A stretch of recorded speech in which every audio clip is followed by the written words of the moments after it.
think. Neon buzz, time don't blink. Where'd they go? Who's the link? True crime cafe, where the whispers play. Secrets hide, bodies sway. True crime cafe, in the night we stay. Truth decay, truth decay. In the corner, eyes like stone, words like daggers, chill to the bone. Echoes of screams on a borrowed phone. A city of shadows, you're never alone. And the sirens wail, another ghost for the tale. True crime cafe, where the whispers play. Secrets hide, bodies sway. True crime cafe, in the night we stay. Truth decay, truth decay. Ashtrays full, sins don't wash. Tables stained, lives embossed. Fingers point but the lines are crossed. Justice sleeps at a heavy cost.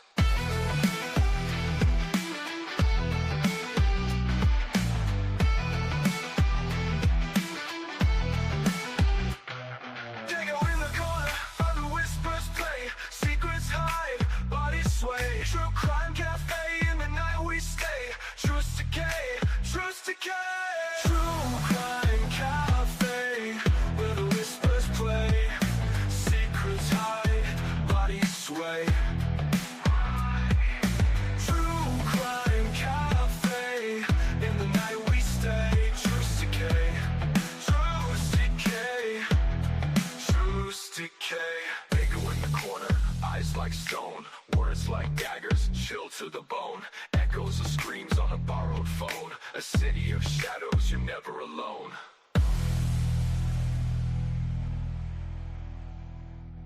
In the city of shadows, you're never alone. And the sirens wail, another ghost for the tale. Words like daggers, chill to the bone. Echoes of screams on a borrowed phone. A city of shadows, you're never alone. And the sirens wail, another ghost for the tale. Tables stained, lives embossed. Fingers point but the lines are crossed. Justice sleeps at a heavy cost.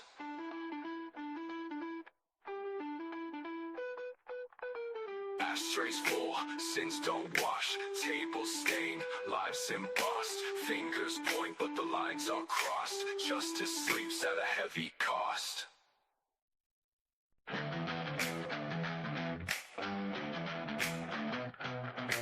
Blood on the floor, drip, drip, sink. Coffee cold, mind can't think. Neon buzz, time don't blink. Where'd they go?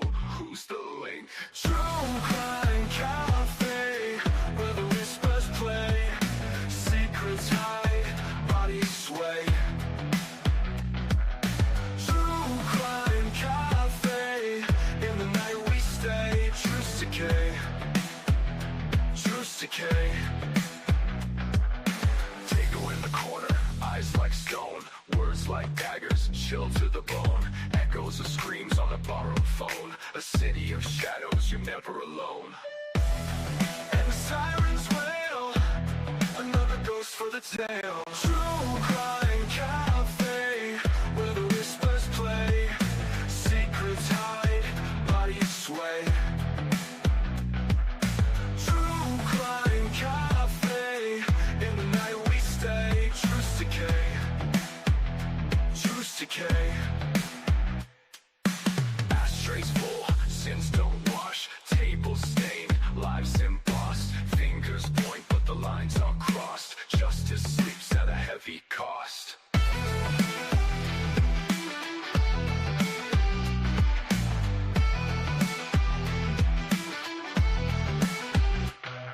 Dago in the corner, where the whispers play. Secrets hide, bodies sway. True crime cafe, in the night we stay. Truth decay, truth decay. True crime cafe, where the whispers play. Secrets hide, bodies sway. True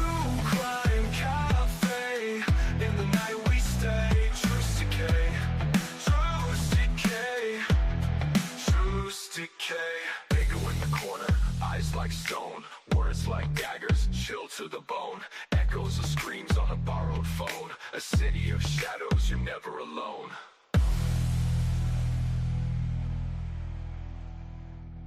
In the city of shadows, you're never alone.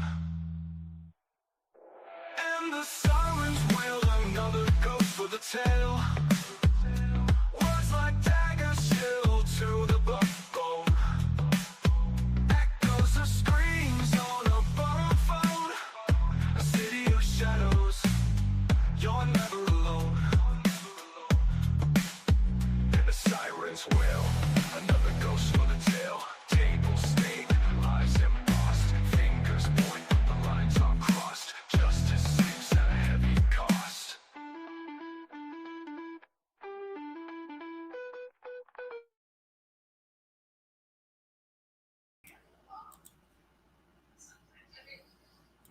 What up, what up, what up? What's going on, all you awesome, beautiful peeps? Good to see you today. Thank you for joining us here at the cafe.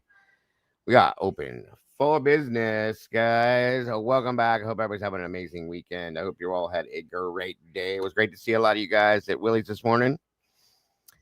Thank you so much for supporting him the way you guys do. We appreciate that so very much, as we do here, and all the other creators that we all support. Thank you for doing that as well. Guys are amazing. Guys, welcome back here, guys. We are jumping into University of Idaho case. Once again, guys, timelines, lies, deception, and cover-up. The things that make you go, with this case, because it's fact. And the thing is, folks, is we're reviewing a video today. I've been watching a lot of Casper West stuff lately, and wow, the dude's been hitting the nail on the head. I want you to see this. You don't want to miss it, guys. It's interesting, and we're gonna review his video, and then we're gonna discuss everything about that because it points out every little thing. We're also gonna be showing another creator's video that she put out there. Another one of our moderators, another amazing creator, Miss Christy. She did an awesome video as well, guys. I want to show that today here for those of you that have not seen it. So please drop Miss Christy's link in the chat if you will, please, and thank you. Guys, that means everything. I love helping these people do their jobs because they do so many great things, and to help put them out there so everybody can see them means everything to me. I want them to succeed because they do such great stuff. So we're going to check out Miss Christie's video today as well. And so please drop Christie's link. Jump over. If you have not yet subscribed to Miss Christie, please do hit the notification bell. That way you don't miss anything she puts out. And of course, hit that like button, folks. Please and thank you. That being said, we got lots to do today on this Sunday afternoon. You know what comes next, guys. I don't even have to tell you.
All right. Good to see you guys again today. Thank you so much for joining me.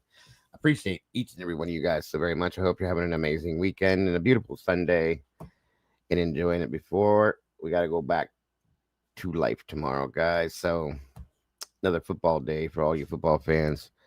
Almost had it today. My Browns lost by 1 point because they put in some stupid new kicker. Otherwise, we would have had that game. Either way, it is what it is. We always got next weekend. So be it. Welcome back, guys. Come on in. Grab a cup of coffee, tea, whatever it may be. Grab a seat here at the cafe, sit down and talk to me. Please and thank you guys. Please and thank you. Appreciate you so very much. And make sure to hit the like button on your way through the door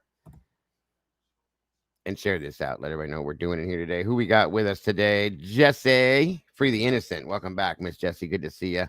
Truth Seeker, always happy to have you in the house. Doc Terry, great to see you again. Of course, Miss Tandy's in the house. Yes, the Tide won yesterday, 73-0, folks. Roll MF and Tide, faux show. Let's see here.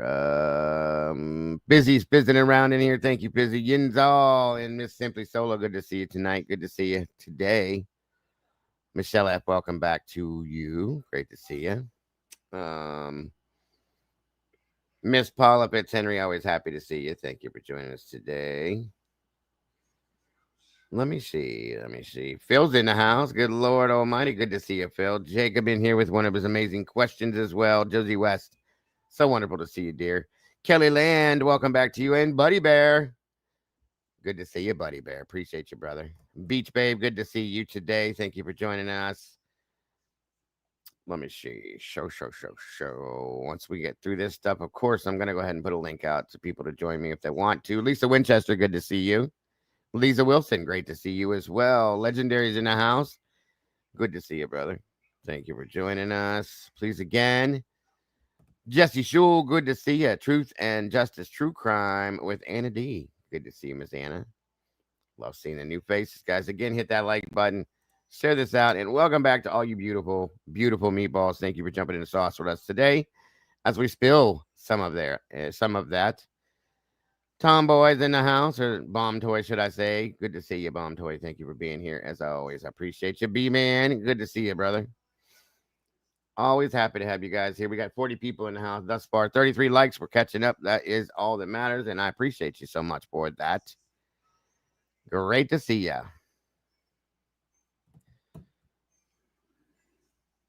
Absolutely, Phil. Absolutely. Lily Rose. Good to see you, Miss Rose.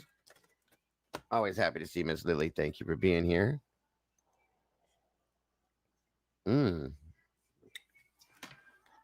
my God. My wife bought me some new coffee, folks. Good Lord have mercy. This stuff is good. Buttery caramel.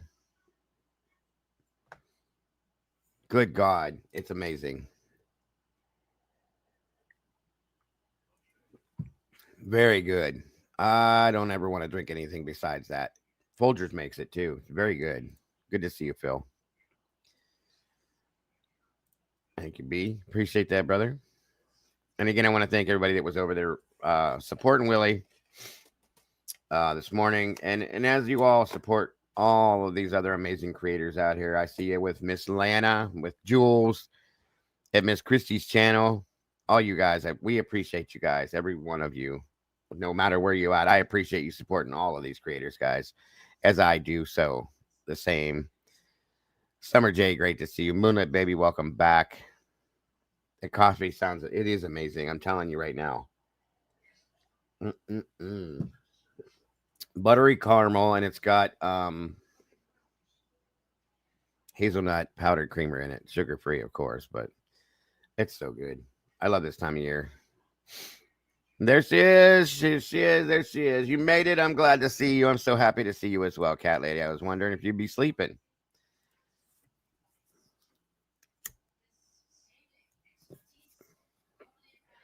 Thank you, Tandy. Yes, guys, if you're not busy, whenever you can, please go check out Truth and Transparency with Miss Oriani, my girl Lana, as she called me, her boy Dago. We appreciate Miss Lana for all the hard work she does. She really does it too, folks. She ain't playing, and she is here to bring flat out, baseless truth to everybody just as much as we are. Please go support her if you have not yet done it. Hit that like button over there, notification bell, and subscribe to Truth and Transparency, please and thank you. It's good to see you. You left and came back already. Good stuff, Legendary. You're insane, bro. You are insane. Yes, Jen, I love it too. Chilly outside. I cut the grass earlier. The leaves are already starting to change colors. We took the walk back to the trail down by the river down here. It's beautiful. It is beautiful. Of course we do. We do love Lana. That's a fact. Wellington Oda, good to see ya. We're going to be playing Miss Christie's new video, Moonlit, in support of her channel. So please make sure we drop Christy Nevada's link in here. I want to support her any way we can. But it's a pretty wild video, folks. So we're going to check that out as well. Do not forget to hop over to our friend and brother, Daka Decoder. He's been joining us a lot lately. And check out that channel as well. You guys know I support many people. Phenomamom. Phenomamom. Good to see you, Phenomamom. I love saying your name. Thank you, Tandy, for that.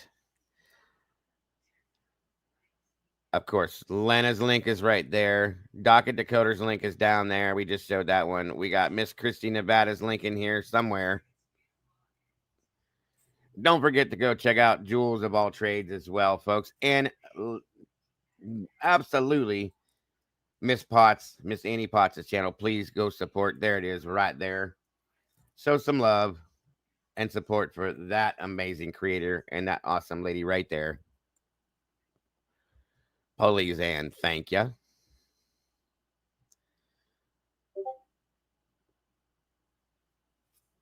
Oh, wow. I didn't know they make that. This sounds interesting. Christmas is coming. We got to check that one out too, Lily. Thank you.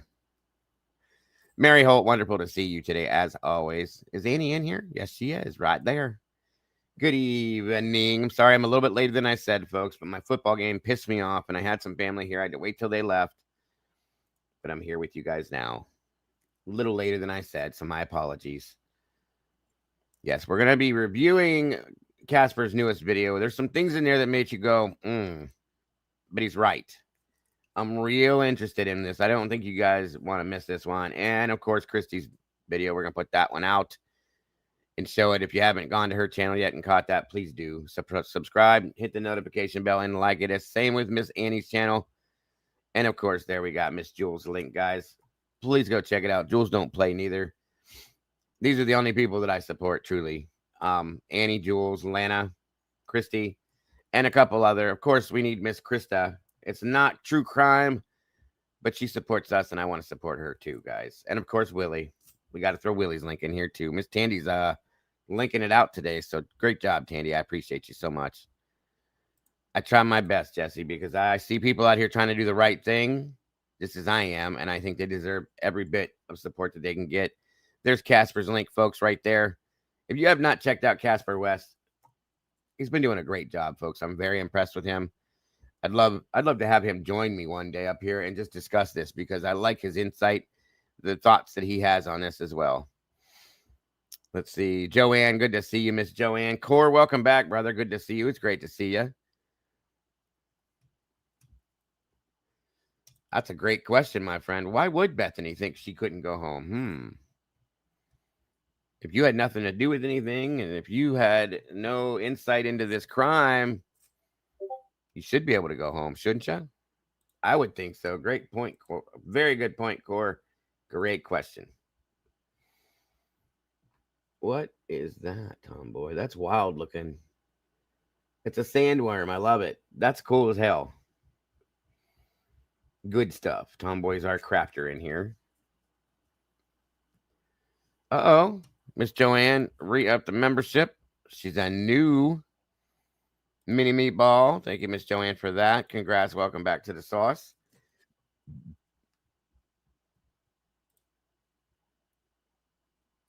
Oh, yeah. I checked out Lucy's. I think we showed that one, I thought. Or did she do a new one? Jesse Schul, good to see you, bro. Yeah. Docket and Casper, I've been really watching everything they put out lately. I'm really supporting both of them and, trying to put out as much of their stuff as I can. Docket, of course, has become part of the community and the family, in my opinion. I love having him over here. No worries, Joanne. And you never have to worry about doing that. Cat K, good to see you. Thank you to my moderators for joining me tonight. I do appreciate each and every one of you for sure.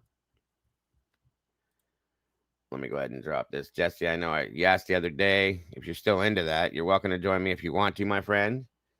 I don't know if we'll have Eddie in here tonight or not. It's Sunday, so we'll see. The link is pinned at the top of the chat. Jesse, of course, you're welcome to join me, like I said. And congrats again, Miss Joanne. Welcome back to the sauce, dear. I think Joanne's been a member for a long time, guys. And don't forget Miss Lucci. Hey, Lucci, you got some explaining to do.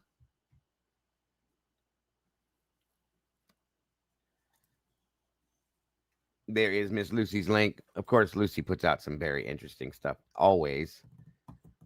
Always, always. You always watch. Does Legendary even... Do you have a channel, Legendary?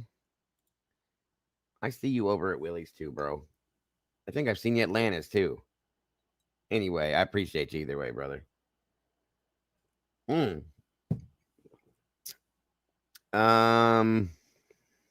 God, this coffee is so good. Listen, if you ain't never tried this, try it. Please, I'm gonna show it to you too.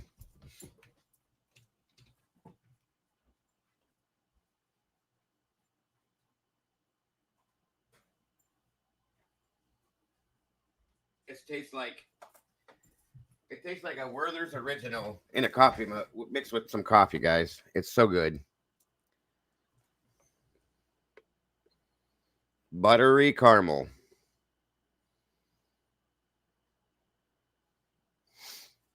Very good. And my wife, I drink so much coffee, my wife gave up buying me K-cups. So we have the plastic ones that I can just reload. So I just reload that into the thing and make as many as I want until that's gone. It is the best part of waking up with Folgers in your cup. It's very good, very good, very good. Oh my God, it's so good. Seriously. Smell it, guys. Smell it. Smell it. Smell it. See? Don't it smell good? Doesn't it smell amazing? It is so good.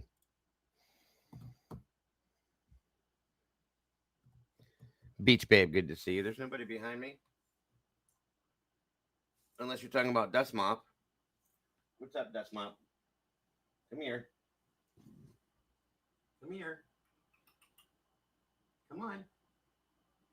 Nope, that's Alfred. He hates this chair for some reason. Oh. I see fingers with nails.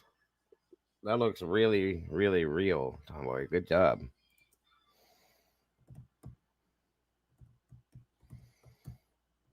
Fizzy. Yeah, that's my Alfred, the dust mop. I have Humper and the dust mop. Does it smell good, Michelle? I told you it smelled great. See?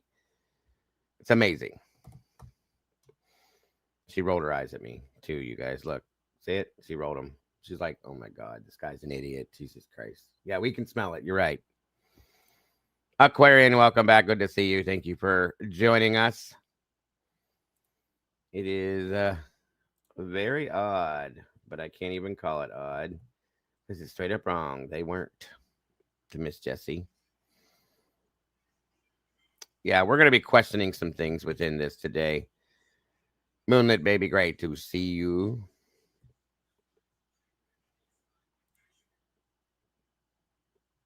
Really?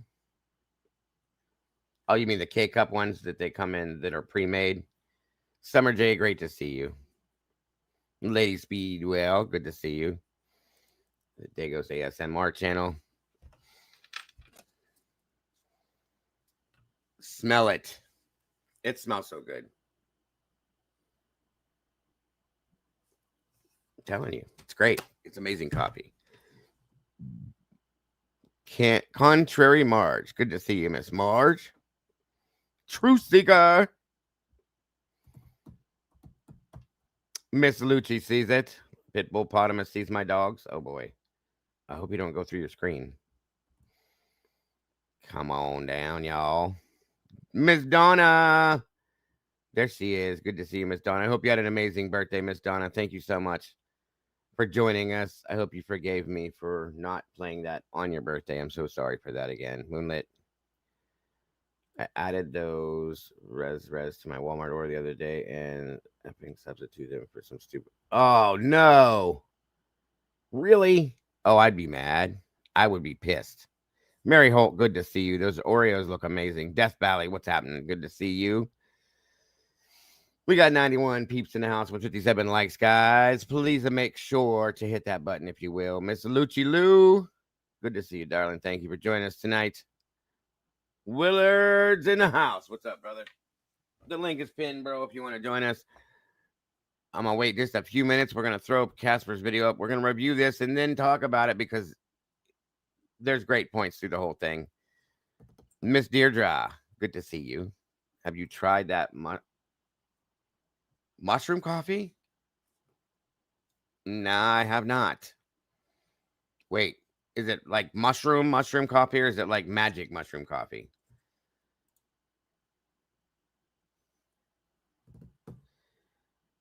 Leah Story, good to see you.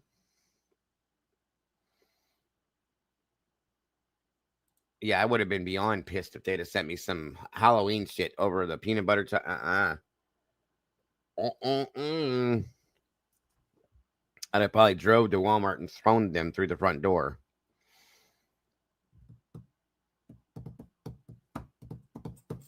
Meg P and Lucci P. Is it really? Is it gross though? How does it taste? Come on.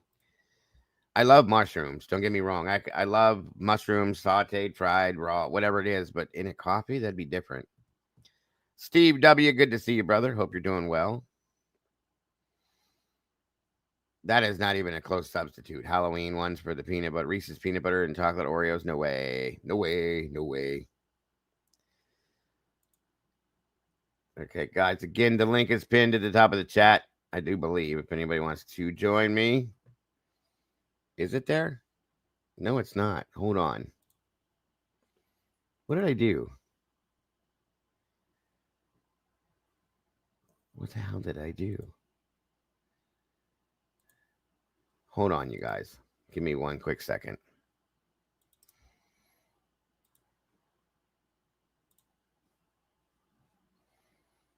I think I clipped something accidentally. There we go. Okay, we're good. Make sure to hit that like button on the way through the door. Share this out. Let everybody know what we're doing in here today.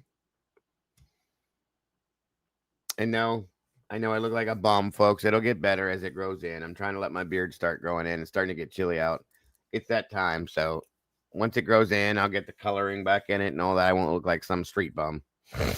But for a while, it's going to look pretty bad. I'm sorry. Because it's 3 different colors.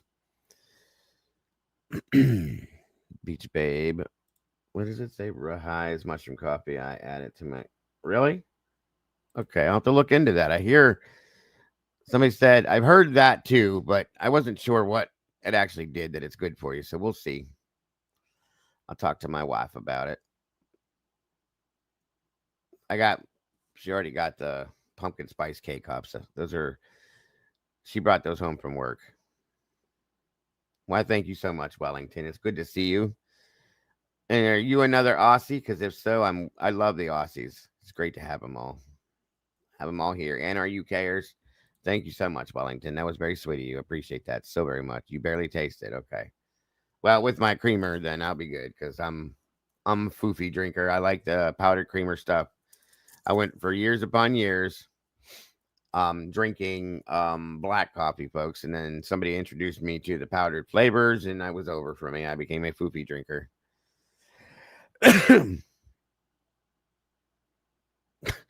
Thanks. It's supposed to be a hard part, but thank you. Appreciate that very much. Miss Jessie, congrats. 10 months. It's been a while. Didn't even realize it. Happy day anniversary to you. And you are an amazing person yourself, my dear. I appreciate you so very much. God bless. Oh, I didn't know you were not having I'm sorry to hear that you were not having a good day with that, Meg. That's not good. Aquarian, great to see you. The circus music's in the house. Thank you for joining us. Of course, the sweet little Miss Cat K. Honey bun crusted no bake tea. Oh my God. Don't tell Mama Bear that. She will come to your house and knock on the front door. Mama Bear is addicted to honey buns. That's like a diabetic shock right there, it sounds like. My wife made 2 pumpkin pies tonight. She was just craving it, and we had a whole bunch of pumpkin under the counter, so she made them. I'm like, it's not Thanksgiving yet.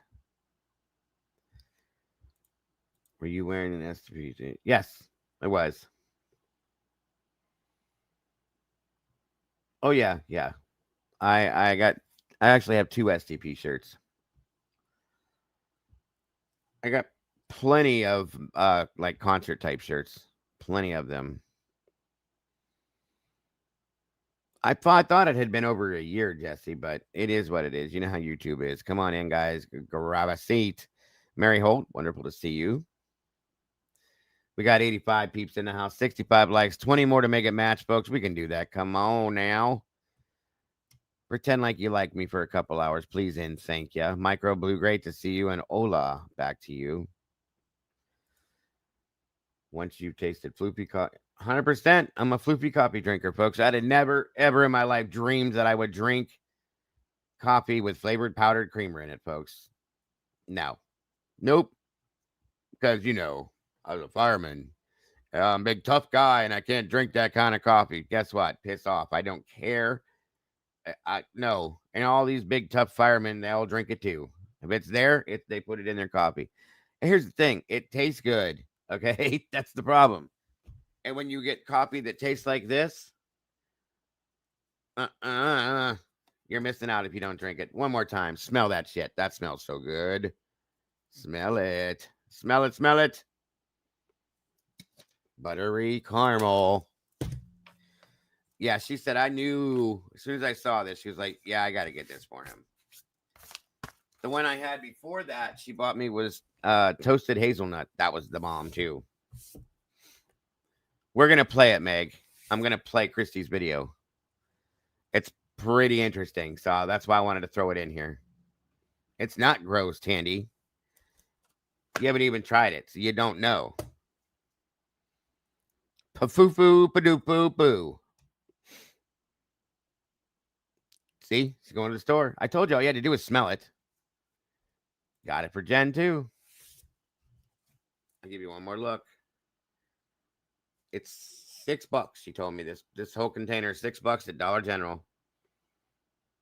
Folgers makes all these crazy flavors now, and I did not know it. And it's so good. Yeah, we're going to check out Miss Christie's video first and foremost. And then we're going to jump into Casper's video and review and break that down and discuss the whole thing after the fact because there's some wild stuff in there. Like I said, timelines, lies, deception, and cover-up. All these things that make you go, I wonder. Is that how he does it? Wait. Go check it out, you guys. Maybe I should start working for Folgers or get them as my sponsor. Much as I talk about coffee, they should. Summer Jade, it's so great to see you today, guys. Thank you for being here. 90 peeps. 68 likes. What is going on here? Come on now. You guys don't like me? Is that what it is? You want me to leave? I can leave. If you don't like me, I'll leave.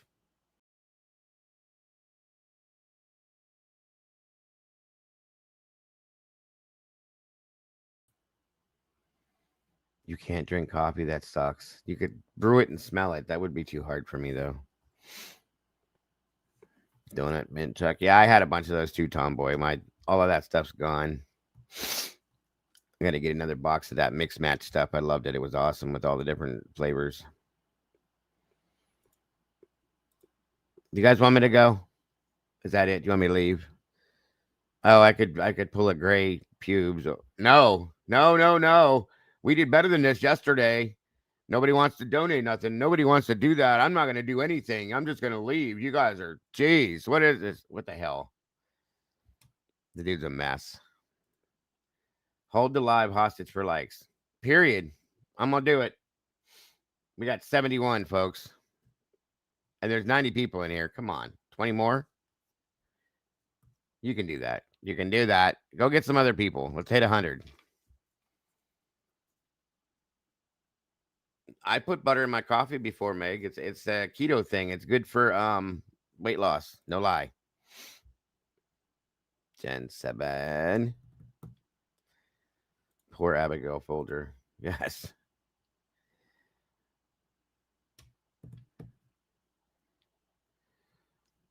Miss Kelly, you didn't have to do that, Miss Kelly. Just all you had to do is hit the like button. Thank you so much for that super chat. You're a god, such an angel. I appreciate that. God bless. So sweet of you. Very, very much appreciate it. Very much appreciate it. Thank you to anybody. As always, guys, we don't expect donations or uh, any kind of tipping or donations here for you guys. You don't have to do that to be here, but we do definitely appreciate it when you guys do. All of that goes towards keeping this channel running at day after day after day, paying for this stupid expensive StreamYard. And it's so dumb how expensive it is. Of course, the internet, which sucks, but it's still expensive. And all the other little things we got to pay for to keep our streams running. So thank you to every one of you that does that. Every bit of that is absolutely appreciated. God bless. I never heard of putting butter in tea. Coffee, yeah, but not tea. That's wild. It'd be kind of greasy, wouldn't it? We love you too, Miss Kelly. Thank you so much again. God bless.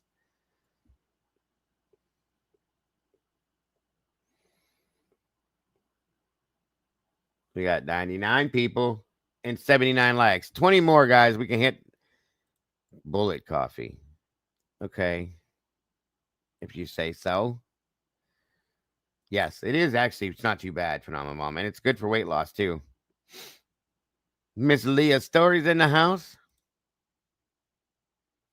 And it gives you energy. That's facts. Yes. And it helped when my wife did the whole keto thing. That's why we started doing that. You guys think I would get wired on coffee now? I was wired like you wouldn't believe back then. Mr. Girl, good to see ya.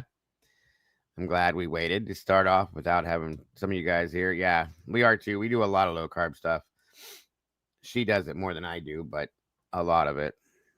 It's helped me lose weight, that's for sure. Oh, you got some? I can't stand you. I'm about to throw those on my Amazon list. They look so good and remind me so much of when I was a kid. Yeah, right. Agreed. Oolong tea, my daughter does too. My favorite tea is the India uh, spiced vanilla spiced chai tea. I love that tea. There he is, Mr. Dakota in the house. What's up, brother? Good to see you. I've heard it called bulletproof coffee, and the people I knew who did it used ghee instead of the butter. Yes, ghee. I mean, it's pretty much the same thing. I would think. I think ghee is a little bit more rich than butter, but still pretty much the same thing. Great to see you, Doc, and thanks for joining us, bro. Very much appreciated. Let me get this video ready, folks. And again, please drop Christy Nevada's link in here, everybody, if you will. If nobody has jumped over yet to support her, please do. Give me 1 minute here.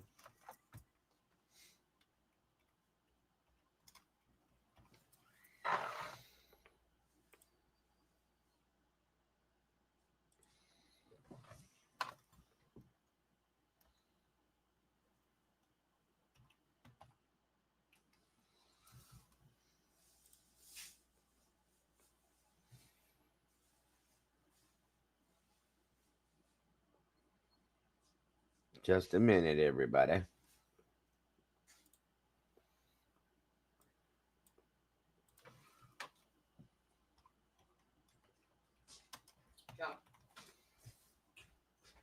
Chino made those.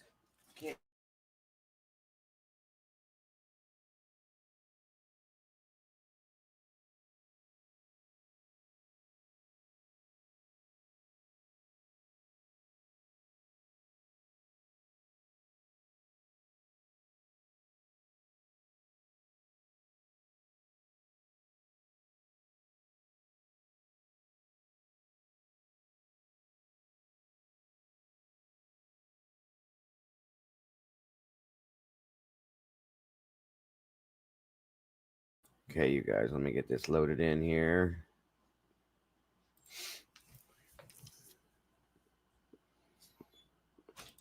Where is it? I just had it. Oh, good Lord. Why can't I get into my community thing. Hold on, guys. I'll get there. Just give me a second.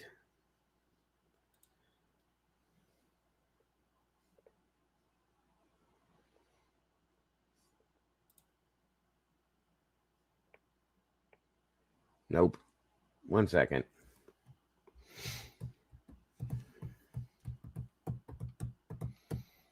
Thank you, Tandy. There's Miss Christie's link again. Why can't I not get into my community channel in my Discord? Where the hell did it go?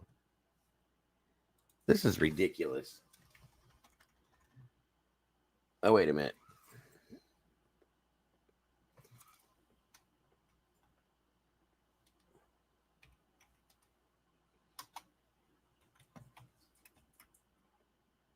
Nope, it won't show up. What the hell happened here? 1 minute, 1 minute, 1 minute.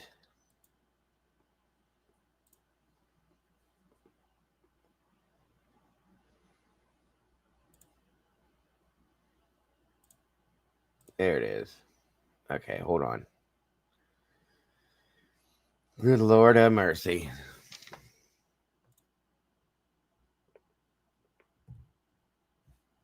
So, Miss Christie's video, we're going to be talking about, and it kind of fits in with my theme for tonight as well, my title, Evidence Tampering. Maori? With a question mark. You got to wonder. Joanna Bell, wonderful to see you tonight. Thank you for joining us. Ginger, hey. Hey, good to see you. Ellie made clamp of coffee. That's funny. I'm going to give it just a minute or two more before I kick this off. 101 peeps in the house. Make sure you're hitting that like button. We should be in that algorithm by now. Come on, y'all. You can do that.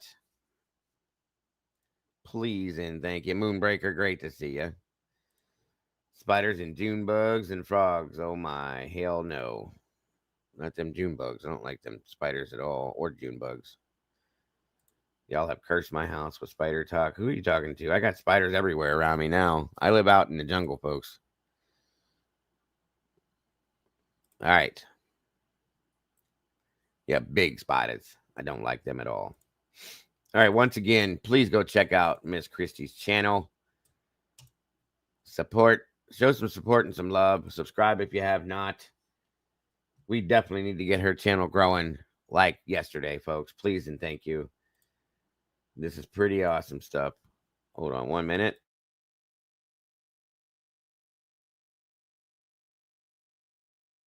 All right, here we go.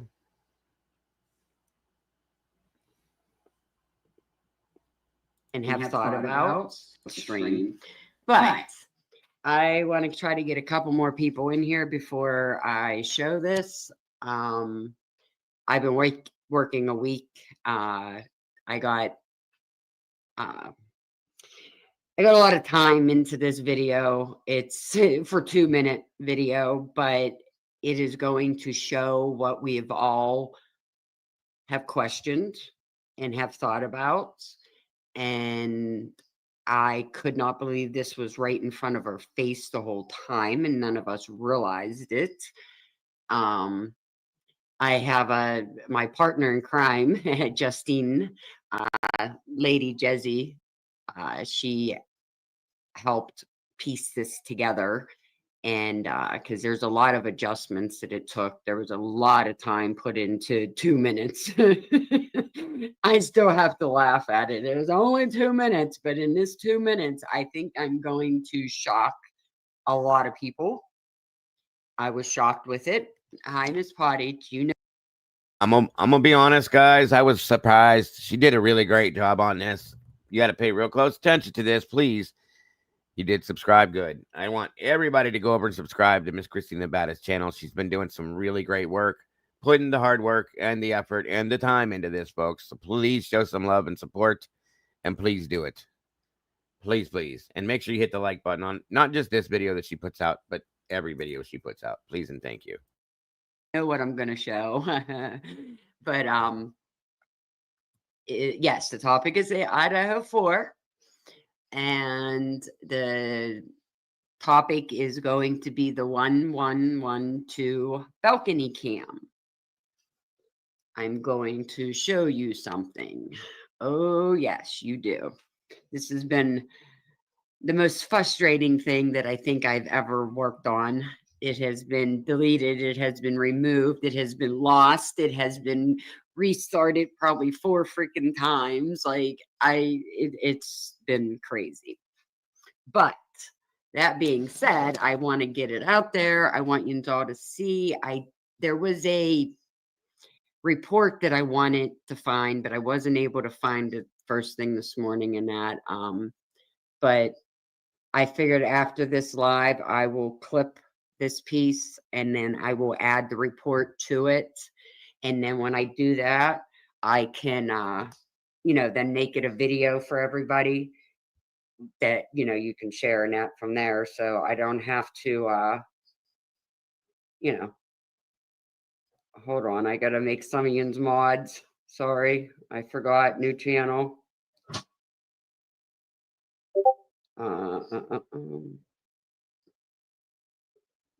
So I hope everybody's ready. And that's important too, folks. This is her newer channel, so please subscribe because she doesn't have a whole lot of subscribers on this channel yet. So please flood it and support it. Please, please, and help her get this channel up to where it needs to be. Appreciate you guys so much for that. Thank you. For this because, like I said, it was a shocker for me when I first seen it, but then in the same sense it wasn't because I've already suspected this. I mean, obviously the title says it all. Evidence tampering. Yeah, evidence tampering is a definite in this. I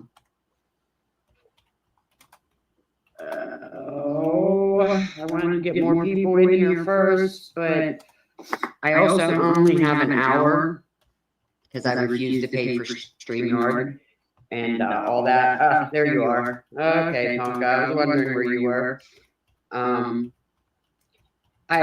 I won't pay for StreamYard because it's ridiculous at, like $15 a week or something. So it only gives me an hour of free time. So we're going to go ahead and do that. We'll keep it under an hour. And like I said, I will take this clip and I will add the reports to it and make it a video on its own too. But for now, I think that I wanted to show it because I wanted to see everybody's reactions and that when we do this. So where are we at? We're at 15. Okay, let's present.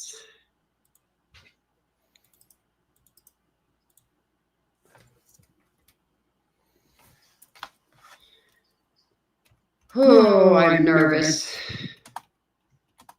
Don't ask me why.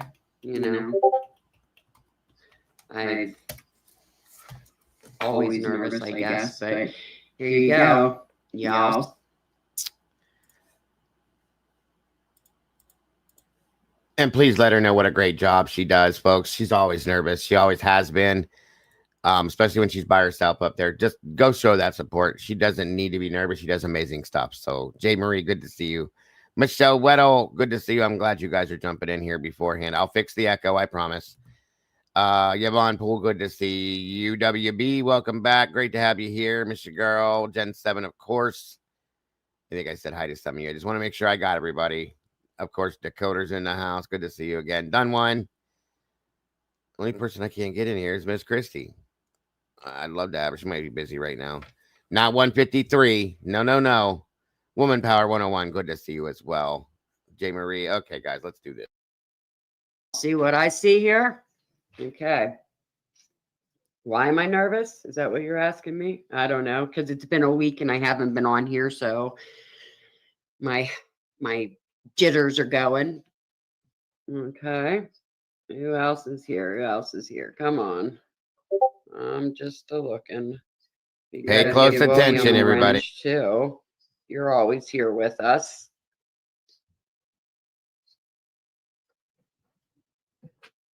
Now, I don't know if I want to play it and then talk or how we want to do this. But I'm going to be off screen in order to play it for you to see it. So here we go. Now, keep your eyes and you. No, I'm running Christy's video first, and then we're going to cover Casper's video, guys. Pay attention to everything. Okay, when you rewatch this, from the windows to the walls to the sweat drip. Sorry, anyhow, that damn song. Pay attention to even the car on Walena. Skeet. That's, I have that too. I have panic disorder. I have anxiety. So going live is a really big step for me. But when you guys are watching this video, make sure that you are watching everything around it. You are seeing that I'm just not, even the windows light up. Even the car on Walena lights up. The timestamps are in both corners. One is a 330 car. One is the 338 car. Here we go. Look at this.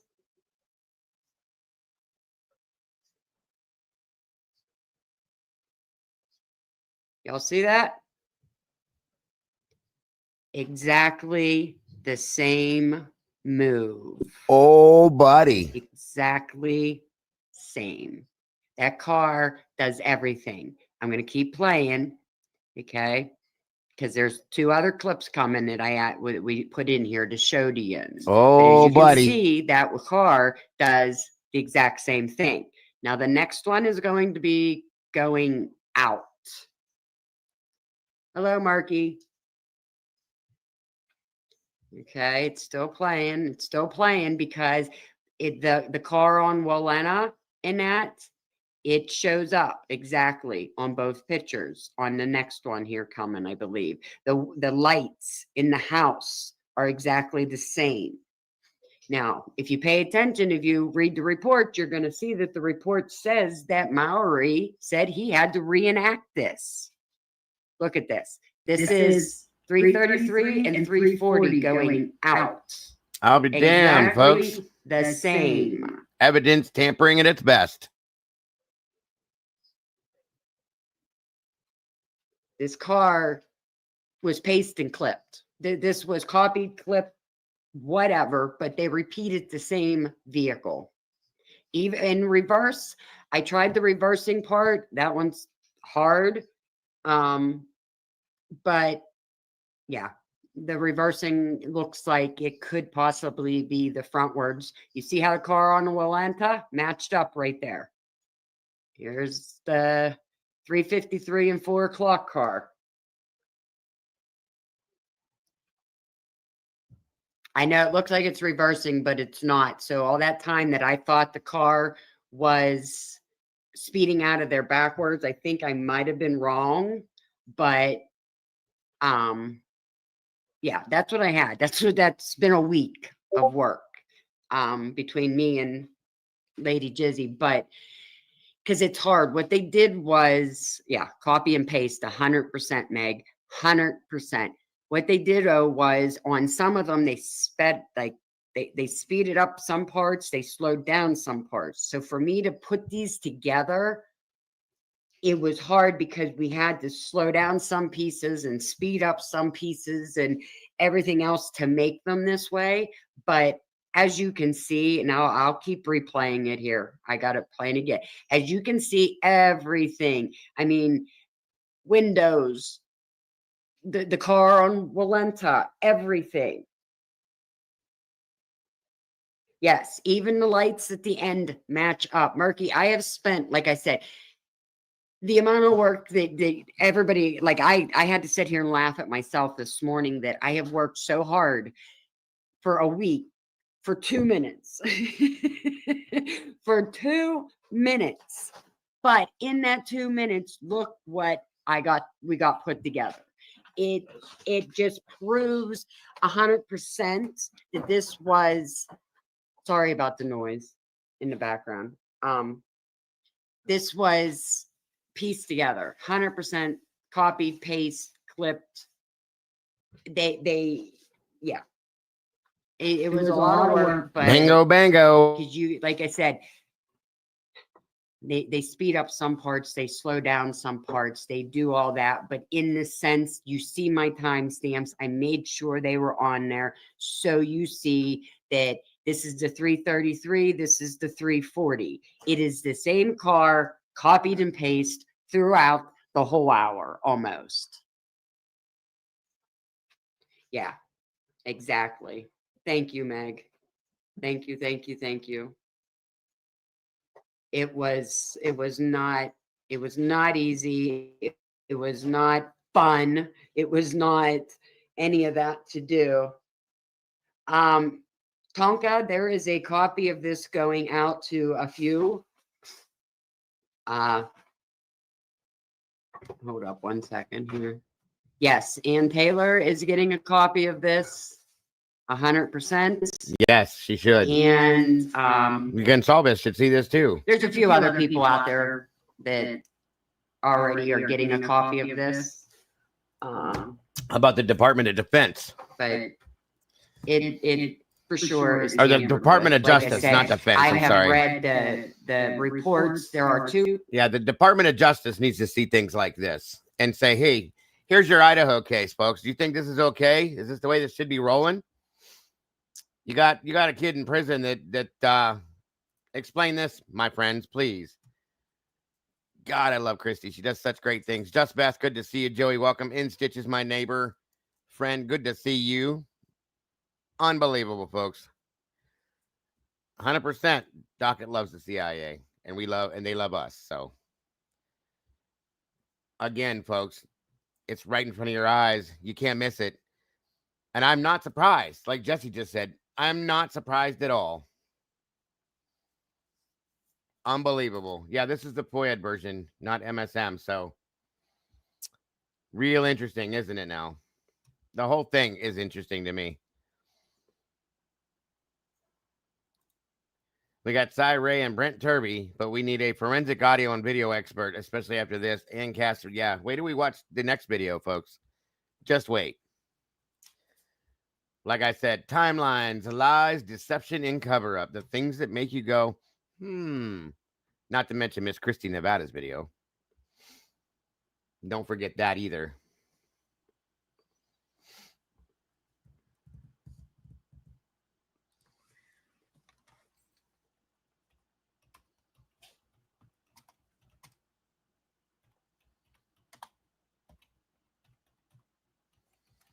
And Christy would be here with us right now, but like I was, she's watching football with friends. So, but yeah, she appreciates everybody's support on this. Kelly, my God, no. There's so many things that point away from him at this point, you guys. This is just one more proof. One more piece of proof. I can't even talk. I'm so wired about this. Hold on. I'm going to keep playing. Reports, or at least one of them, that Maori says that he had to duplicate and he had to reconstruct. Well, yeah.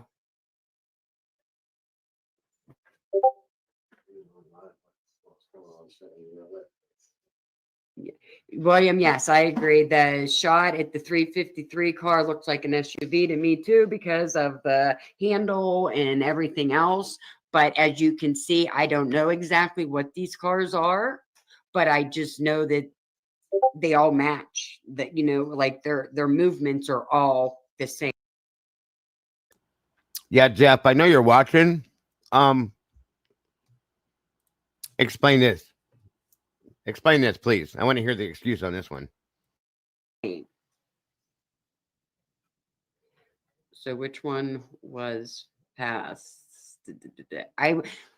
Now that I have this out too, William, I'm going to show, you know, I'm going to piece together a couple more and clip them in that for you guys, and, you know, like this, and put them on the channel. But you know, that way we can get them looked at and everything else. And but I believe this was the FOIA version of it. So yeah. Yeah, that's another good question. Where's the Amazon receipts? You know you're welcome to join me, Jesse. I gave you the link out there, but I thought you had said yesterday or the day before you wanted to. if you're able to, of course. I bet you there's more than that. Is it Tiger Fife? I think I'm saying it right. I love your name. It's pretty cool. Um, there's probably more of this. It's proof of WB. I think to answer your question, it's proof of the depths that they've gone to fuck this case up. Okay, excuse the phrasing, but it's facts. They have completely gone in and fucked up this entire case from beginning to end, and made it run the direction they needed it to run. They did every aspect of it. They did things like this. This is evidence tampering. Think about it. Apps, don't do it, Outcast. Don't do it, bro. God damn it, you did it. He did it. You did it. What is wrong with you, bro? I would never do that to you. Come on now. Just ignore it and maybe it won't happen. We'll just say that. Zick Kelly, good to see you. Outcast, what's up, brother? Good to see you. Thanks for joining us, guys. Please make sure you, if you have not yet, subscribe to Outcast. Go do that. What are you doing with your life if you haven't done it yet? Yeah, Hippler needs to see this too. That it should be sent to him, and it should be sent with a letter that says, "Hey, Phoebe, what's this? Explain this to me. If you think this is all the way it goes down, the way you said it did, how did this happen?" Don't think I won't do that back to you, bro. You know I will, Outcast. No, I wouldn't do that to you. I couldn't do that to you. It goes beyond. It's just one more thing that's been tampered with. The crime scene, video footage, multiple other things. Why? Anybody tell me why? There it is. There's the link. If you guys ain't jumped on over to Outcast channel yet, folks, and become part of that community, again, what are you doing with your life? There's the link. Go do it. Subscribe, notification bell, and please like everything that man does. Very talented stuff. He makes sure that we can understand things in the audio, and we all work together and support each other. Understand that, folks. So please show some love, hit this man up, and become part of his community as well. Yeah, the sheath, all of it. Every bit of this case is bullshit. It's all bullshit. Anybody else that tries to tell me that I'm just going to tell you now, you're wrong. Okay? Nothing about this case has been what it is.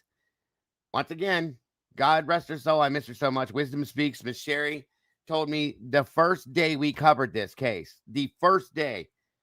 Sherry worked in the court systems for 40 plus years. She looked into these things. It was probably the first week, I should say, not the first day. But within a few days, and said, Dago, this is not like, you ain't never seen a case like this, and this is not at all what you think it is.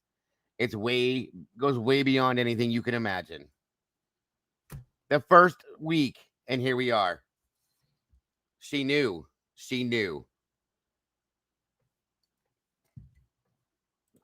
Thank you for that, Kelly. God bless. And thank you for that, Meg. Fettuccine. Forget about it. Good to see you.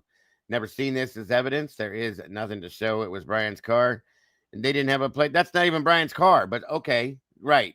Exactly. It's crazy. They need to unlock the jail cell and just say, we know that would never happen, but the man shouldn't be sitting in jail. It's been a long time, Jesse. It's been a long time. On we go. One knows how to compare the sounds of these clips. It would be amazing. Yeah, the sounds are not included because there was no point in the sound because, you know what I mean? Like, we don't need it for this. Sound can be added. Sound can be clipped. But I will tell you that at the 4 o'clock marker, when you're watching them, if you're listening to sound too, you actually see the glitch in the camera where it like glitches out and then Murphy starts barking and like you can tell that it was clipped right there.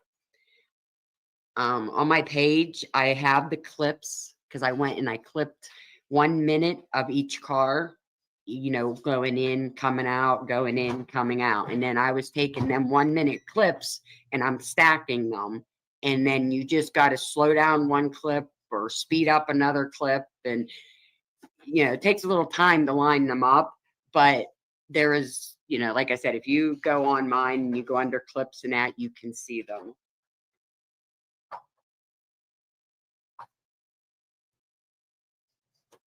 Yes, I think it's the 330 car that comes in, and that's the one they clip because it that's just my feeling. I think it's When we get into Casper's video, what do you hear? Some of the things you hear, folks. Just wait.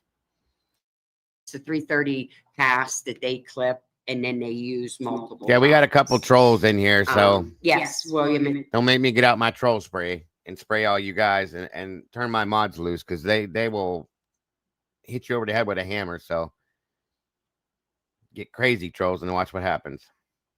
345, you're going to hear people talking. You actually hear somebody clear their nose, and you hear, I don't know, you hear noises that you are right. I think it's 345, 346, somewhere in there that time period. But I was trying to clip and work on that piece too to see on the voices and that. But like I said, it just all matches, and it all matches. Like I said, even when you rewatch this and you know, trying to pick out and find out where, you know, my mistakes are, or if I'm wrong, please do. But pay attention to Walenta, because it's the same. The car matches even on Walenta. Once I have them lined up here, they lined up back there too. Yep. So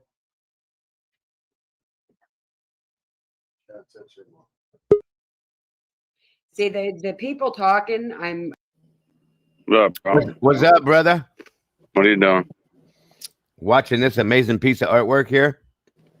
Yeah, I heard something about Chrissy made a video. What is Watch it showing? Here, I get I'm gonna football. take it back to the beginning. I want you to see it from the beginning. Watch this. It shows proof of evidence tampering, 100%. Watch this. Okay. Pay attention to both videos. Look at the timestamps on both of them, Willie. Here we go. Mhm. You're always here with us.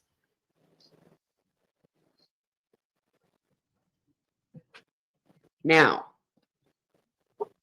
I don't know if I want to play it and then talk, or how we want to do this.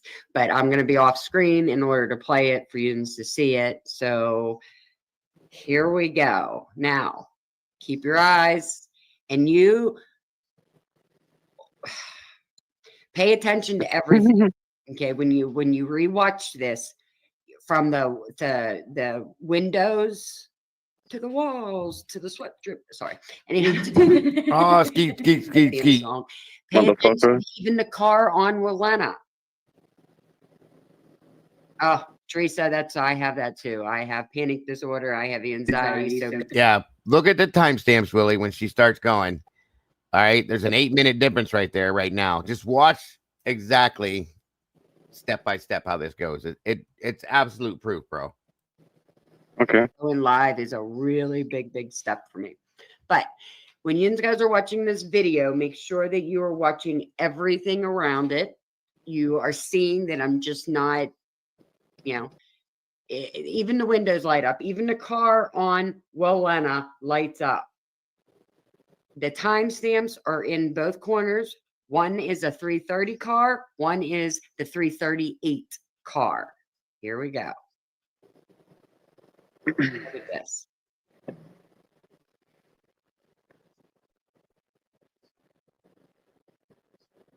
Y'all see that? Yeah, what's his name was talking about that. The Exactly. light. The same. It was cut, Willie. They cut this together. None of this is not real. Well, They're exactly the same. Exactly the same. Well, this is my problem. Who released this? It wasn't. This was the FOIA video that was put out. She FOIA'd the video, got the original video for it. Oh, I thought this was on that channel, Idaho something like there's whatever. There's a few different versions of it, but she went and she watched them side by side and kept checking them to the point where. Well, wouldn't this be easy then for a defense attorney to see and be like, it's edited? If she saw it, yeah, 100%. If she got the ability, exactly. If she saw it. If she, and there's a lot of shit she didn't see. We know that. Eddie's been saying that left and right for the past few days. If she had the chance to go through these things and see that this happened right here, okay, and we know she didn't have a whole lot of time to do a lot of shit. So who Yeah, knows? I forget who was up on the panel with me when we were watching this, and they were talking about that video going through like it looked like it was going through the deck or whatever, kind of like it just showed right there. Yeah, yeah, yeah. It's That's, obvious. I that's mean, crazy. 7 minutes and however much that was missing. Well, there's that. Okay. So is this enough to trigger some kind of like? Come on, man! Somebody needs to look into this shit. She sent this to Ann, and I think Hitler needs to see it too and let him know. Yeah, right. And probably like, don't hit me up again. We know, but it needs to be put out to these people and say, we know what you did. Okay.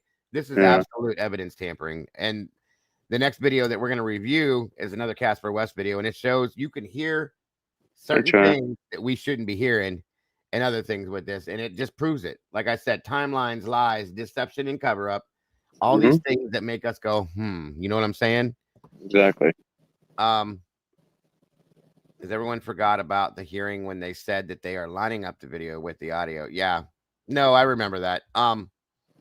It's disgusting how easy it is for us to figure this shit out. Yeah.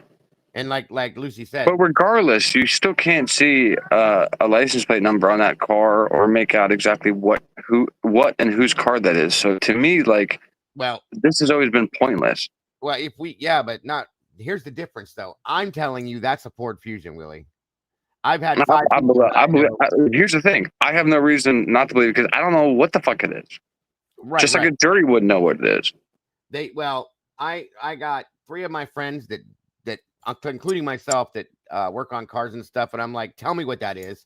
It was the one dude said that looks like a Ford to me, dude. I said, does it look like an Elantra? I even put that out there. He was like, no, not really. He goes, I could see where they could say maybe, but it's more. I said, all right. And then I showed him the car from the Banfield. I said, now tell me if that's the same. He goes, that's it right there. Absolutely. Maybe a different color. I said, it's black and white though. He goes, that is the same car. That's the fucking Ford Fusion, period. Yeah, which it makes sense why it's fucking doing a K-turn in the middle of the road. Right. And Payne ran this whole thing and did this whole thing himself, and he knows that and never said a fucking word and let this run like that was Brian's car. Wow. So, of course, dude. Because if they say something, then all of a sudden they're back to square one and Brian's not the guy anymore. But that could never happen. No matter at all costs, dude, it had to be Brian. Remember? Yep. Absolutely. That's the what, and that's not how investigations should go. If something comes out or something shows you, something pushes you in a different route, you gotta let that person go, not just continue to destroy their life like they did with him. Exactly, and they did not, folks. Believe me when I tell you. Okay, they knew when this case went down that the true crime community existed, not at the level that it does, though. They did not expect. Oh, hell no. Or anticipate the fact that we would do things like this or the things that we've all done to ensure that the Constitution is being upheld, for one. That's what I mean. They thought that we'd be like, like when, like Court TV and the other one, they don't talk about this. Of course not. That's why they keep this shit out of mainstream media, because it doesn't run with that narrative and it's going to destroy the case. There it is in front of our faces right there. We had jury tampering, okay? With the Gonsalves family. We had the jury tampering. We had the Dateline episodes, the 2020. We literally have a biased judge that called the defense witnesses conspiracy theorists on camera. Right. That's crazy. This should be considered new evidence. I agree with Joanne and whoever else said that. Welcome, Brenna. Lily, good to see you. I'm sick of this shit. Yeah, you? Yeah, dude. This is why I blew up yesterday, because I was just I had it, dude. And I was like, you know what? I'm done. And and Yvonne's right. The car is not even the issue. The issue is that they tampered with evidence. Fact. Yeah, no, I know. And this ain't the only thing they've done as far as tampering with evidence, obviously, okay? But in this video, you see these times. Now it's 4:00 and 3:53. They're exactly the same. The lights on the windows in the house, nothing changes. It's identical. It's a match. Perfect, like twins. It's bullshit. So that's what I mean. If Ann actually gave a shit, she would put stuff into motion. But I'm telling you, dude, like, as much as we all want to think like his defense team cares, I don't think they do. I disagree with you on that. I do, but that's okay. I know you do, but that's fine. We can agree to disagree. We're still friends. And blows, bro. It is And what it blows. is. Like I said, I think that and did nothing good. First off, I don't think she got everything. We know she didn't get everything she was supposed to. They kept things hidden from her. Then why are they playing? Because of that. She didn't have everything she needed. So, okay, so then make that a point that you're not receiving everything, and then go for, like, fight that. We had to get the death penalty off the table. That was why.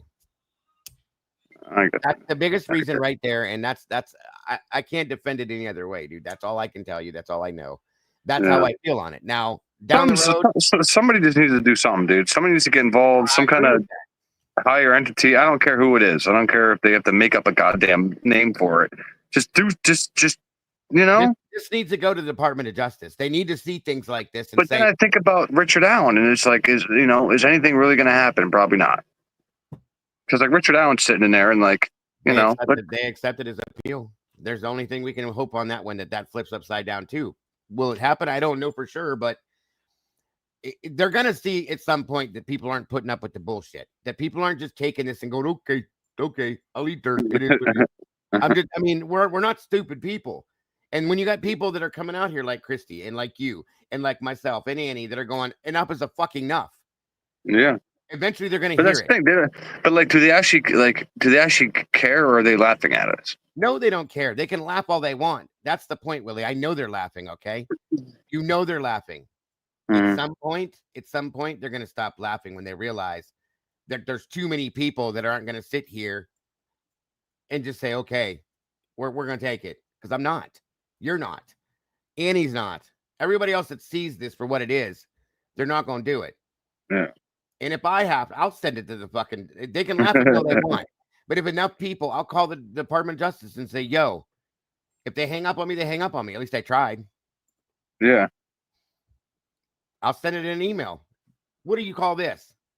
You going to tell me that's not jury tampering? Come on. It's a joke. It's a joke. Yeah. No. They were 1,000%. And then they were still doing it, still going on fucking the news and stuff. It's like, wow, you didn't learn your lesson. Yes, they are. They have to continue running this, Willie. They have to continue running the narrative because of things like this. Because things like this are coming out and people are going, no. That's why they're still running with this dumbass narrative that they have, that this is what happened and that's how it happened and blah, blah, blah, blah, blah. Where do we get into this next video? It's insane. It's just nuts.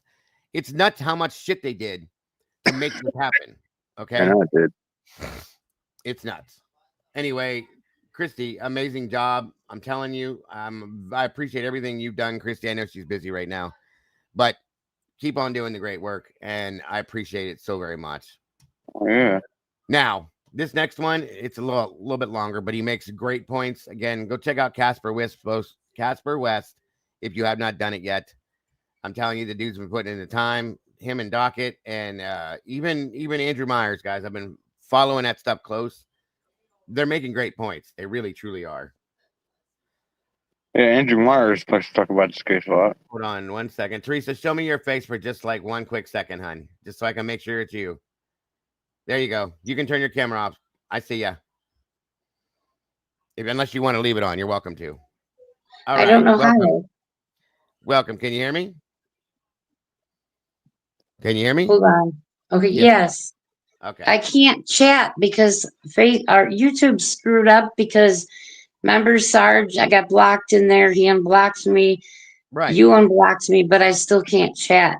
But I just wanted to say, I just so weird. Shared that video on Twitter and tagged the FBI, DOJ.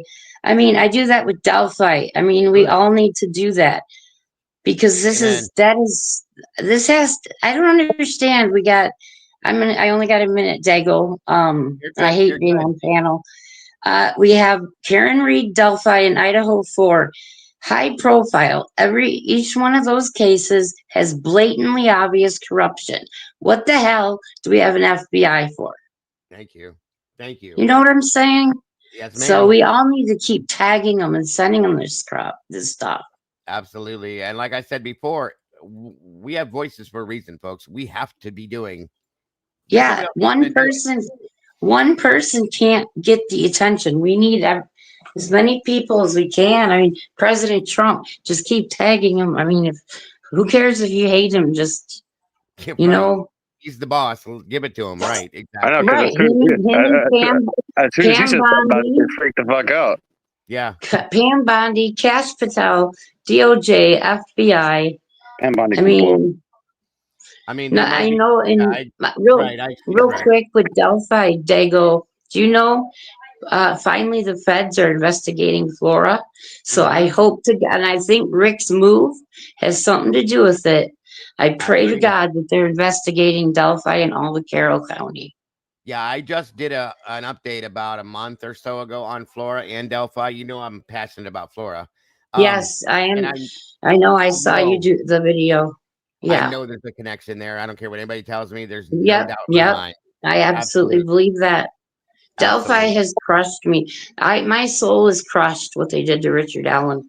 Yeah, and then you see his Same thing they're doing to interrogation Brian. video. It's like, what the fuck? Yep. It's And the same thing they're Brian, doing. it's so fucking obvious. All this stuff coming out. He's not in any of this. Is nothing.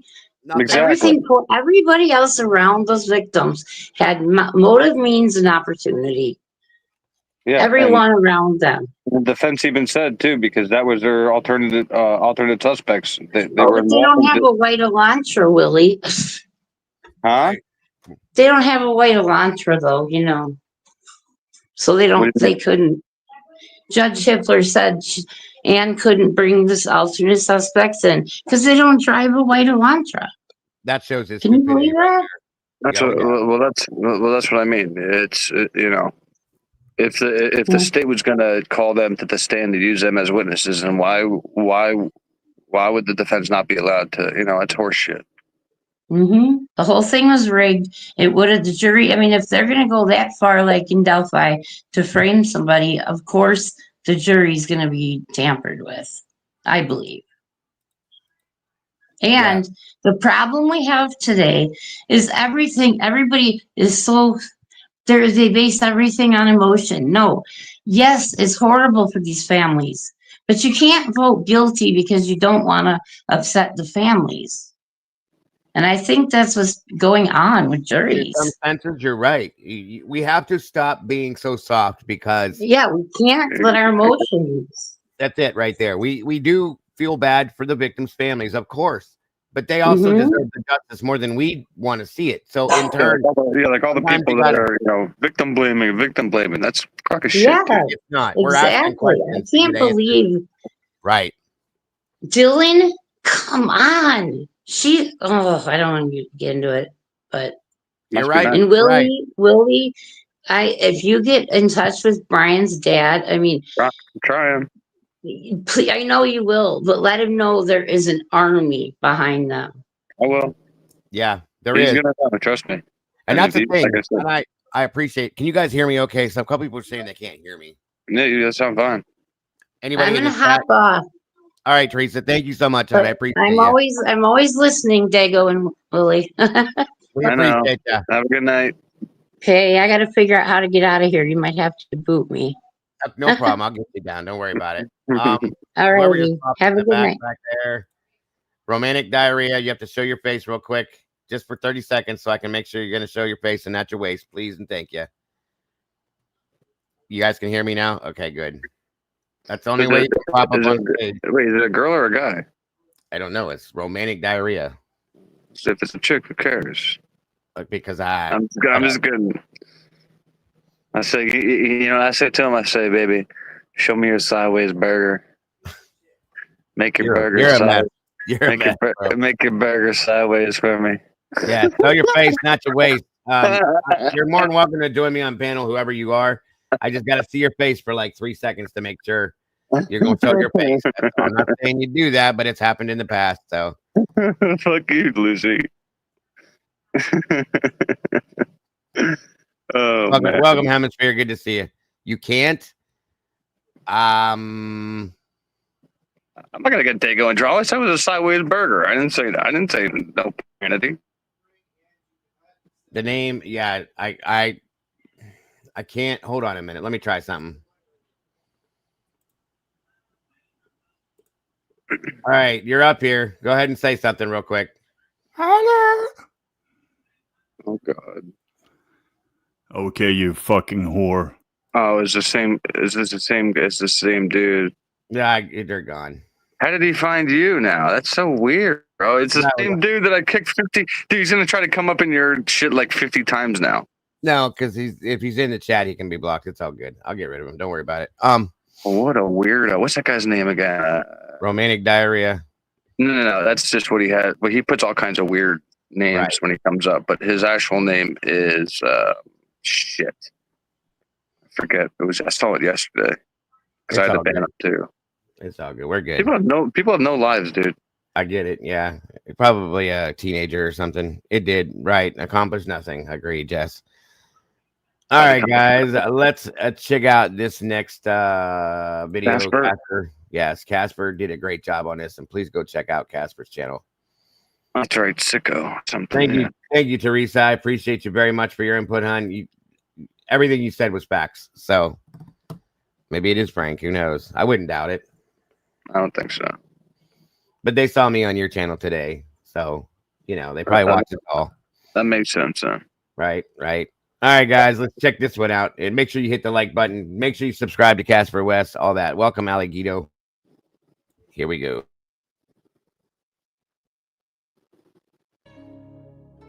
The surviving roommates. PM, one of the surviving roommates. She froze.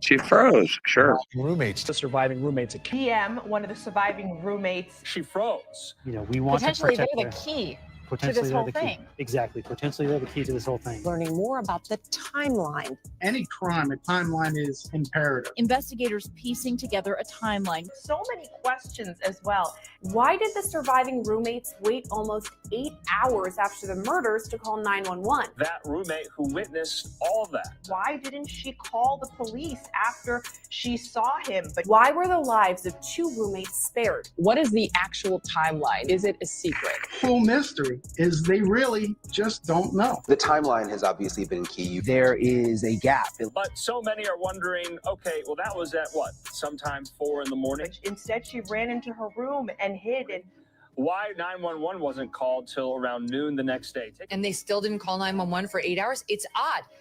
We are allowed to ask questions about how that could happen. Someone passed out right now. I don't really know, but pretty much at 4 a.m.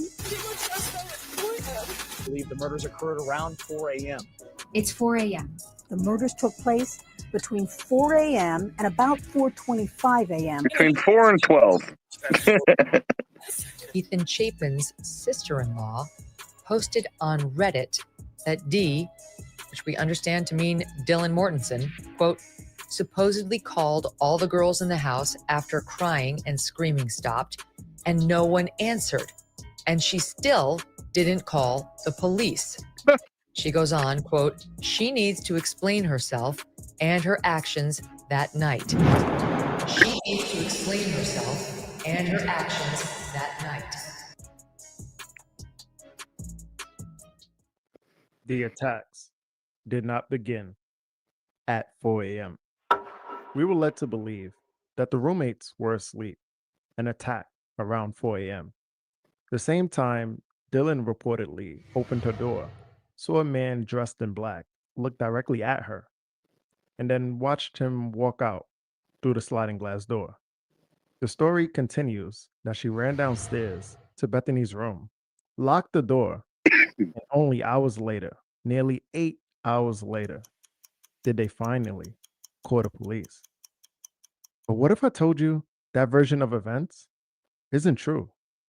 Why would investigators and the media lead with that narrative of what happened on the morning of November 13th, 2022? Now, with the gag order lifted and more details coming to light, that story is beginning to unravel. Anytime someone dares to question this case, they're immediately shamed for simply asking genuine questions. And then she saw Xana down post-attack. She said she thought she was passed out, or that Dylan was out of it. I guess I just don't I still wrestle with how could you hear your roommates screaming and sobbing and see one down and not call sooner? I'm not blaming. I just genuinely am searching. I start the analysis with, this could be my daughter. I have 3 kids. One just graduated from college. 2 are in college. So this could be my daughter. And so my daughter could be on Megyn Kelly's show and all these networks, and now being analyzed by all of you, substituting what you think you would have done in that scenario. And you're well-intended, but first and foremost, this guy's an idiot, I gotta say, and we all know what we would have done. He sounds like what's his name? Let him keep talking a little bit. I want to see if it sounds like he's a joke, but I will. I sure know if this is my daughter or it sounds like Jeff. She's well-intended, and she did the best she could at her level of awareness at that moment. And just like Garrigo said, there's no typical way to act.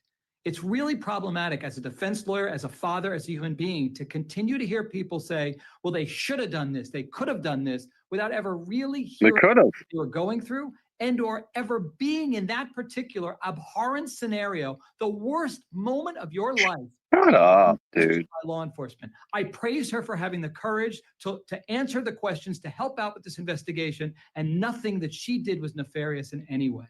My ass. What an idiot this guy is. Literally on an apparatus to dial 911, and then but you know, she wasn't supposed to do anything. Kiss my ass, dude. That's what you do when you're your friend screaming. Yeah, Angel D. What's up, girl? Friends. Nobody ever said they were friends, dude. Insane. Except the fucking media. Well, no one suggested it was. Scott Peterson's nefarious. No one's suggesting it's nefarious. So and you can save your umbrage and outrage. No one's suggesting it is. I love a very it. odd situation. I like her. Way more upset, and she heard a lot more than the police had revealed to us in that affidavit. She was much more aware that there was danger in the house than we've ever been told before. So what do you think it was, Megan? So it's a fair question to say, why is that? Who do you think it was, Megan? Reveal more of that. Why did they try to keep that out of the public eye? And I'll tell you what that has done. This is not a Megyn Kelly theory, nor do I subscribe to it. But you take 30 seconds and Google her name online, you've got half the internet thinking she knew more. Which should raise red flags.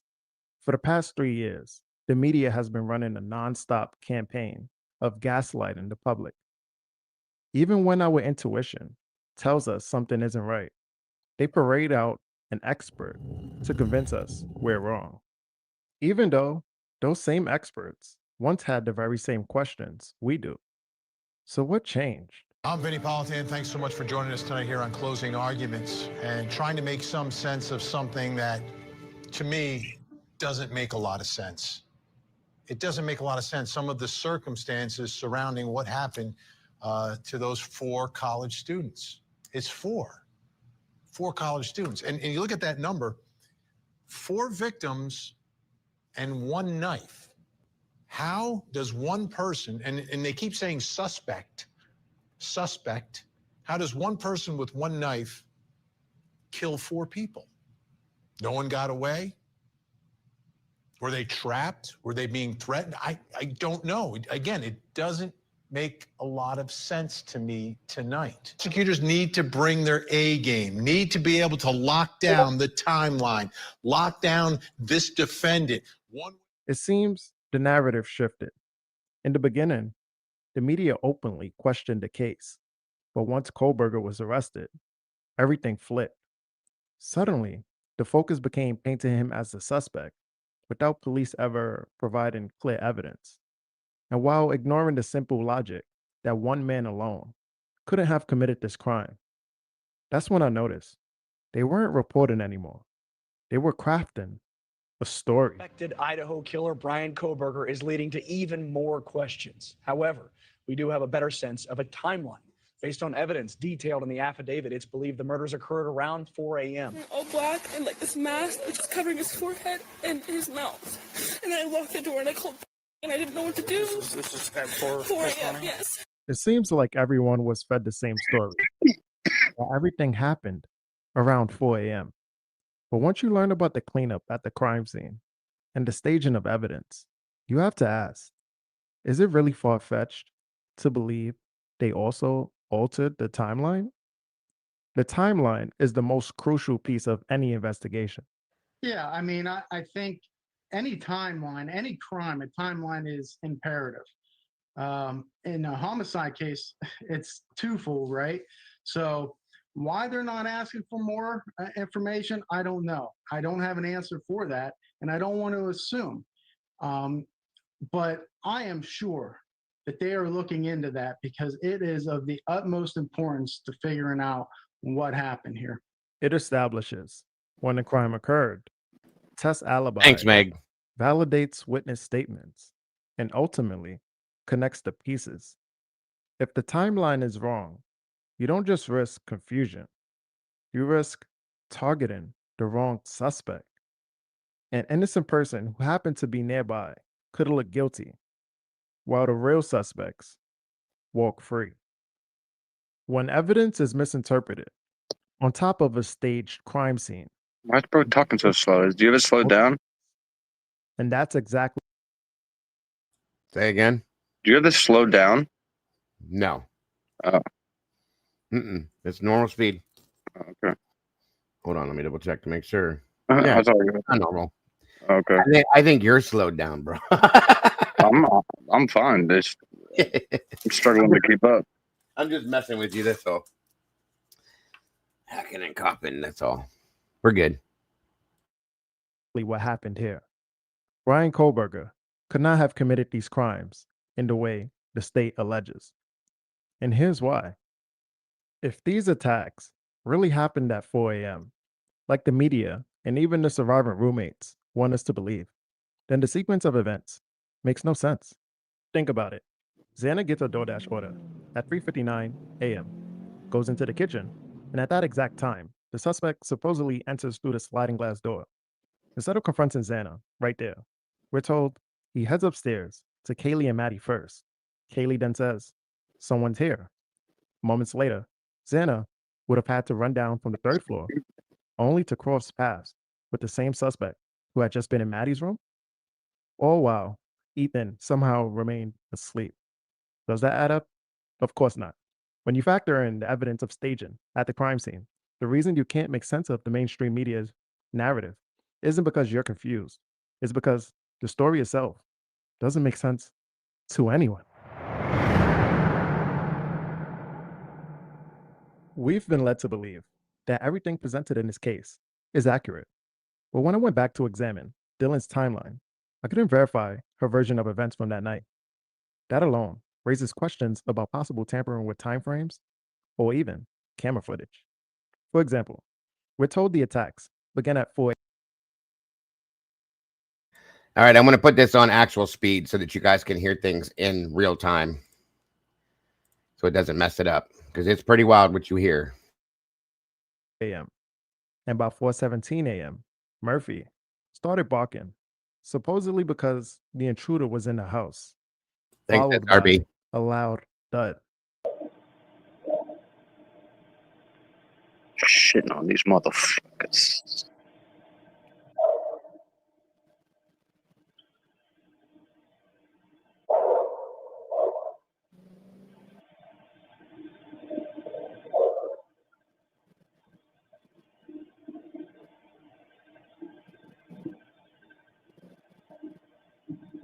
Welcome, SRB. Good to see you, dear. Welcome, Robert.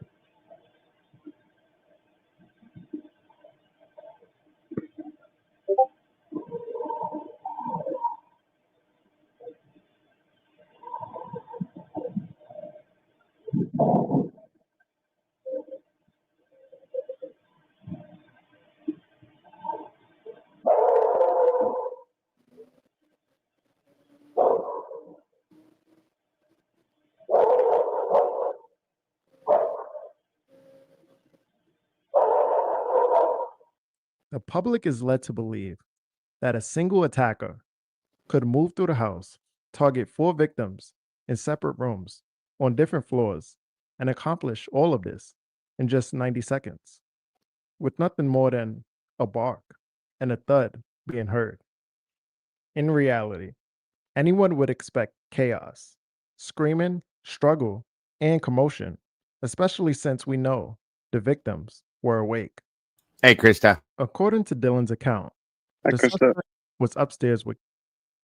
The link is pinned, Krista. If you want to join us, it's top of the link, top of the channel. And there's more footage coming up that we need to hear in the background. Really, definitely need to hear it. So I'll let you know. Kaylee and Maddie, when Xana supposedly ran downstairs. But Xana was an active, alert young woman. With the layout of that house, she could have easily made it to her room to lock the door, or even escaped through the sliding glass door or front entrance to call for help. Instead, what Dylan claims she heard was Xana crying in the bathroom, followed by a male voice saying, "It's okay. I'm going to help you." The troubling part, none of that is reflected in the camera footage shown to the public. Yet, strangely, the same phrase appears almost word for word in an episode of The Vampire Diaries.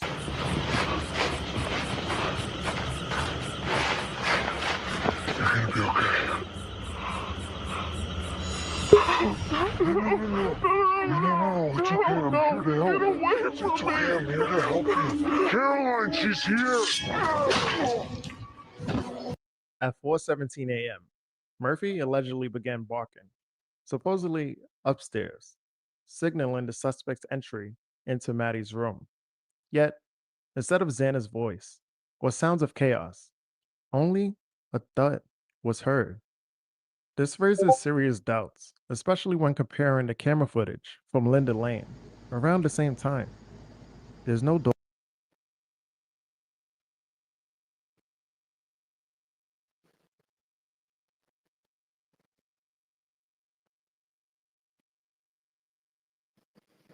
Okay, now this is where I want everybody to pay close attention and listen to everything you can. If you got headphones on, whatever it is, if you don't, if you can, turn it up. I'm just telling you. Okay, and again, this is Casper West. We're reviewing from his channel, folks. There's the link right there. Pay close attention now. Dog barking. No loud thud. Not even the sound of a car speeding away. So and pay attention when you hear this. Pay attention to the timestamp up here too, okay?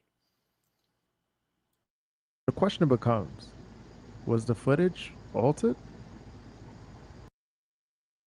Remember, the entire timeline comes from the roommates. If they say they were home, we assume that's true. If they claim they heard noises at certain times, we're expected to take that at face value. But the bigger issue is, are the roommates truly trustworthy?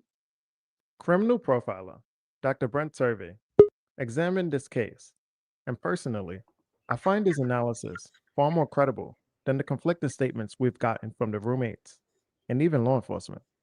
Brent Turvey is a world-renowned forensic criminologist, criminal profiler, and crime scene analyst. Good point, Tally. Since beginning his career in 1996, he's worked across the United States, Latin America, Asia, Europe, and Australia. Over nearly 3 decades, he has investigated homicides. One of his core specialties is uncovering staged crime scenes, situations where offenders deliberately alter evidence to mislead investigators.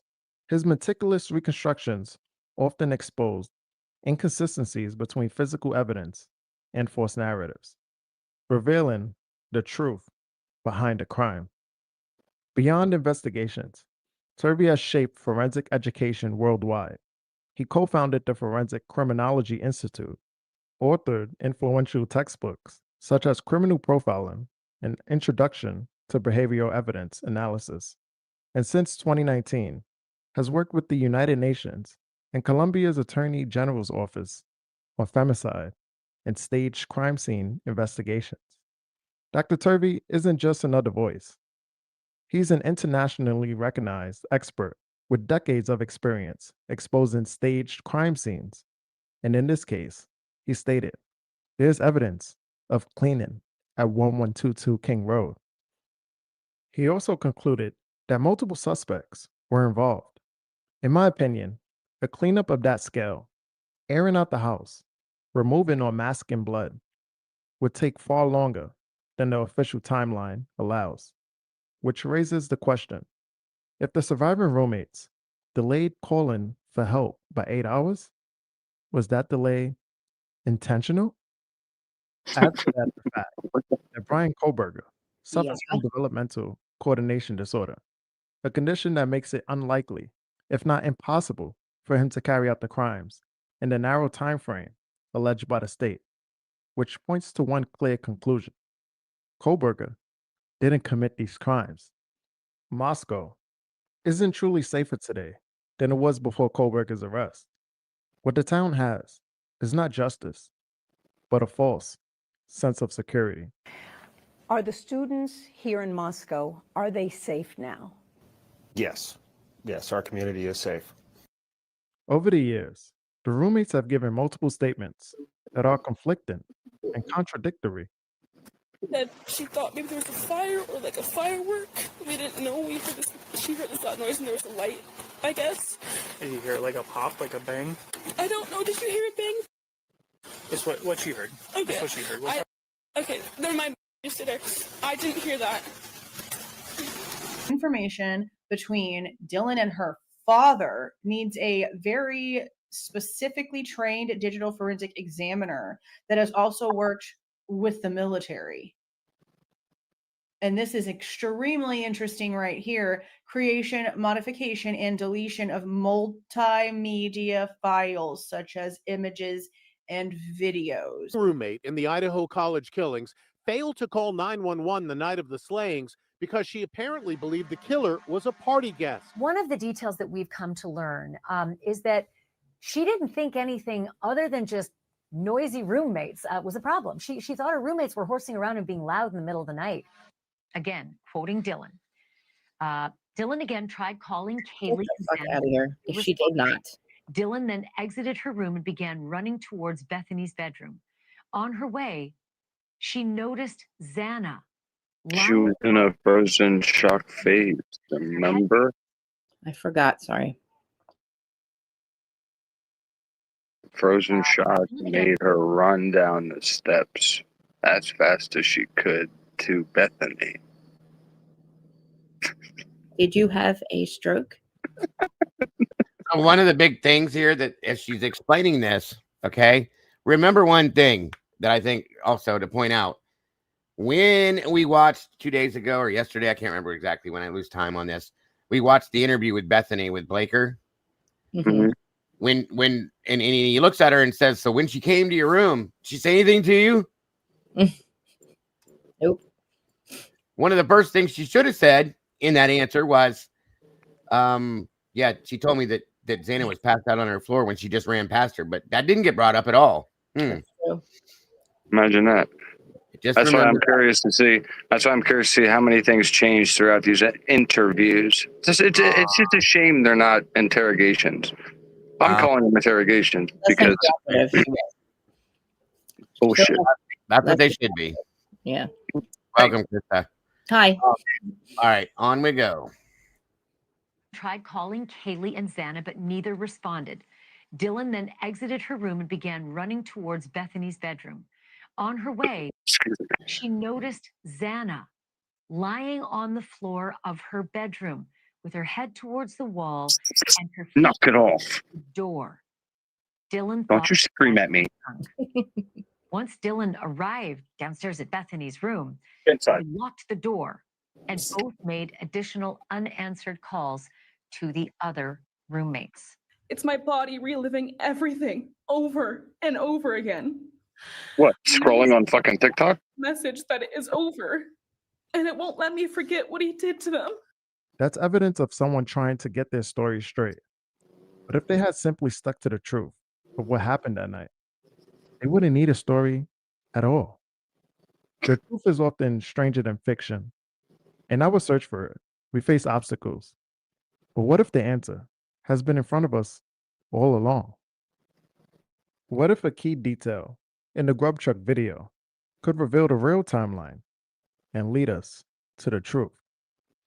According to documents, I love this guy. Ethan and Maddie were last seen at the Grub Truck, while Ethan and Xana So do I. were last It's like every line's a Goosebumps novel. I mean, he's good in the things that he points out. I've been following a lot of what he's been Just doing. wait until what we go over. I think it's just the way he talks. I think it's just the way he talks. I bet, dude. I would bet my whole bank account that he is Spanish. Actually, no. I think he's I saw a picture in one of his things. I think he's a black dude. No way. Yeah, I think. Really? I'm pretty sure. I mean, it looked like he was. Sounds Spanish. I thought he sounded like he was could from be. like up north, black guy from like Boston. Oh, okay. Me and Willie are up north, so Like north somewhere. Oh yeah, they are up north. I don't Your know. brother? I don't care who he is or what he is. Yeah, I think. Oh, me neither. I was just. Great work. I'm just going by. I always just try to guess by the voice. Oh yeah, no, I got you. What they look like. Right. My question is that. Oh, Gary, I got you, Jen. On we go. Hi. Dylan and Bethany were the first to arrive home, followed by Kaylee and Maddie, and then Ethan and Xana. To understand what happened on the night before the slayings, we need an accurate timeline of where everyone was. Nobody's saying they don't like them. Supposedly, the last picture taken was right before the roommates went to bed, around 6 p.m., after attending a party at the Whites to get ready for another party later that night, around 8 p.m. When they woke up, the party schedule continued. Bethany would Real attend- quick, Diego, let me ask you this. Do you think that they asked the girls to give them a full list of every single person that was at the party the night before? Nope. Wouldn't you think that every single person at the party the night before would be a suspect, just thinking that maybe somebody saw something in the house that they liked that they went to go back for, or they saw a girl that they liked that they wanted to sneak back in for? You know what I mean? Absolutely. And wouldn't that maybe be a reason why this person, if somebody went upstairs to the third floor first, wouldn't it be maybe because they knew something was up there to go take, and then it turned into It could be, and they should have asked for every person that was at that party, whether they did or they didn't. I don't know, but you're right though. Hey Humphrey, good to see you. Absolutely, 100%. I do not believe they did, because I'm sure they probably don't even know everybody that was at that party that night, because I heard there was 100+ people there. Yeah, I'm just saying, dude, every one of those people, in my opinion, would be, until further notice, a person of interest, because again, dude, you got to look at people with motive. And okay, if it's regulars that are always coming to parties, fine, but who brought somebody new to the party? Who was at the party that you guys never noticed before? Like people like that, like those kind of questions and shit. I want to know if that was asked to these two, because that's the shit that matters, not whatever the hell Blaker was asking Dylan. 100%, 100%. Or Bethany. Sorry, Bethany. Well, how could she think it was a leftover party guest from 2 nights before? Because the party was Friday night, and like this happened Saturday night. So Ashley Banfield's like, oh, she thought it was a leftover party guest. Oh well, it's like no, it wasn't a party that night. Like she's an idiot. So. And then I want to know how on a Friday night you leave your cell phone somewhere where you partied, which I've done before, but immediately the next day I get my phone. Mm-hmm. But in this case, the next day he was just like, I'll just rely on my girlfriend's phone. And that's why Hunter's phone was at 1122 during the times of the crime. And if you're not, why would you leave your phone somewhere if it's not your friend? Like they're not supposedly best friends like everybody thinks, but why would you leave his phone there for comfortable? Well, hold on, because he points out some things about Hunter too that really make you go, okay, hold on now. Right. We're coming up. I was just wondering because his phone was his phone was there all Saturday. That's why I think he was there the whole time, because he hung out with them all day Saturday too, according to him. You know what I mean? So, okay, so that means I'm lost then. So he didn't leave his phone there at the party. He left his phone when he was hanging out with them that day, but didn't go back just that night to get it. Instead, gets it the next day after everybody's dead. That's just weird, dude. Sorry.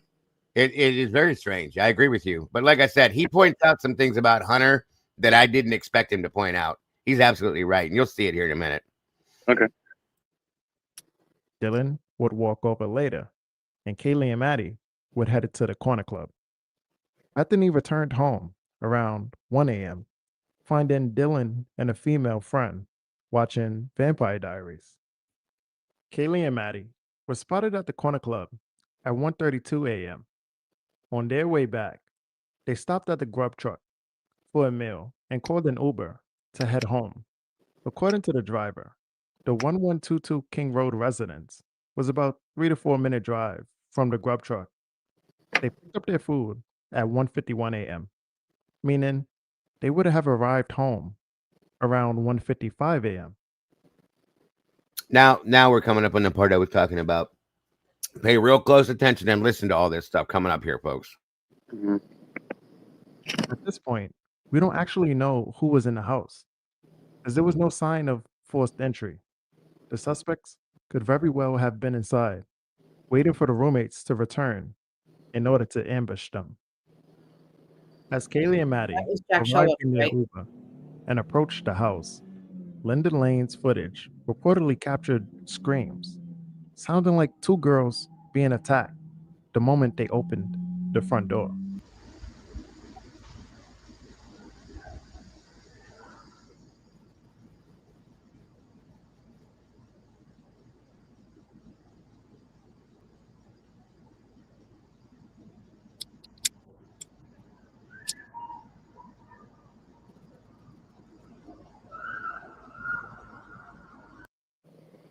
Look at the timestamp right now. Holy shit, that was loud. 1:56. Okay, remember that. Oh my god.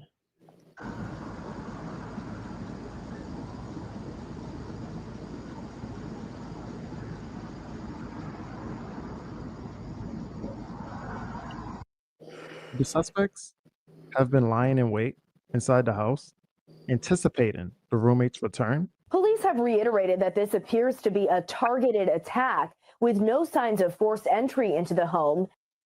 According to Dr. Turvey, the suspects had a coordinated plan. I believe the home was already occupied, with the perpetrators in position before the roommates arrived. About 20 minutes later, when Ethan and Xana supposedly returned home, Lyndon Lane's footage reportedly captured a male and a female voice.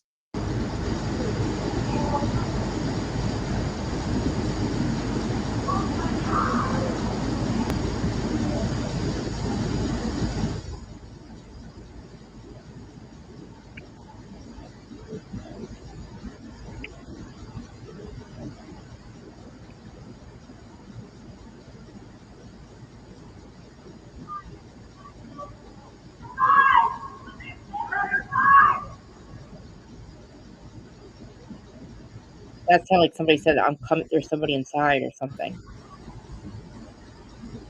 I heard somebody say, "Come on." Could these calls have been from Ethan and Xana? I just want to know how it's just clear from a camera although that far away.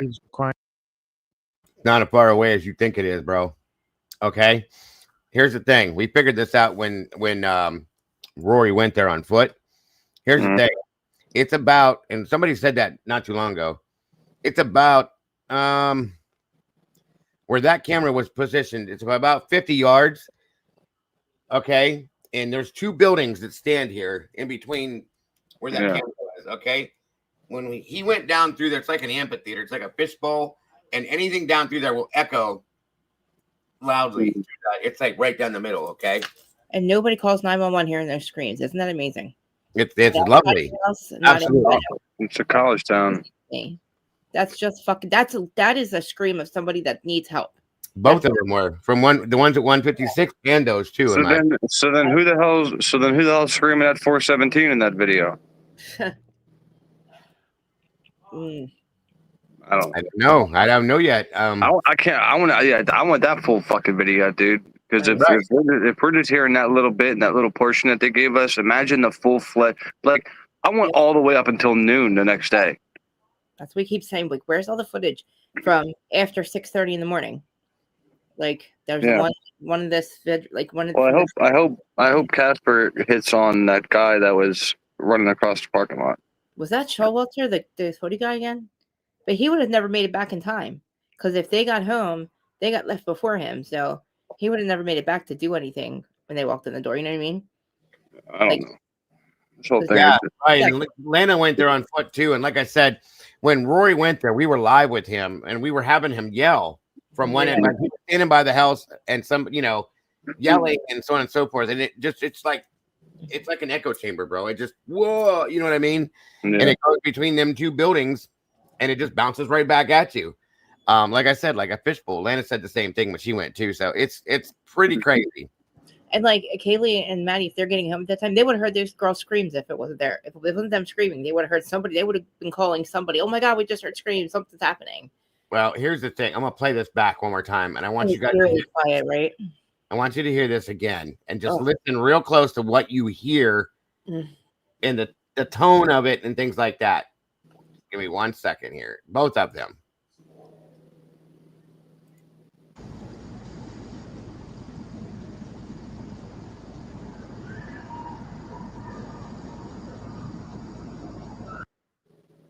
That sounds like two separate girls screaming to me. But I'm confused because if this is 156 and supposedly Ethan and Xana aren't even home yet. I know. So what the hell's going on? Maybe they're the ones that come in at the second set of screams. Like I said, timelines, deception, and cover up, bro. It makes you think about certain things because we've been talking about the possibility. Eddie even said it about two separate instances that maybe this happened with them first. Yeah. Those two came home. So then what the hell are the other two doing? Just hearing this shit? Screams. What at 3:15? Don't we hear screams too from the the same thing they were doing all night, bro. Nothing. Sitting there listening, being quiet and like they were supposed to. You know what I mean? That's crazy. It's insane. It's making insane. supplements, having toothaches. Yeah, well, again, like I said, it sounds to me like two different female voices yelling. Okay, when I hear it, that's why I said, listen, real close. Mm-hmm. Yeah. All right, I'm gonna do it again.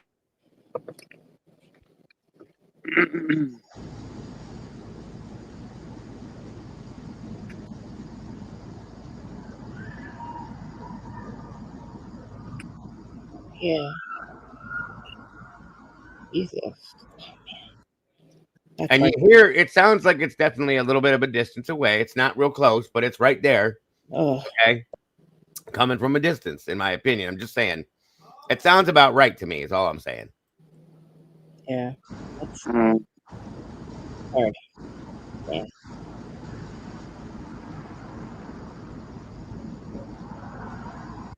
Jesus. Suspects have been lying in wait inside the house, anticipating the roommate's return. Police have reiterated that this appears to be a targeted attack with no signs of forced entry into the home.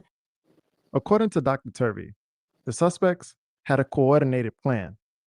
I believe the home was already occupied, with the perpetrators in position before the roommates arrived. About 20 minutes later, when Ethan and Xana supposedly returned home, Linda Lane's footage reportedly captured a male and a female voice.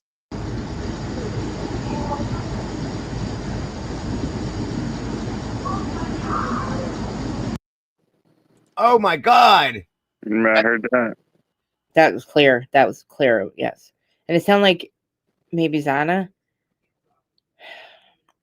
Fuck. They're not even home.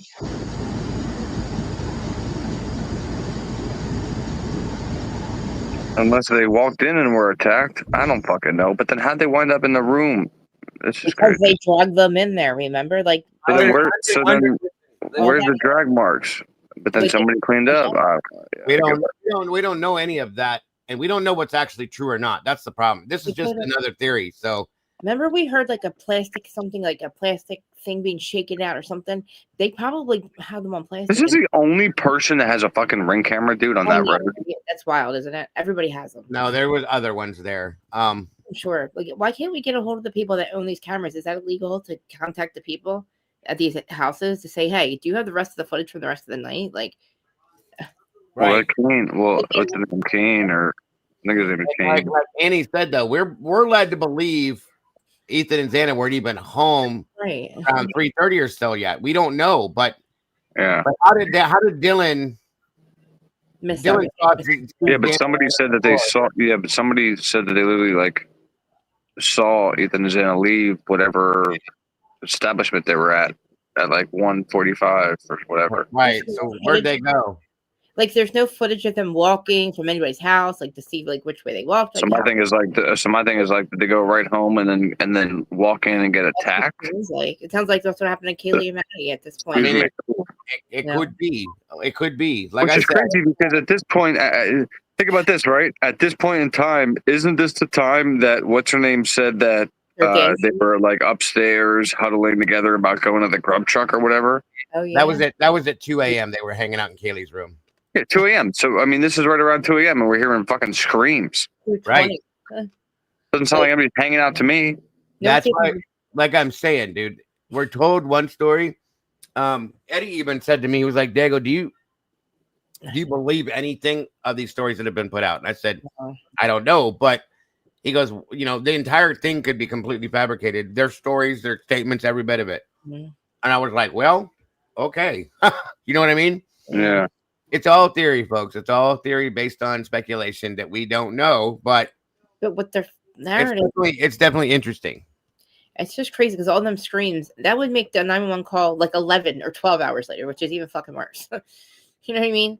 Like, then it's like just to say the timeline before a clock is bad. Like to wait 8 hours, 9 hours, but that means you're in the home even longer with these bodies. Like, you're such a witch. I can't even. No, they did. Neither one of them did anything they were supposed to do. I don't care how long it was. Either way. Oh, but you don't know what they were going through. For 12 hours, I'm sorry. She had a toothache. That's what she was going through. She had a toothache. She had to go home for Thanksgiving because she had shit to do. And Dylan just whatever. They left the grub truck at 1:40, supposedly. They got their food at around. They got to the grub truck at 1:40. I'm sorry. They got their food and they got home. They left and got home around 1:56 is what Olivia had stated. That's it. And then from that point forward, everything else is Dylan statements. It's all Dylan and Bethany statements per se. 1:56. Olivia said that she saw them get out of the Gower's car. I don't know how she saw that, but whatever. You then. Nobody else did. Right. And so I don't know. And yeah, that 2 a.m. is a dark hour thing is quite interesting. What's that mean? Like nobody used their phones at that time or something? They couldn't find any. No, it's something that Stacey Chapin said early on in the investigation. Yeah. All she said was 2 a.m. is a dark hour. Well, if we look at this timeline, yeah, if the timeline's not right, yeah, I'm just saying it's quite. I mean, these people that their families is like they got to be so effing confused. Like they're so misled, and then they have things that come out that are like, not what they were told. Then the talks come out, and then they don't even pay attention to them. And it's like, how freaking twisted are these people? Like does LE do to these people? It's like wild. They used to grief against them. Now you got this other one, the mom's teaming up with Othram or something, hanging out with Othram. Like they basically did nothing. They didn't solve the case because the DNA was botched or whatever. It didn't really, as far as we know, it wasn't true that we could have came from anywhere. So really, they didn't solve the case because Brian actually didn't even do it, even if they did say he did. So, like, I don't know why there's only one lab. So what's that tell you? In the whole United States, it's only one lab. No, they didn't solve anything. And Bill Thompson didn't prosecute anything. Brian convicted himself, folks. I've been saying that. That's just how I look at it. So yeah, I'm gonna go forward, but listen real close and look at the timestamp at the exact same time as we hit these, and it just makes you go, okay, it's real interesting. Is all I'm saying. Turned home. Linda Lane's footage reportedly captured a male and a female voice.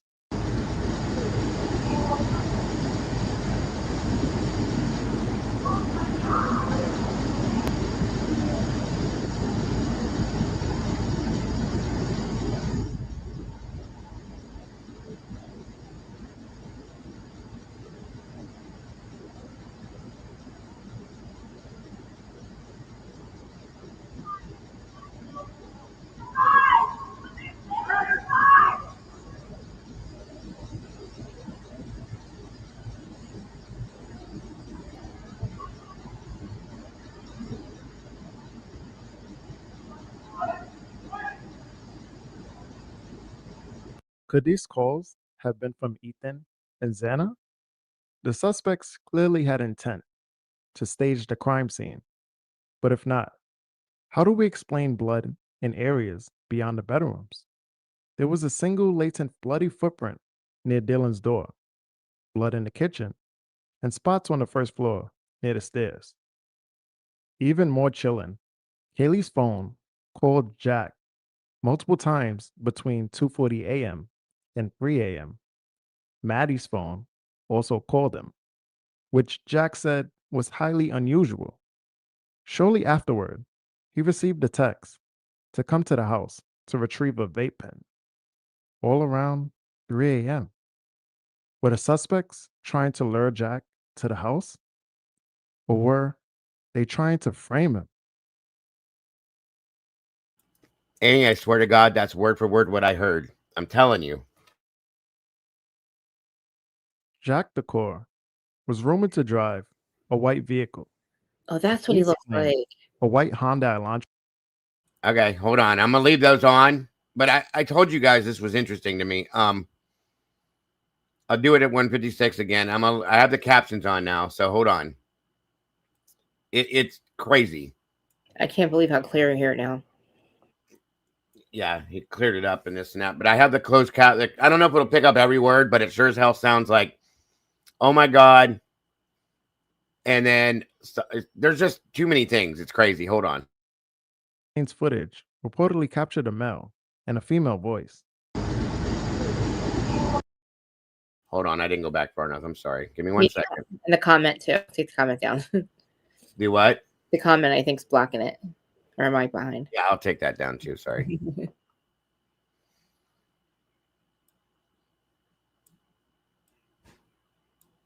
Okay, here we go. The front door.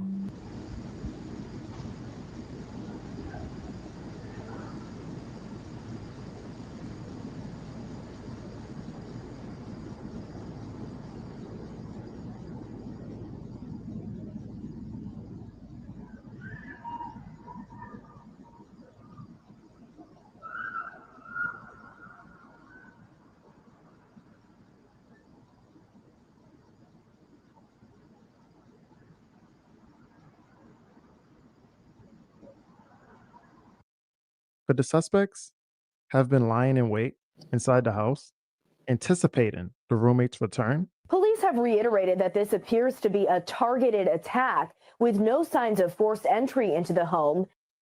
According to Dr. Turvey, the suspects had a coordinated plan. I believe the home was already occupied, with the perpetrators in position before the roommates arrived. About 20 minutes later, when Ethan and Xana supposedly returned home, Linda Lane's footage reportedly captured a male and a female voice.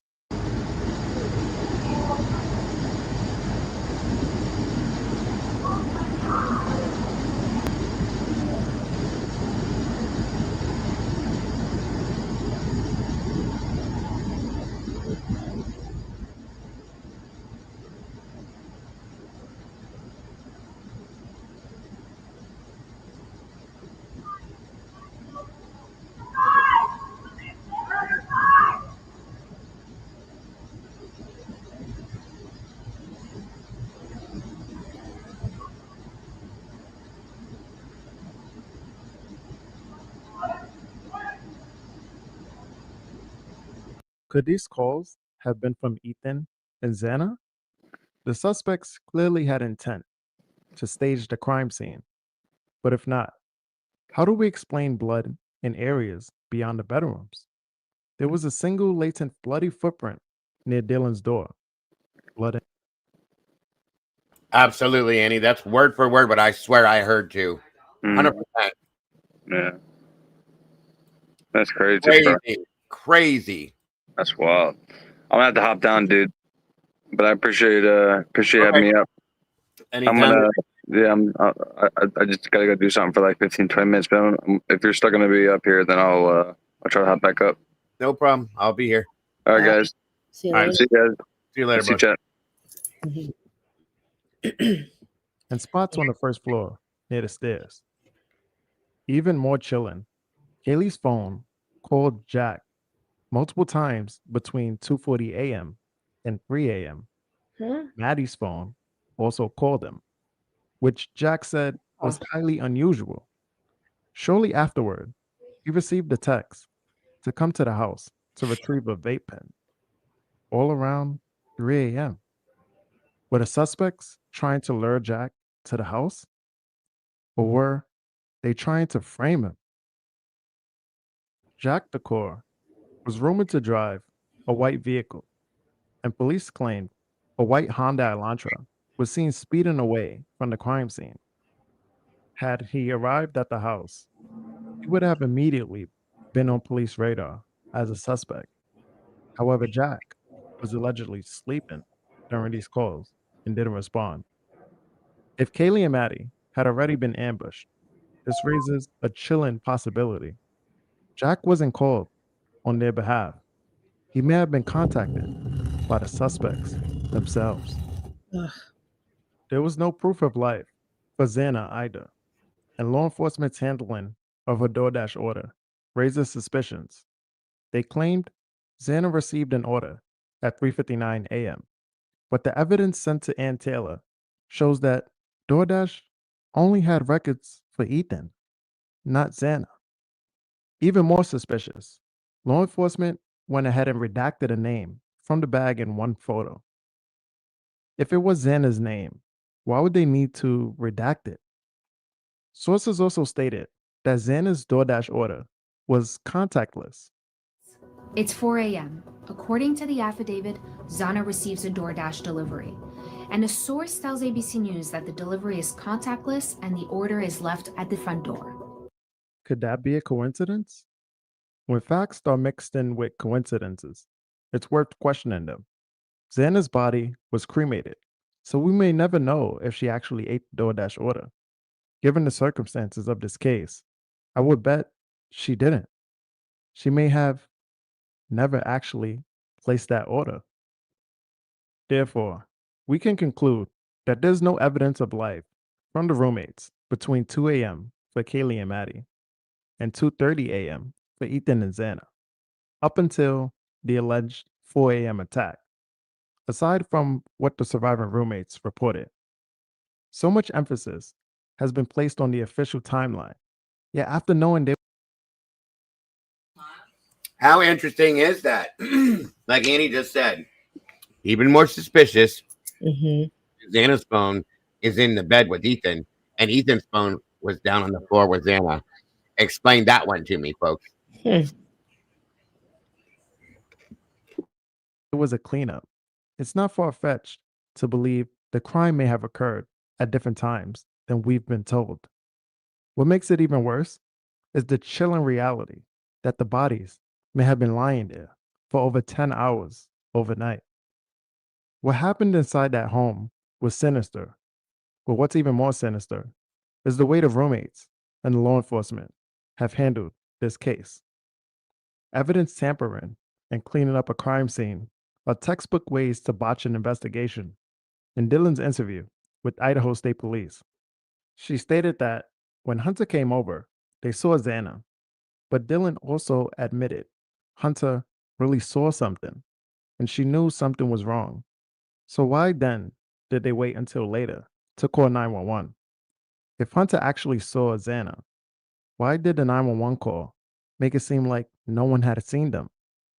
On the call, Hunter says Ethan and Xana, as if they were just sleeping, even telling others to get out. But if he had already seen them, why stage a performance for the 911 dispatcher? Can I just tell you what happened pretty much? What is going on currently? Is someone passed out right now? I don't really know, but pretty much at 4 a.m. Okay, I need to know what's going on right now if someone is passed out. Can you find that out? Yeah, I'll come. Come on, Bethany, we gotta go check. But we have to.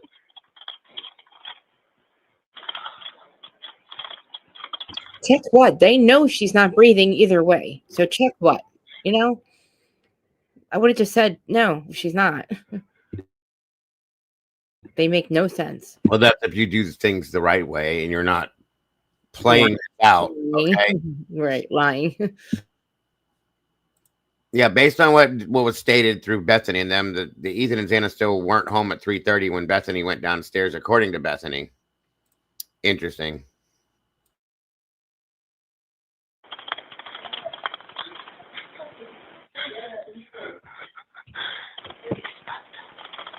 He yelled Ethan's name. I didn't know that. I didn't realize that before.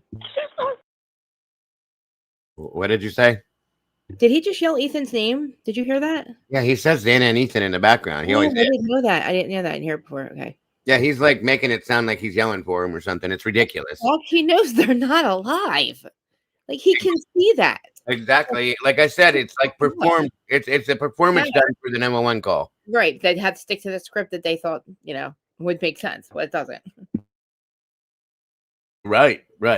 Like what the fuck? Like you're sticking to a script, but you gotta like maybe work around the shit that happened because now now that we know what they look like when they were found, you're recognizable. You're not checking for a pulse, okay? You're just not.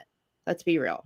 Right. And Annie just said Dylan doesn't say Ethan and Xana are home at 4 a.m. when Kaylee is playing with the dog in the living room and running up and down the stairs screaming. Right. My thing too is Eddie pointed something out the other day that made me start thinking. And he was like, remember when DT came out and said that Christy told him that when they first called Hunter over that it was to break the door in or push the door in so they could get into her room? Oh, Yeah, of course. And he goes, Dago, I've always told you that there's always a little bit of truth sprinkled into every lie. And I said, yeah, of course. We all know that. Welcome, Hemisphere. And I said, it's interesting. He goes, maybe that really truly happened and it didn't fit their narrative. So they had to back that statement back out. And I'm like, yeah, okay. I'm just saying. And these are things to think about and put together with what we know. That's why this video is so interesting to me. Yeah. And like hearing the 911 call again is like, oh wow. Now what we know now, like watching it back now. And there is absolutely zero proof of any time that anybody that those two got home. I've been telling you guys that for weeks now. I just can't. It's crazy. It's almost like they were just brought there in that condition. I don't know about that, but I don't know. It's like this whole thing is crazy. They had to have seen. Okay, say that the girls walked in an hour before that, so they're probably unalived on the floor at that point, and they're going to walk into that. So that could be what the first screams are for. And the whole thing, the whole thing is we're supposed to follow along with what Dylan says in her statement and Bethany, but at this point, I don't know that I believe anything they've told us. Period. No, this whole thing could be 100% fabricated, folks. The whole thing could be. We don't know. And she was very less than helpful. If they lied about any piece of this, I'm telling you, if they lied about one thing within the entire story, then what's to make us believe any of the story is correct? That's all I'm saying. Exactly. So what do you got to lie for to begin with? If you're not lying about everything else, what do you got to lie about one thing for? Right. Where's that start? Where's that end? Where's that lie start and end? Yes. Hey, I understand. What's up, Hemisphere? Hey, Hemisphere. I just want to point out something. Go back to Bethany's statements to the officer when she had her interview. She said that they left the house at 8 o'clock she left the house with Xana and Ethan at 8 o'clock. And she Maddie got back home around about 1 o'clock, right before Kaylee and Maddie got home. My question is, and I'm just saying, we're going to go with this theory. Who's at home at the time to let these people in? And where was Dylan at? She's sitting there watching Vampire Diaries the whole time with a friend?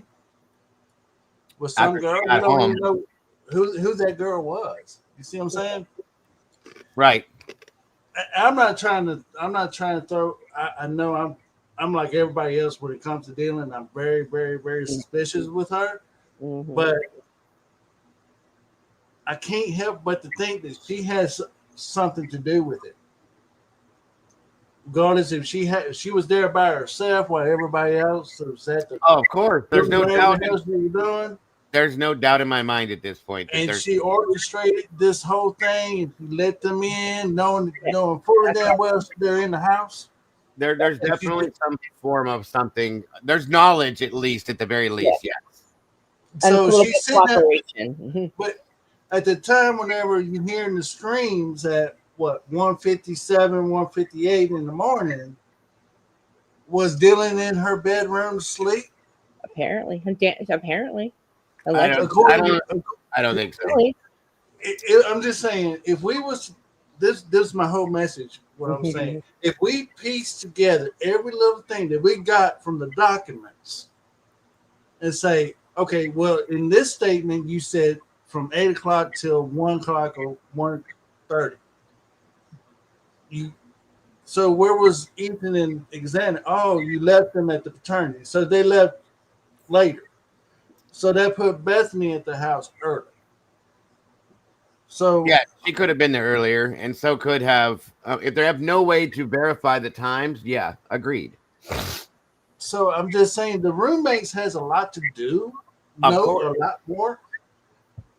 Of course. Is why the back slider door, I think, was left unlocked on purpose. Okay. Very conveniently. Okay, you can make an argument that this was a party house and everybody has access. Well, here's the thing. One more thing real quick. Let me say this with what you were saying. We know for a fact, and they stated that there was a handful of people that knew the code to the front door, and the back slider door very easily can be left unlocked with no problem. Okay, and you can say it was an accident. So Hunter's one of them that knows the code too. I guarantee it. Not to mention, hold on, let me finish this. Not to mention, the alternate perpetrators were people that were put on the witness list. We know all that, and they're 4 males. Okay, there's 4 males. They live within walking distance per se, and they know the people in this house. Just think about all that and put that together. That's all I'm saying. It's quite interesting to me, is all I'm saying. If the house was that wide open for everybody to walk in and out of it, when you play this video, I'm not going to try to give another way, but he kind of points at one particular person that was there that morning.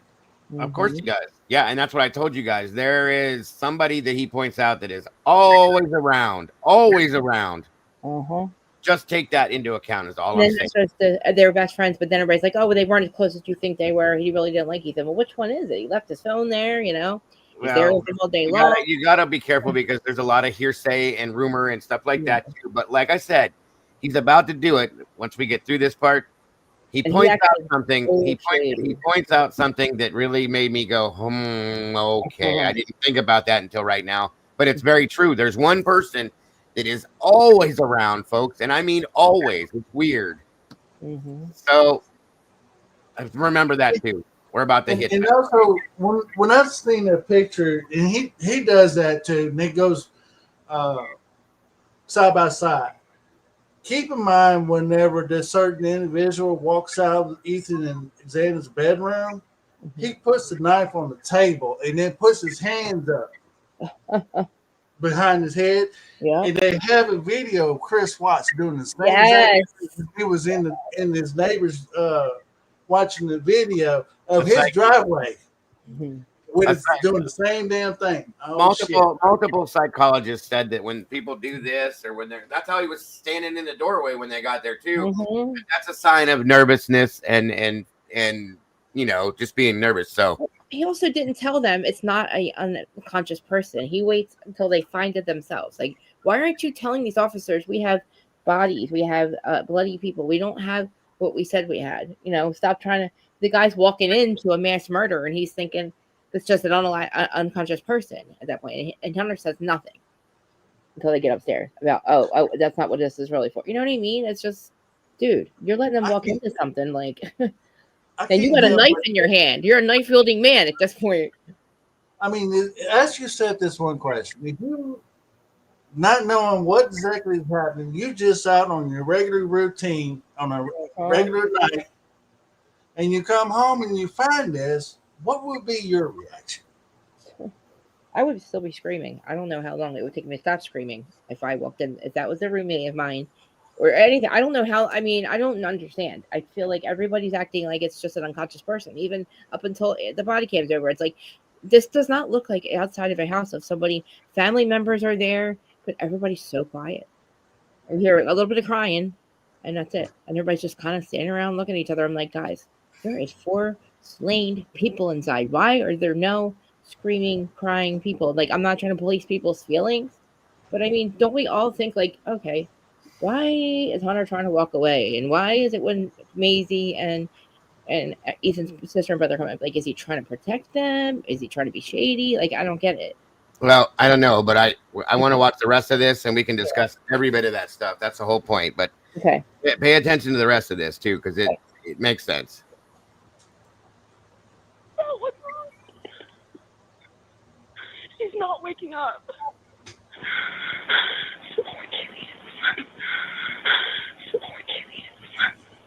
Oh, I heard that time. What did you say? I heard that one that time. I never heard the "Where's Kaylee?" I heard Kaylee or something like that. Yeah, well, just watch. I can go back if I need to. Just hold on. It seems clear they are sticking to a narrative designed to prevent the truth from being pieced together. Notice how Hunter is present in almost every single body cam clip. He doesn't even live there, yet we see him more often than the actual roommates in their own home. During Kaylee's body cam, Hunter steps outside to eavesdrop. During the noise complaint, he answers the door and lies to police. And on the crime scene body cam footage, he's once again pulled over before police officially arrive, guiding them through the house. Who is Hunter? Why is he always around? He lied to police once. Could he lie again? One thing is certain. We see patterns, and we will uncover the truth. To the public. I accept that, but I think they didn't put it in there because it doesn't make Dylan look very good. Because they knew that people would say she heard screaming, she heard sobbing, and she saw Xana Kernodle down on the floor. She was scared enough, and then she laid eyes on an intruder. She was scared enough to run to the other roommate's room, and they still didn't call 911 for 8 hours. It's odd. We are allowed to ask questions about how that could happen. They want us to believe the 4 a.m. timeline, that the roommates were asleep when the attack happened. But ask yourself, why are they pushing this narrative so hard when the evidence points elsewhere? The truth is, the story was crafted inside that house. By placing the bodies in bed, they could sell the idea that the victims were attacked in their sleep. But that story doesn't add up. And now, it started to fall apart. Hey guys, so I just finished a conversation with Stacy Chapin, who is of course. Okay, so hang on. That jumped out quick. Sorry guys, it overlapped. Going on currently? Is someone passed out right now? I don't really know, but pretty much at 4 a.m. So why then did they? I'm playing this part back because a lot of people didn't hear it, I don't think. Hold on. Wait until later to call 911. If Hunter actually saw Xana, why did the 911 call make it seem like no one had seen them? On the call, Hunter says Ethan and Xana, as if they were just sleeping, even telling others to get out. But if he had already seen them, why stage a performance for the 911 dispatcher? Can I just tell you what happened pretty much? What is going on currently? Is someone passed out right now? I don't really know, but pretty much at 4 a.m. Okay, I need to know what's going on right now if someone is passed out. Can you find that out? Yeah, I'll come. Come on, Bethany, we gotta go check. But we have to.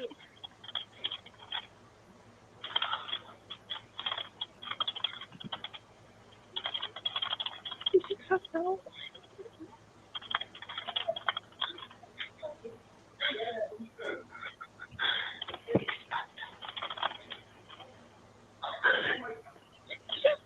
What's wrong? She's not waking up.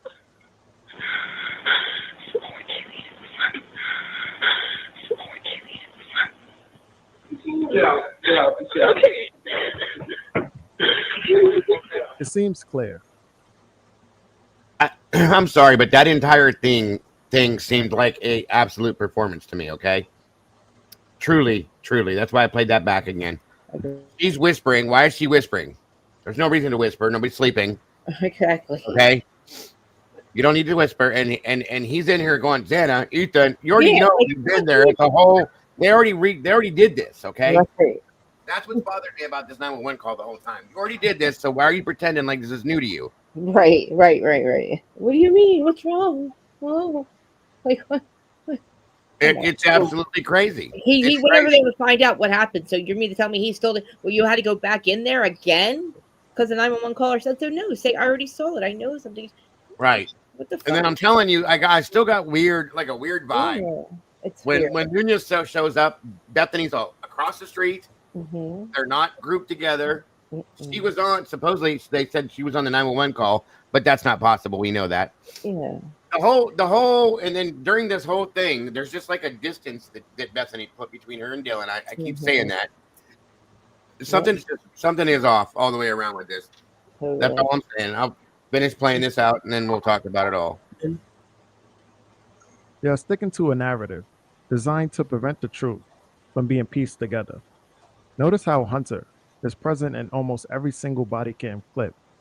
He doesn't even live there, yet we see him more often than the actual roommates in their own home.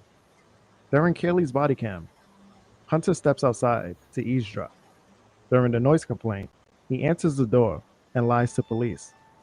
And on the crime scene body cam footage, he's once again pulled over before police officially arrive, guiding them through the house. Who is Hunter? Why is he always around? He lied to police once. Could he lie again? One thing is certain. We see patterns, and we will uncover the truth. To the public. I accept that, but I think they didn't put it in there because it doesn't make Dylan look very good. Because they knew that people would say she heard screaming, she heard sobbing, and she saw Xana Kernodle down on the floor. She was scared enough, and then she laid eyes on an intruder. She was scared enough to run to the other roommate's room, and they still didn't call 911 for 8 hours. It's odd. We are allowed to ask questions about how that could happen. They want us to believe the 4 a.m. timeline, that the roommates were asleep when the attack happened. But ask yourself, why are they pushing this narrative so hard when the evidence points elsewhere? The truth is, the story was crafted inside that house. By placing the bodies in bed, they could sell the idea that the victims were attacked in their sleep. But that story doesn't add up. And now, it started to fall apart. Hey guys, so I just finished a conversation. I love that he says all of that. All right. There it is, guys. It's a very, very well done video, in my opinion. Yeah. And I'm telling you, I don't trust. No. None of it's right. I'm sorry. Go Kind ahead. of makes it sound like Hunter and Dylan had this massive plan, and they worked together on it. So, does it make sense? Does it make sense to y'all if you're asleep in the bedroom watching Vampire Diaries or whatever, and you're hearing all this commotion and people getting stabbed? Mm-hmm. There's a lot of hollering, a lot of screaming.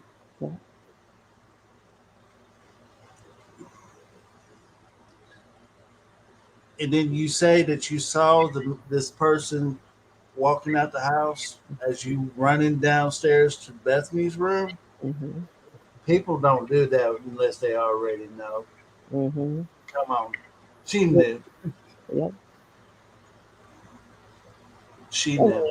Everybody heard that. We heard that far away. And I'm telling you, I don't get it. There, you get noise complaints and you call 911, but you hear these people screaming and you hear murderous shit going on in your house. You see. Well, let's take that into account. Let's talk about what. Sorry, guys, I was not trying to flip it off. I was just trying to do numbers, but you know what I mean. And okay, one more thing. That dog barked for 40 minutes and nobody calls the police. Right. And that dog was like, oh. That was one of those I'm scared barks, I'm mad barks.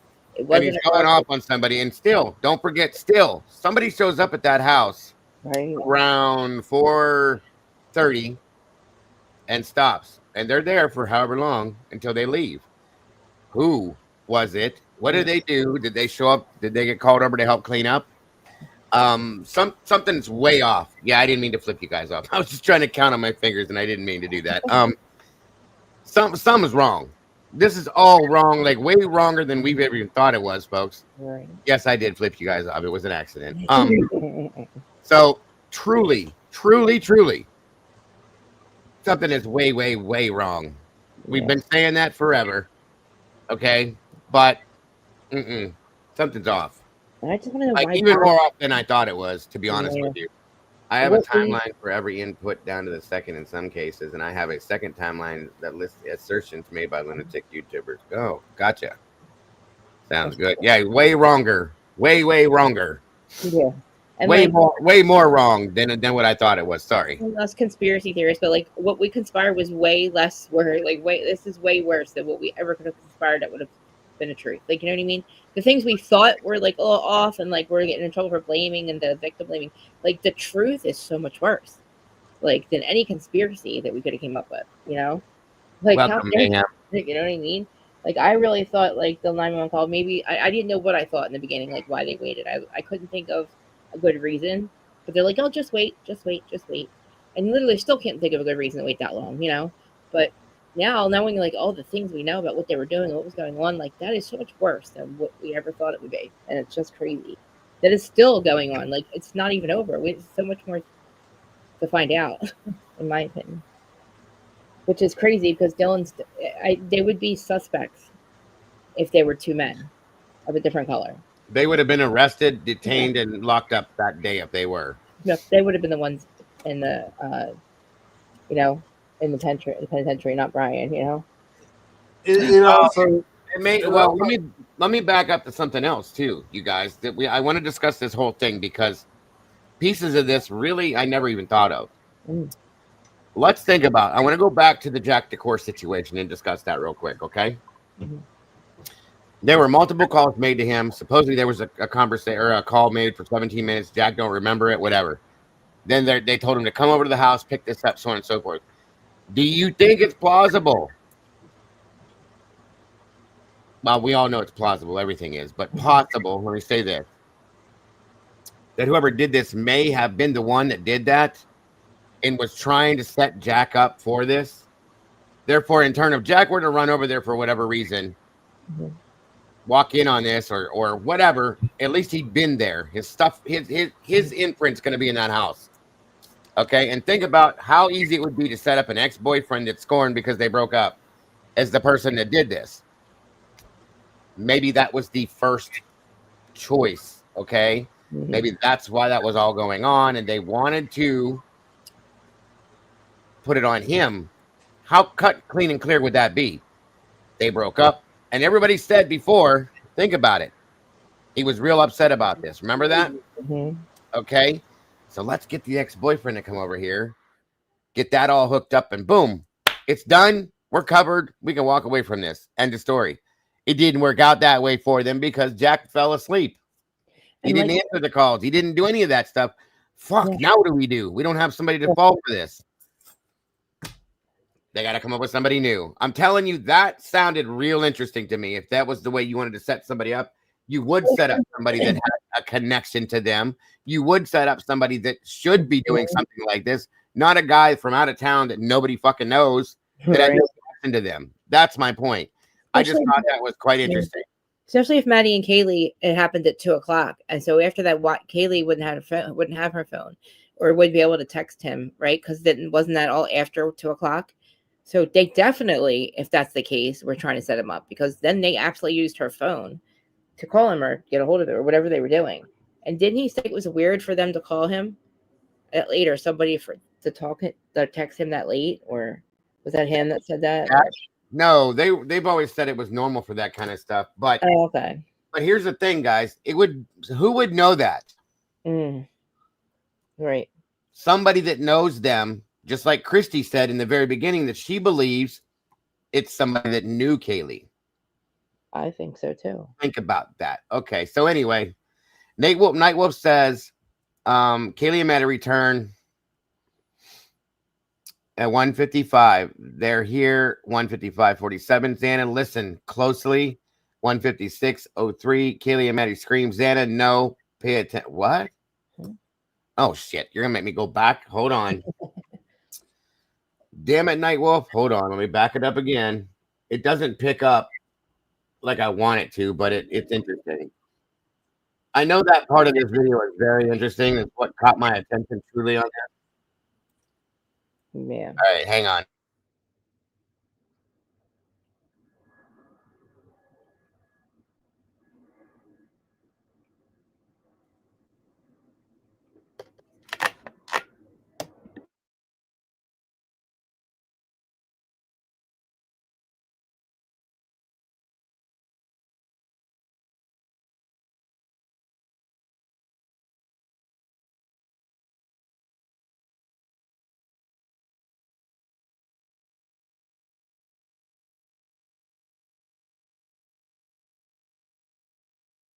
That way we can hear it a little bit slower and see if it makes it sound any different and it's clearer. So hang on.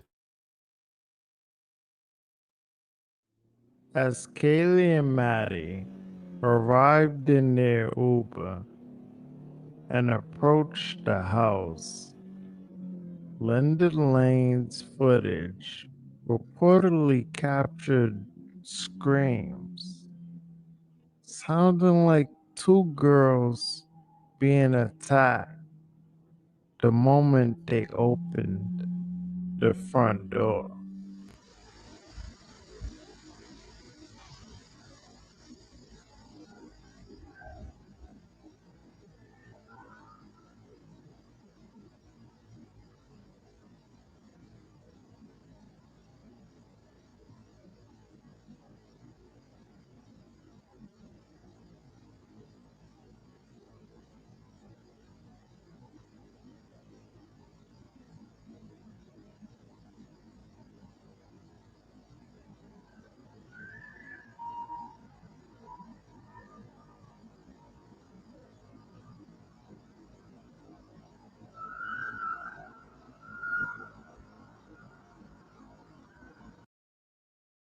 Hang on, that might be a little too slow. Hold on.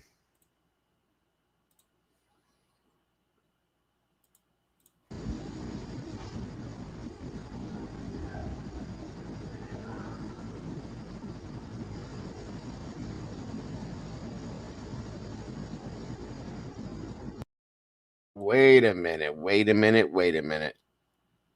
Listen close, guys. I just heard something that I didn't hear the first time. Hold on and listen real close.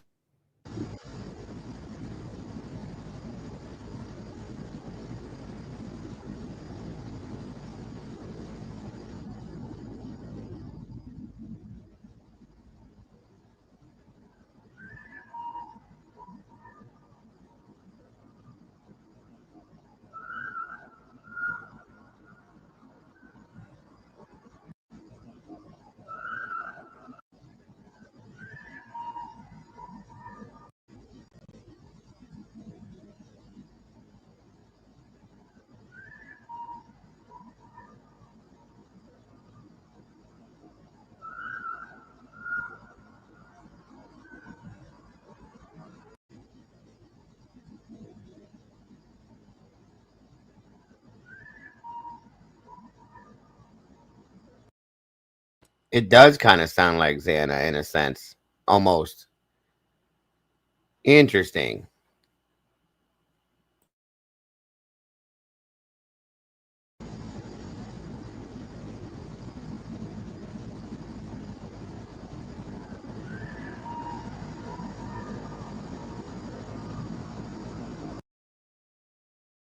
It does kind of sound a little bit like Xana, a little bit, kinda.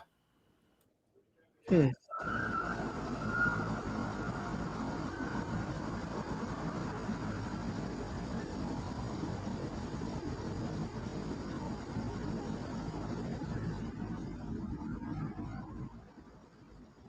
there's definitely two different Two different female Could the voices suspects screaming.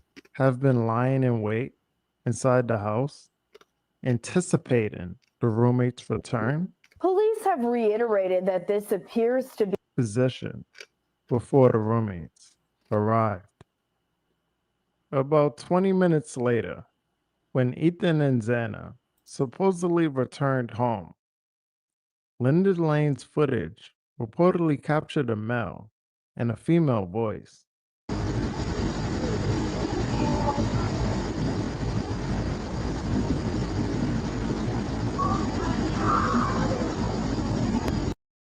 That was clearly, oh my God. Okay. Yes, that's clear. Very clear. Oh my God. And it was Yes, like, oh my God. Like, it was a distressed scream too, in my yes, opinion. yes. Oh boys, oh boys.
I don't know what that is.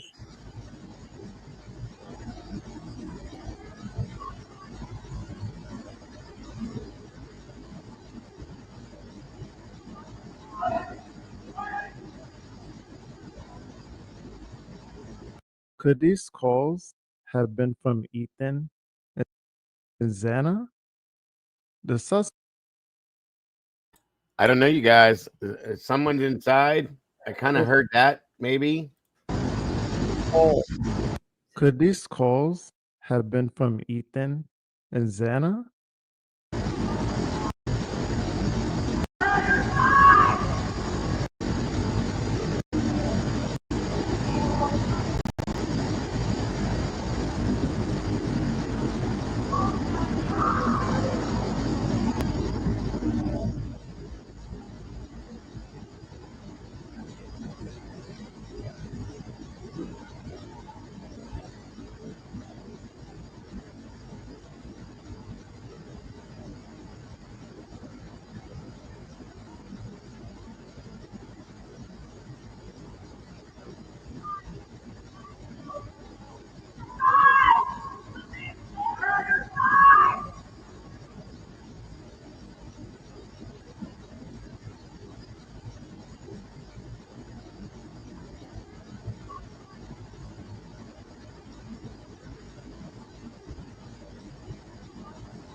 Could these calls have been from Ethan and Xana?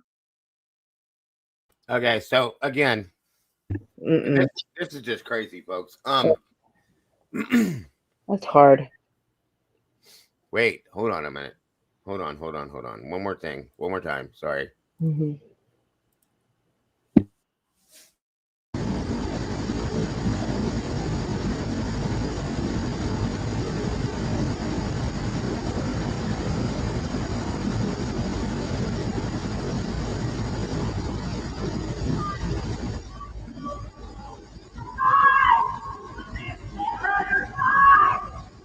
Someone's inside. That's what it sounds like. Run, there's someone's inside. Oh, yeah, it does. That is so sad. My wife was in the other room and said that's what she hears. Mm-hmm. That's crazy.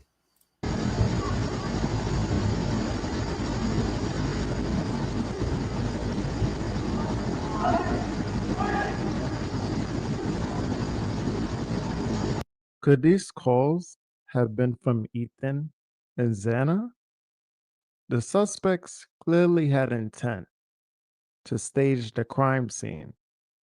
But if not, how do we?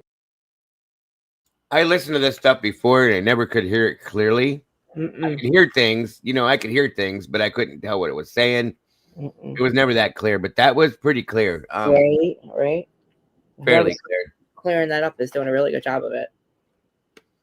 Right, Kim. Right. Yeah. And every time I would hear different things. I'm like, Well, nah. the word wait came up on the closed caption. And so that could be one of the words, I don't know, but there's definitely male, female voices there, run. both. Like, wait, run. There's someone inside or something like that. Maybe. Oh. I also feel like I hear somebody pleading, like maybe like Ethan pleading, but I can't hear what he's saying. But it almost sounds like he's pleading for something, like please or something, or I don't know, like a I don't know, something's about to happen to him thing. I don't know. I just imagine what they walked into if the other two walked in first and we heard screams there. Because if that's not them screaming, who is it? You know what I mean? How many times do you hear that kind of scream in the middle of the night? Twice. So if it's not them, then who is it? Like, it's not nobody else in the neighborhood because nobody else. So it's like, nobody's calling 911, but clearly you could hear it because of cameras and security's picking it up. And again, Dylan, like, what were you doing? And you heard screaming, but you didn't do anything about it. Well, again, I think we all come to the Right. point. These are rhetorical questions. Yeah, we get that now. But Rach says, I hear a girl, Maddie male. No, don't. Then a girl. You guys, the police. It's an effing fight.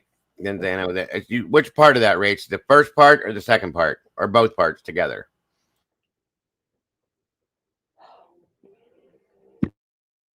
Hey, end of the line. Good to see. But the thought that it could have happened it's two separate times is interesting. And possible. I don't know, but this is like very interesting. The second part that we just listened to. Okay. Let me listen to it one more time, Rach, and see if I hear that. I wish I had headphones so I could actually like hone in on that completely, but mine broke, so I need to get new ones. Just 1 second here.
That is so Hold on 1 second.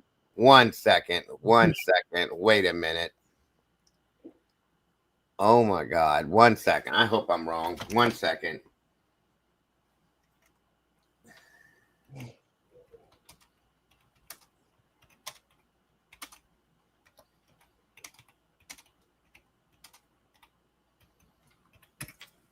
If that's what I thought it was, oh my God. 1 second. You're scaring me. 1 second. Hey,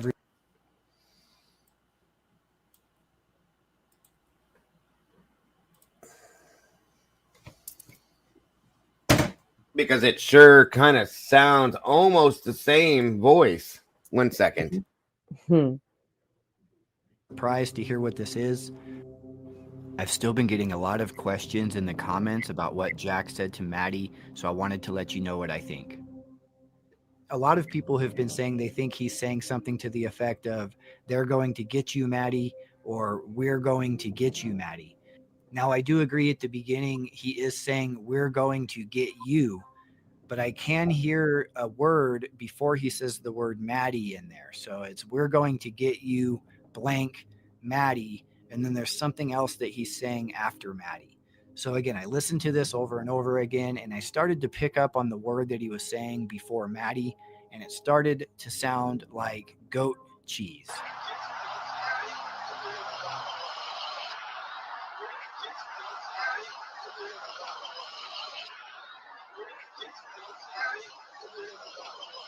Now, I know that sounds crazy. Goat cheese makes no sense at all. So I started to look at words that sounded similar to goat cheese to try to fill in that blank to see if something would make sense.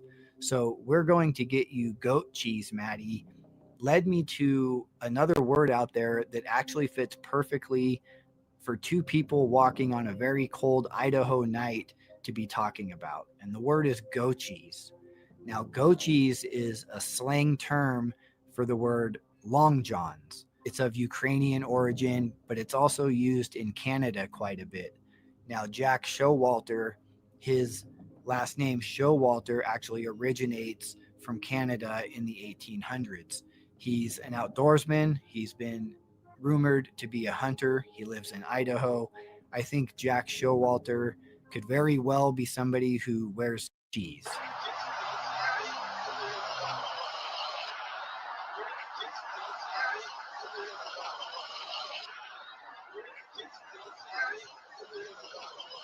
Now, I know that sounds crazy, so I wanted to let you know what I think. A lot of people have been saying they think he's saying something to the effect of,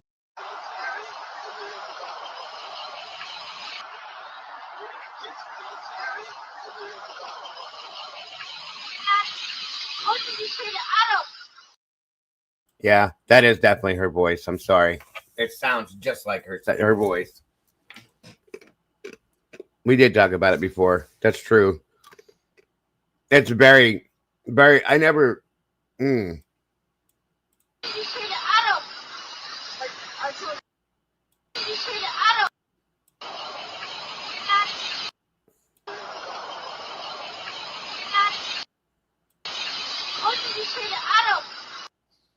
God, that gave me goosebumps, you guys. That truly gave me goosebumps. That sounds like Haley's tone in both videos. Yes. Mm-hmm. I'm almost like.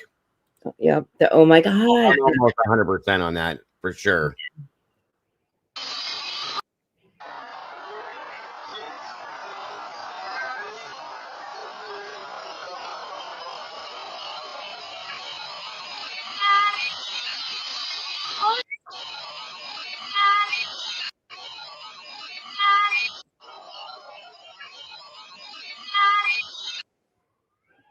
Yeah, it's got the same inflection in the voice. Both of them do, in my opinion, as that video and the other, which it's really hard to. Yeah. Hold on. Let me see if I can do this real quick for you guys. Maybe.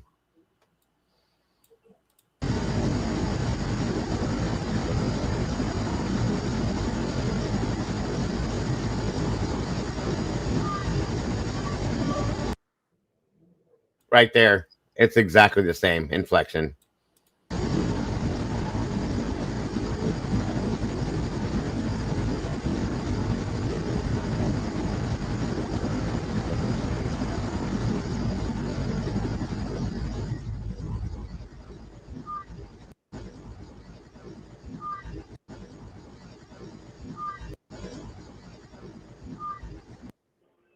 You hear it? Yep. Yeah. It's identical. It is identical. And that's a 221. Oof. Yep.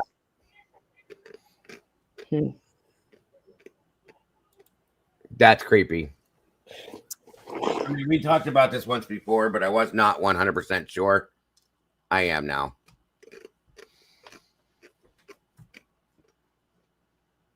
Damn. Wow. Yeah, that's the same voice as far as I'm concerned at this point. Hang on. God, that's so weird to me. Let me see if this will work this way. Maybe, maybe not. Hold on.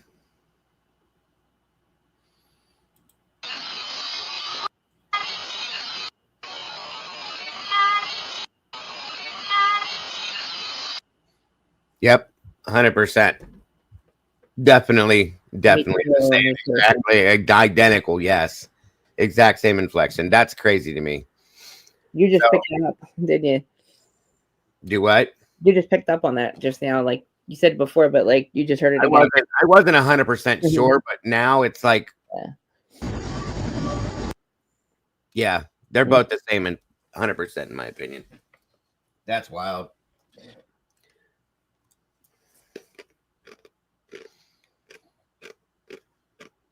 Ditch those guys. Oh, okay, it could be. I don't know what the hell he's talking about, goat cheese or whatever the hell he's talking about. I don't care. I don't honestly care what Jack says. Right. Honest to God, I just wanted to see if those two sounded the same. And we talked about it once before, if I remembered right. I think that's what SRB was saying that we did, but I wasn't 100%. That right there is crazy. Sorry about the ice, guys. I started doing that again. My apologies. I'll stop doing it again.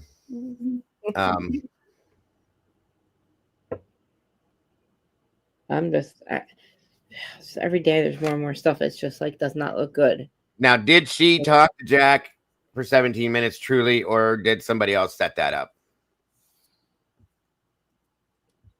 Yeah, guys, give me a quick second. Speak away, Krista. Yeah. I'll be right back. What do you think, Hemisphere?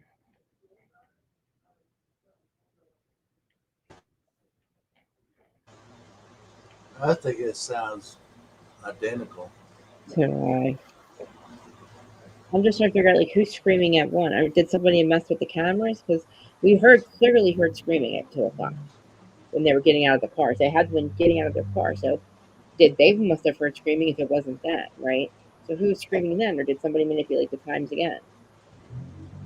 Because if that's Kaylee and Maddie screaming, or one of them screaming now, who was screaming at 2 o'clock?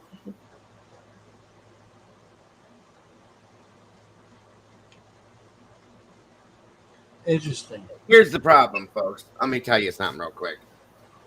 Did you notice how the inflection sounds identical in both videos? Mm-hmm. Okay. Remember the video that Christy showed us earlier? It wasn't here. How the cars lined up to be identical? Oh. What are the odds that somebody clipped one of these and put it in the other video and then put it out on the internet? Mm. You know what I'm saying? Like they took the grub truck, the walk to the grub truck video, clipped that, and threw that into the Linda Lane video. Just keep that in the back of your mind, because we see that people do all sorts of weird shit out here to make these things match up. Just saying. Not saying it happened. I'm just saying it's very possible, because they line up almost perfectly if you listen to it. I don't know how many times we hear screaming. Like we hear at 2 o'clock, we hear at 2:21, then we hear it on another camera at 3:15. It's like, how many times are people screaming and nobody's calling 911? Right. Or is it all the same thing and people are fucking with the camera at the time, you know? And we know that this Linda Lane shit was absolutely manipulated to some aspect, at least. Right. I'm not saying it truly what happened. Right. All I'm saying is you gotta just keep them things in the back of your mind and say, hold on.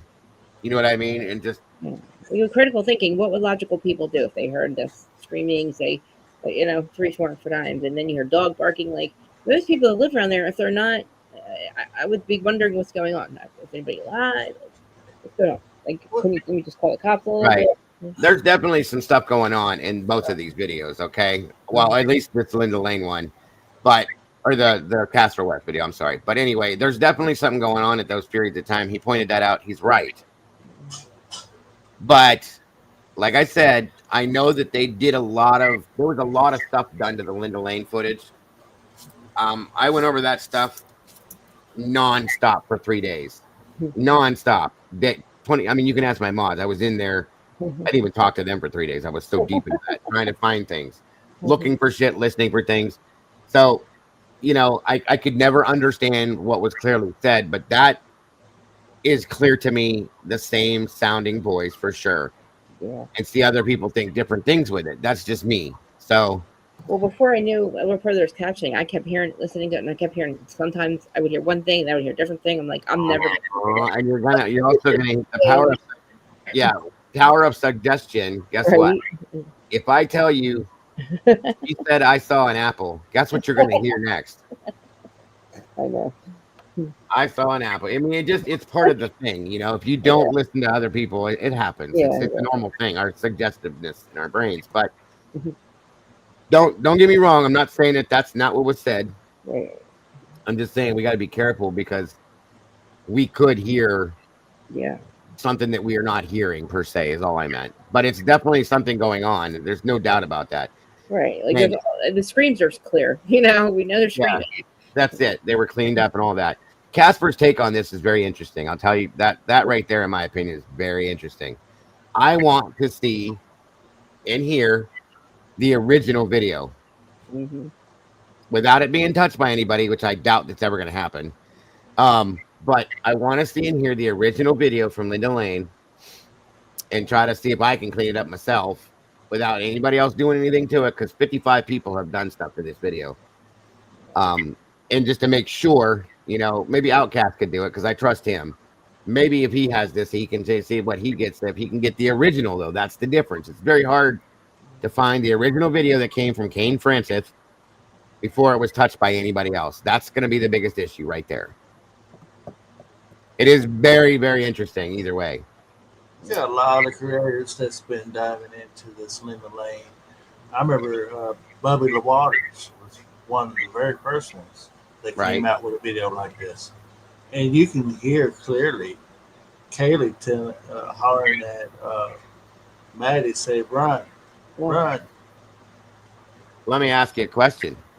What if the original video actually has what we're not supposed to hear in it? Okay? And if that's the case, there's the answer right there, that would be a good reason to screw this all up and throw things off and change the voices up and whatever, so that we don't hear. Because what if we do actually hear something like that in the original video that was untouched? Think about that. And that's why they had to fix it when it got released. I'm going to see if I can foil it. That's a good point, Ray. I mean, I don't know. It's been almost 3 years. I imagine it's going to be kind of hard now. If it's even still available, that's the thing, is it could have been destroyed by now. Who knows? I mean, I didn't even try. That's a good point, Rach. I'm going to see if it can happen. I'm going to try. We'll see. I got on Google Maps and dialed up the address, and it was deleted. So you can't even, from Google Maps, you can't even see that whole plot. You can see the side street that goes up to the house, but you can't turn down that street. Or the other one from Linda Lane that goes up behind the trash dumpster. I will, Night. Well, thank you.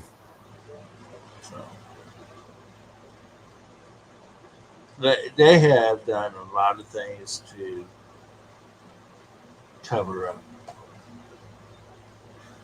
And I'm still trying to figure out who is worth all this effort just to put an innocent man in jail. Who's worth it? Well, who and what is worth this cover up, period. And okay? I have no doubt in my mind it all involves that college. Yeah. Point That's blank. the number one priority in some senses, but there's something else here going on too. Yeah, the thought I had earlier was it's kind of like the good old boy system. You know? But as long as I see that you go to this college, don't worry. We'll sweep all that up underneath the rug. We'll just ignore it. And I have a feeling they've been operating like that for a very long time. It really reminds me of Ozarks. It really does. I know it's a show, but it does. It's how it's just the whole town are like one entity, and they don't really operate under the rules of like everybody else. Like no, Kim, no. That's definitely not the original. And also, yeah, Wade, you're right. The original dumpster videos and stuff, because I want that 331 to 406 part 2. I want to know where that went and why. That's a good point. Missing time. Like, Veritas Sequitas. That was the one that first came out with this Linda Lane footage. Okay, but Kane Francis is the one that put it out, and there's another person that got involved in it as well. I don't think that person would change anything on it. Okay, by any means. And then Steve ended up with it, and he put it out. He gave it to somebody else to put out per se. I want the original, uncut, untouched, absolute 100% original video.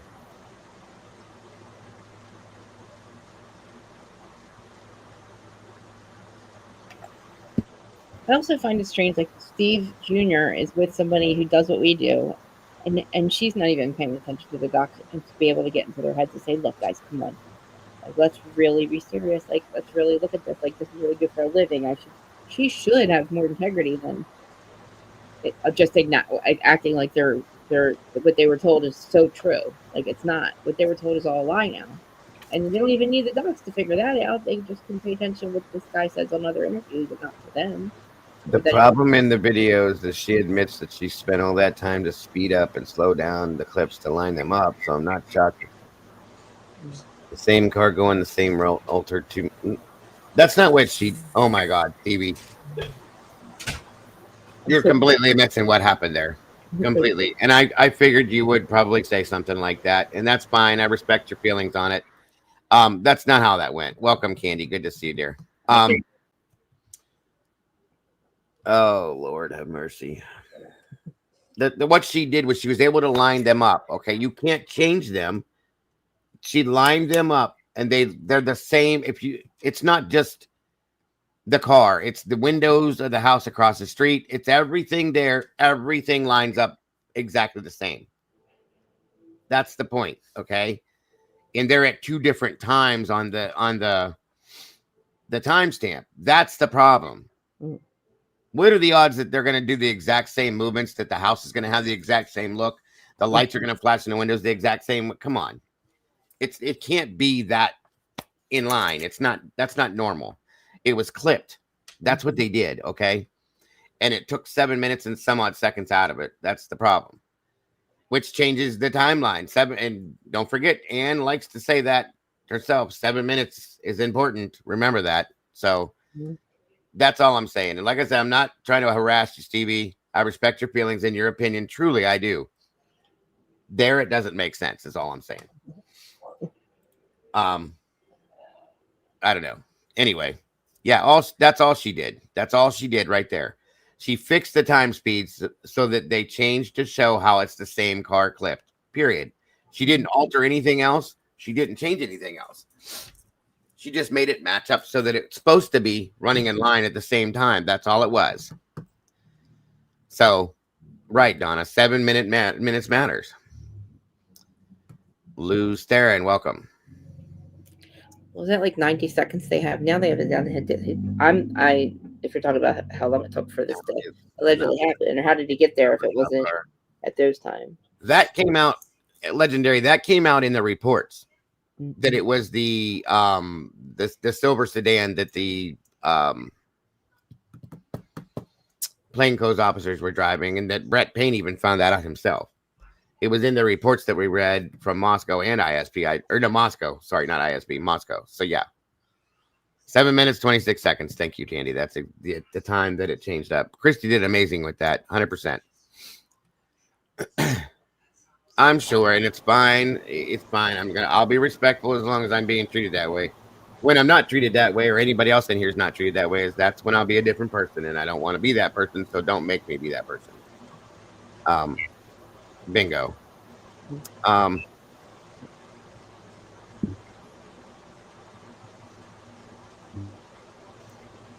That's actually incorrect for only 1 point, though. Where the dude opens the door, but that can easily be manipulated too, so it's really nothing. Right, I got you, Fizzy. I understand. So anybody that's a guilter that sees anything that one of us truthers, as I like to call us, do, are going to attack it and say, oh, no, this was altered because of this and that was altered because of that, because you have to be this way and that way. That's not how this works. We're not going to change anything, okay? We just want to see it for what it is and hear the originals to pull the truth out of the situation, because that's all we care about. I don't give a shit about anything else. That's all I'm saying. We just wanted to make sense. That's all. Is that too much to ask? Yeah, Jen, I can play that. That's no problem, hon. We got a little bit of time that I can still do that. Give me 1 second and I'll throw that in there.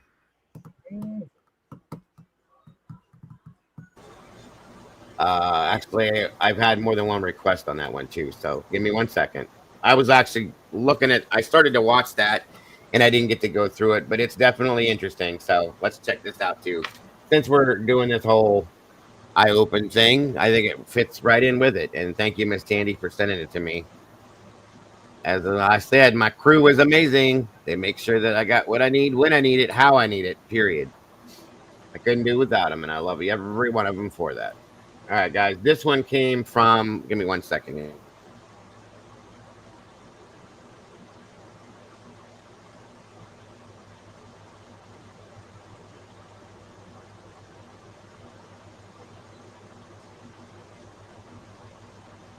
All right, this one was put out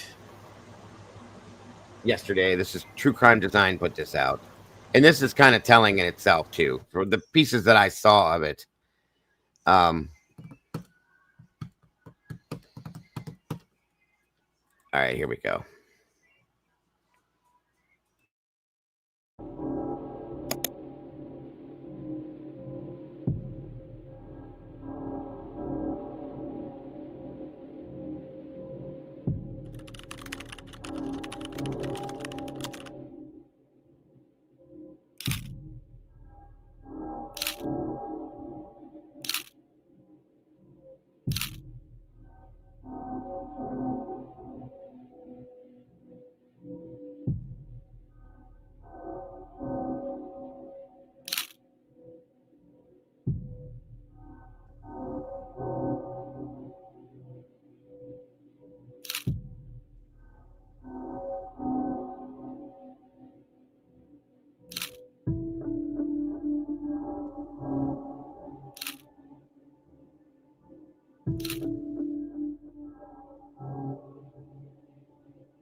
You don't think that's blood on the counter, huh? What do you think it is? Please enlighten me as to what you think it could be. I'm definitely curious.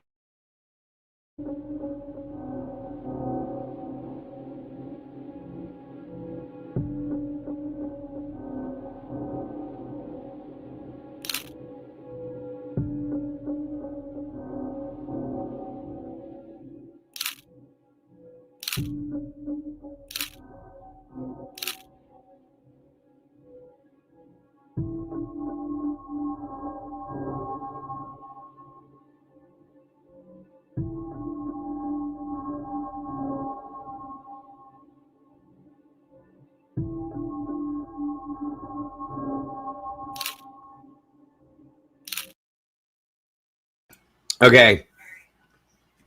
Based on the professional that did a video on the Amito Black stuff, once they test it, if it reacts, they test it again with another chemical to make sure it is what it is. And they're not going to take a picture of it. They're not going to take a picture of spilled milk. You got to understand that. They test it right then and there. If it reacts to that Amito stuff, okay, they immediately test it again. This is how the professional described it. Right there. They don't take it somewhere else and do it. They do it right away with another chemical that they have. I can't think of what it is. And if it reacts a certain type of way for being, I believe, blood or hemoglobin or something within there. But there's like 3 stages of testing with this stuff. That's how they know what it is. They're not going to take a picture of it if it's spilled juice or milk or something. If it's just a blatant protein, it's not. blood induced. Is it is it called Illuminol? No. Is This is the it- amido black. This is a different thing. Well, what I'm saying is, you can. It don't matter how you clean up blood. You're not gonna get rid of it. So Yeah, it you takes a put lot to be able to do that. It right. leaves So behind something. you Period. can take like a blue light and run it over a surface or anything, and they'll detect it. If they spray So it with luminol, yes, right. So absolutely. I don't know if they used it in this case or not. Well, I know we know for a fact they used the amido black stuff. They may have done it after the fact, but when they sprayed the amido and it reacted to the extent that it did, they tested it immediately with another chemical to make sure that it's the protein that they need it to be. That Otherwise, was why would they take pictures of it?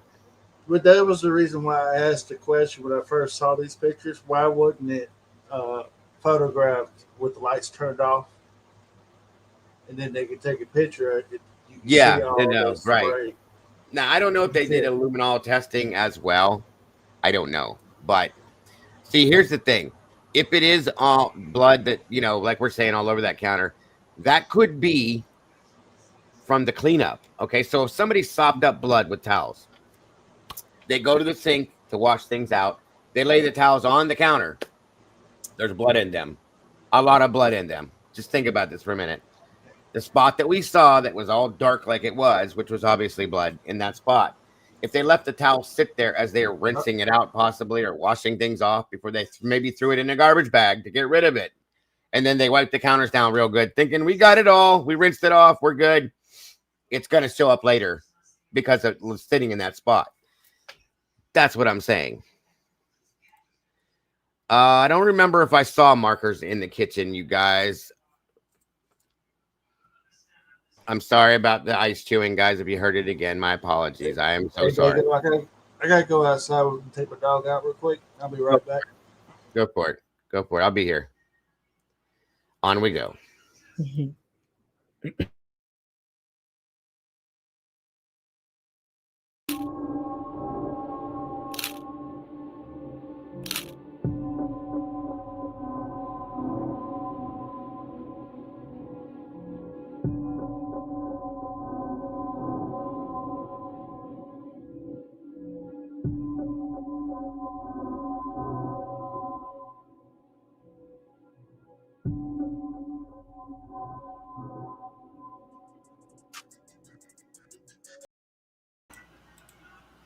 You're kidding me, right?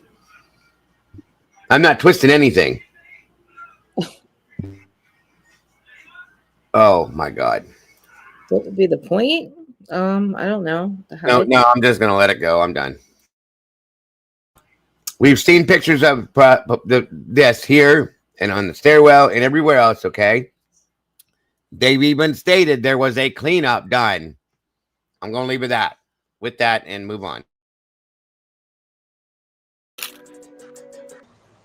I'll tell you what, go read them and you'll figure it out. And then you'll see, if you read them all, then you'll understand everything. Thank you. So everybody sees that, right?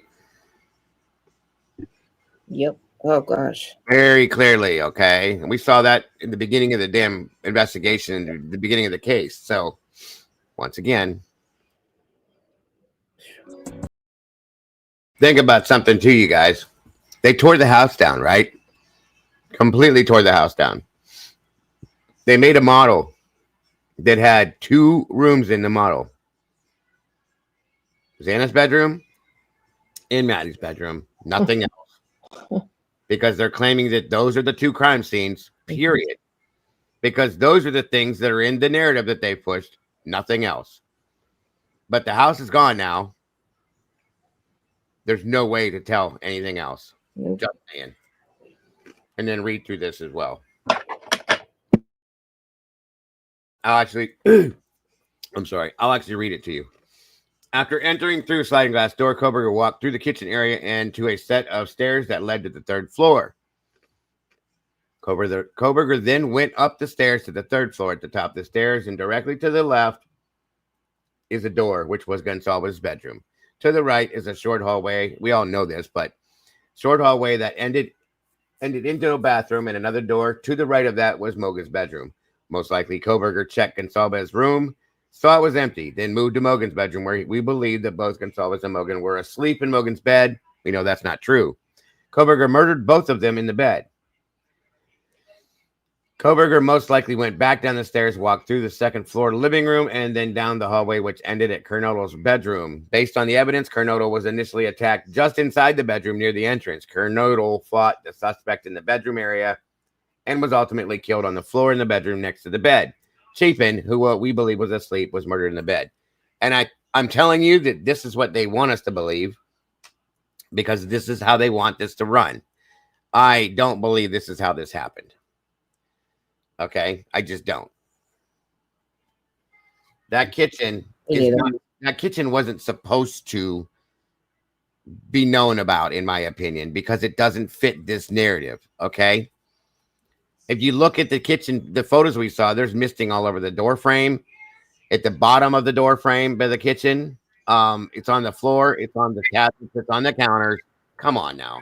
Yeah, that kitchen is definitely. Annie's video, if nobody believes this, go watch Miss Potts' channel and watch the video she put out. It's done by a professional that explains how all this shit works, folks. Exactly. I'm sure he did. 100%. Agreed, SRB. There's no way. Think about this. We know that they were not asleep in their beds when they were murdered. That's just not true. Lie 1, 2, or 3, you know. Right. You just forget that now. And so on and so forth. I'm just saying, I'm gonna let this play now. I wanted to make sure everybody understood this. And also, if we're to believe any of Dylan's story, she says that they hear Bethany's story. Bethany says in her interview she hears shit in the kitchen. Remember that too. If we're to believe it, I'm just saying.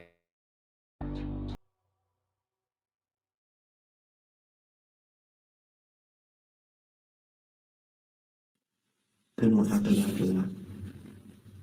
I just went to bed, and then I woke up and I was like half asleep, and I just thought I saw like a firework or something, like it just sparkled like under my door, and I thought I heard like something kind of fall, and then Murphy barked, and I thought people were just making like food, like and Ethan was here or something, and knocked something over because he's usually loud in the kitchen upstairs. Okay. So, hear the fireworks, kind of see a spark underneath the door. Murphy barks. What do you hear after that? Pretty much nothing. That's it. Okay. And you thought maybe someone was just in the kitchen at that point? Yeah, just like someone accidentally fell into the table or something. Okay. And she was like, with Murphy. Do you know about what time that might have been? Do you have any idea? Like 4 or something. I tried to call all of them at like 4:20ish around that time, and no one was answering. Yeah, and I wondered too, because I can't imagine these kids being this messy, to be honest with you. It's kind of weird that this was such a mess in here, in my opinion. I'm just saying. It looked like the party. They just had a party. That's what it looked like when the cops. Well, not even that. It's like all sorts of bowls and food and like, Yeah. come on. Yeah. That's weird. The only 2 alive were still in good standing with the Greek system. That's like trying to get. Oh, no. I got you. I got you, Amethyst. I've thought that too for a long time.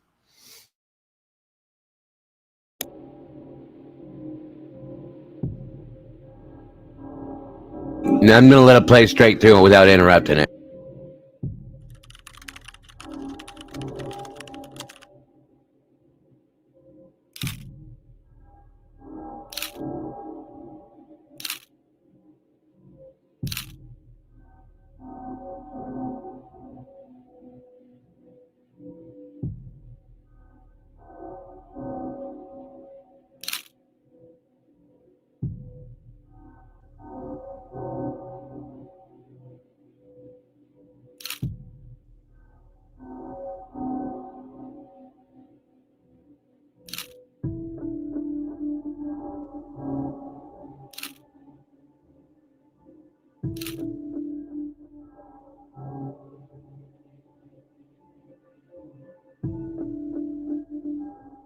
Thank you for being here, Legendary.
Let me point something else out to you guys about how it's very possible they could have been in that kitchen at some point too that night. Here's why.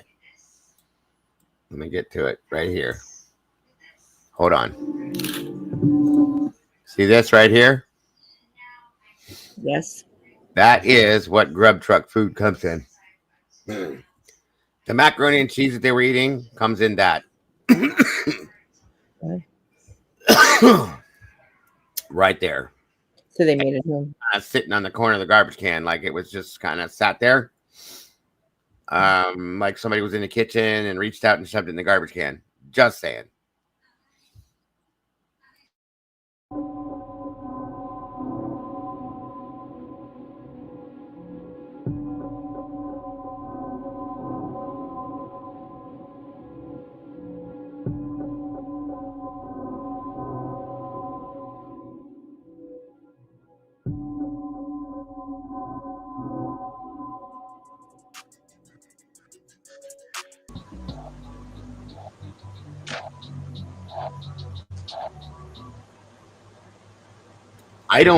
I don't know that yeah, all of that's not blood, of course. No, we know that. The dark spots, the very dark spots are, but you can tell that they sprayed a lot of places. I don't think forensics use towels like that, do they? Or I don't know. I'm just saying I don't know. But the rest of the house had a bunch of white towels in it, just like that, hanging up in different bathrooms. So I thought maybe those came from one of the bathrooms or something. I don't know.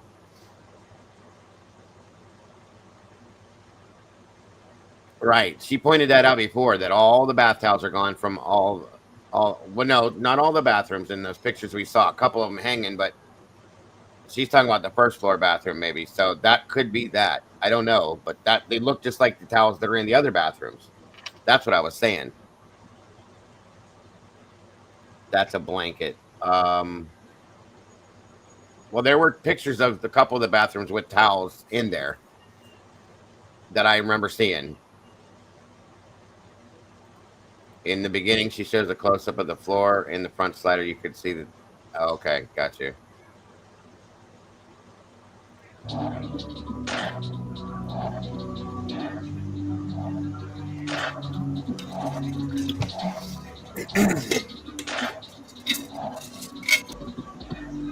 Sorry, guys.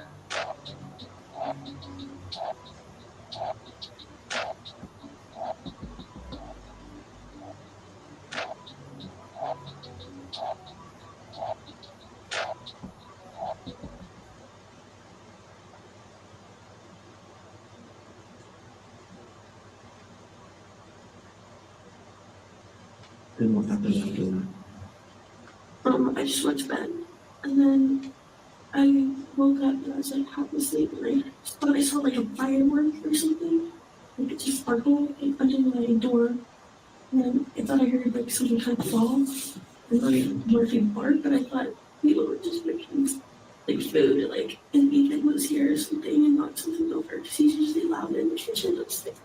Okay. So, hear the fireworks, kind of see a spark underneath the door, Murphy barks. What do you hear after that? Pretty much nothing. That's it. Okay. And you thought maybe someone was just in the kitchen at that point? Yeah, just like someone accidentally fell into the table or something. Okay. And she was like, Murphy. Do you know about what time that might have been? Do you have any Like idea? 4 or something. I tried to call all of them at like 4:20ish. That time no one was answering. I just went to bed or something.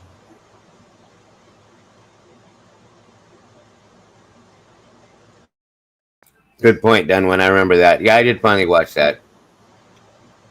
They don't give a whole lot of new stuff there. I got one more thing I wanted to show you guys. Somebody pointed this out to me a couple days ago, and then they just said it again in chat. Yeah, that was interesting. Did you see the picture of Bethany's room where her dresser was tore up? Yeah. Looked like somebody ransacked it. Yep. I did. I didn't know if it was her looking for clothes or what the deal was, but you never know. You know what I mean? Yep. So this was put out. Well, back here. Hold on. Let me get to where I can read it. Family of Idaho murder victim Ethan Chapin questioned why surviving roommate Dylan Mortensen didn't call the cops after hearing crying and screaming, and claims that she called all of the girls in the house rather than 911. And this is Ethan's sister-in-law. Hold on.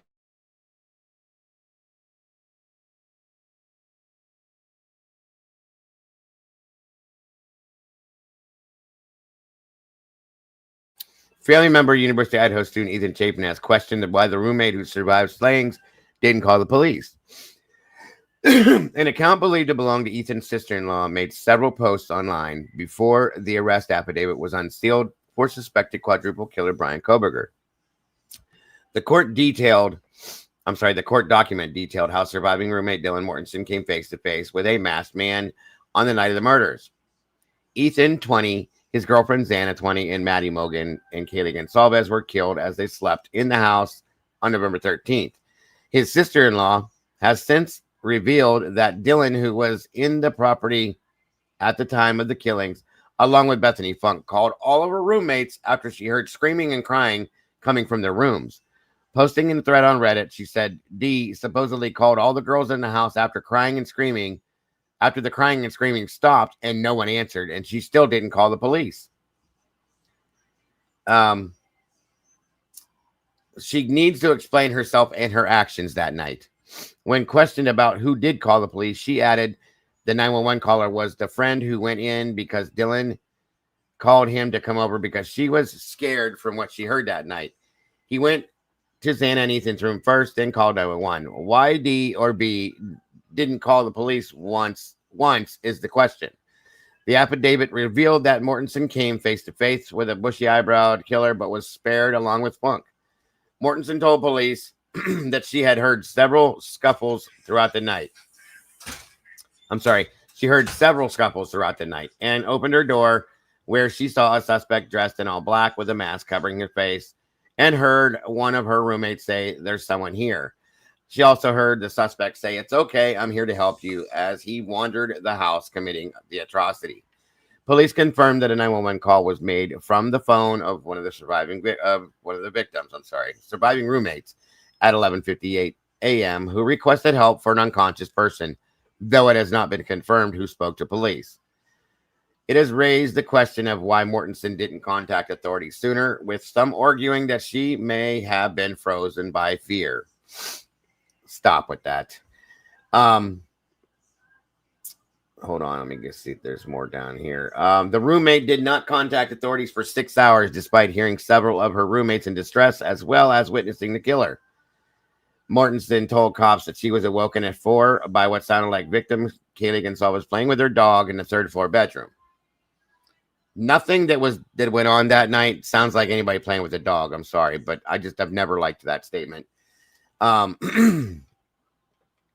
She said that she looked out of her room but didn't see anything, looking again on the second occasion when she thought Xana Carnodal was crying. Mortensen stated she opened her door for the third time after she heard the crying, saw a figure clad in black clothing and a mask that covered the person's mouth and nose walking towards her. After the man moved towards her, she said that she remained in a frozen shock phase as he continued past her, but let her survive. The online discussion also just dissected where the bodies were found, with the relative adding that both Xana and Ethan were found in her room. Hang on, let me get back down to the next part of it. Ethan's mother has also urged those affected by the tragedy to instead look ahead as the suspect makes his way through the courts. Chapin said that nothing has changed since Koberger's arrest and that mourners should direct their anger elsewhere. It comes after sources told News Nation that Xana fought back against her attack. That they wrote that wrong. Fought back against her attack and repeatedly grabbed the knife and used in the attacks. I'm sorry. Sources claim that her fingers were nearly severed from the student trying to fight back with her father Jeffrey Kernodle giving the same information in November. He told CBS 5 that autopsy reports showed that his daughter's skin showed bruises torn by the knife. The FBI has also been forced to deny. The FBI has also been forced to deny losing the suspected quadruple killer just moments after he left his apartment in Pullman, Washington, with his father, Michael, to return home to Pennsylvania. The pair had just pulled out of the parking lot of his graduate housing before he vanished from sight of police, before being pulled over twice as he made his way back to the family home. Well, they tried claiming that they weren't following him, but there's your truth there. A Hancock County Sheriff's Department confirmed that Coverup was pulled over by a deputy around 10:41 a.m. on December 15th, and that he was pulled over twice within 9 minutes while driving along I-70 in December. Looking more concerned on the second occasion. Well, you just got pulled over twice in 10 minutes. Of course, you're going to look concerned. Coverup was pulled over twice he remains in Latah County Jail awaiting preliminary hearing in June, and he is expected to plead not guilty. That's old. Court documents recently revealed that police discovered a pillowcase covered in blood in Coverup's Washington apartment, which they proved was not any of the victims. We know that already.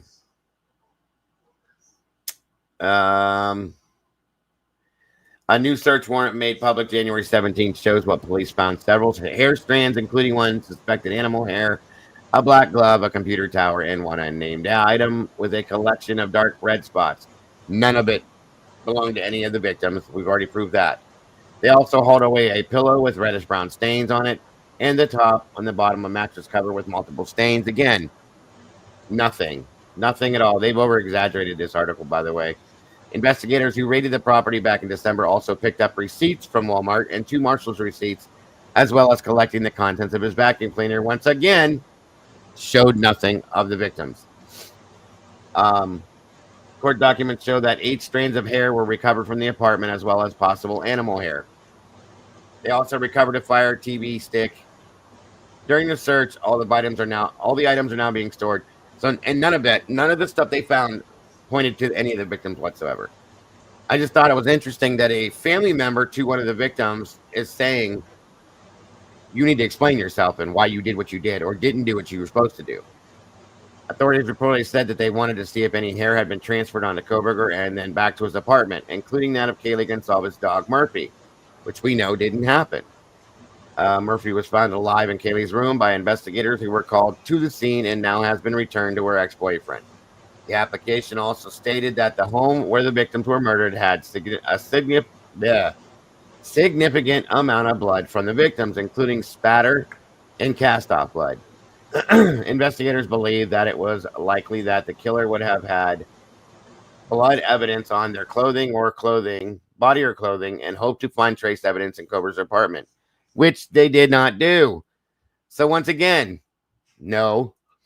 However, they did not describe the results of any of the testing in the documents and not confirm if any of the hairs matched the victims or Kaylee's dog. Well, they did, because we know that already.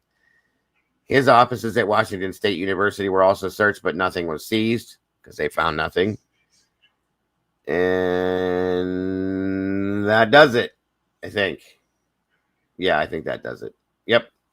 Anyway, it's just interesting that one of Ethan's family members spoke out and said, Krista had to go. She's not like she was falling asleep anyway. No problem. Thanks, Krista. So anyway, once again, like I said, these people were not happy either, obviously, at some point. It's kind of interesting. Thank you, Tandy.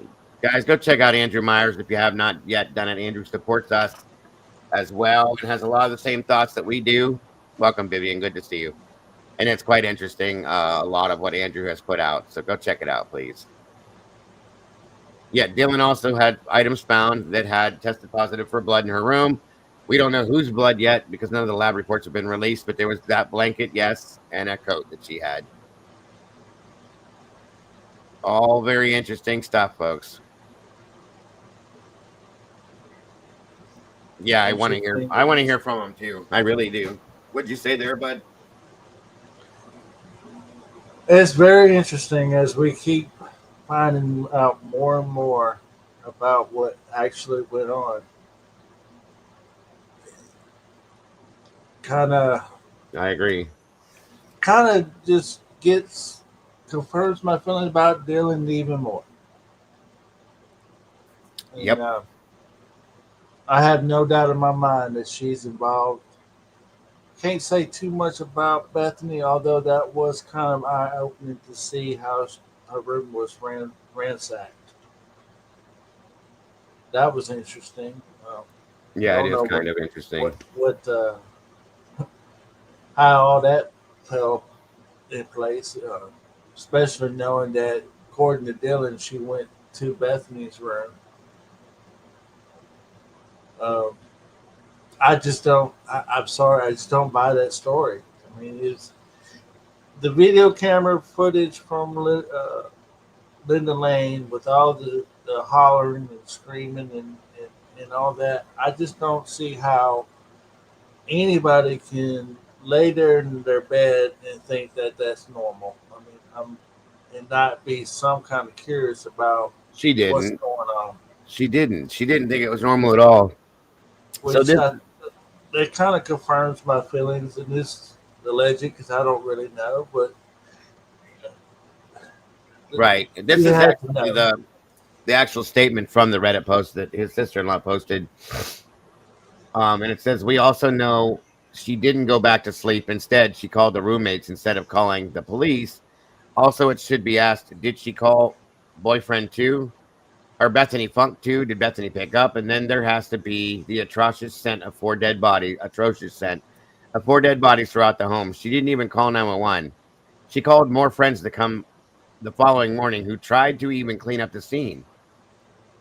This is not saying Dylan was involved. More than likely she's not. But as a parent, how can you dismiss this and just focus on the case? I'm just beside myself. Wouldn't it? And of course, this is alleged, and here's my thought. So let's say, just for the shits and grins of it all, that Dylan and Hunter was dating, and they had a lot of going on. As far as the roommates go. Well, Hunter was Who's to dating say? Emily, their Dylan's friend Emily. Who's to say that Hunter kind of talked to Dylan about, hey, we can just do it this way. We can get away with it. Of course, that's not proven, but kind of makes me wonder if that's the plot and the plan. Because this had to take a couple months or so of planning to pull this off. You know what I'm saying? It's not just going to be kind of like one of those spur of the moment, last second thing that happens. Right. And I'll be honest with you guys. The fact that I don't know, Rach. I don't know who that is. It's an older woman that has kids. Obviously, I don't know how or who or that could be from. I'm pretty sure that Jim, Ethan's dad, had another set of kids. They were older. I think. Don't quote me, but I'm pretty sure from a previous marriage. And it could be one of them. Good night, Michelle. Thank you for joining us. I hope you enjoyed the show. Yes.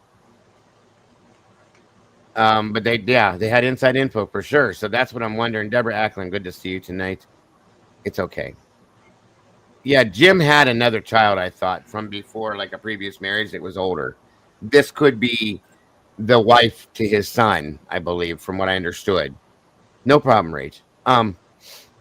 And Jesse's saying, yeah, okay. Then I thought I had heard that somewhere. I wasn't sure, but it does make sense that way. I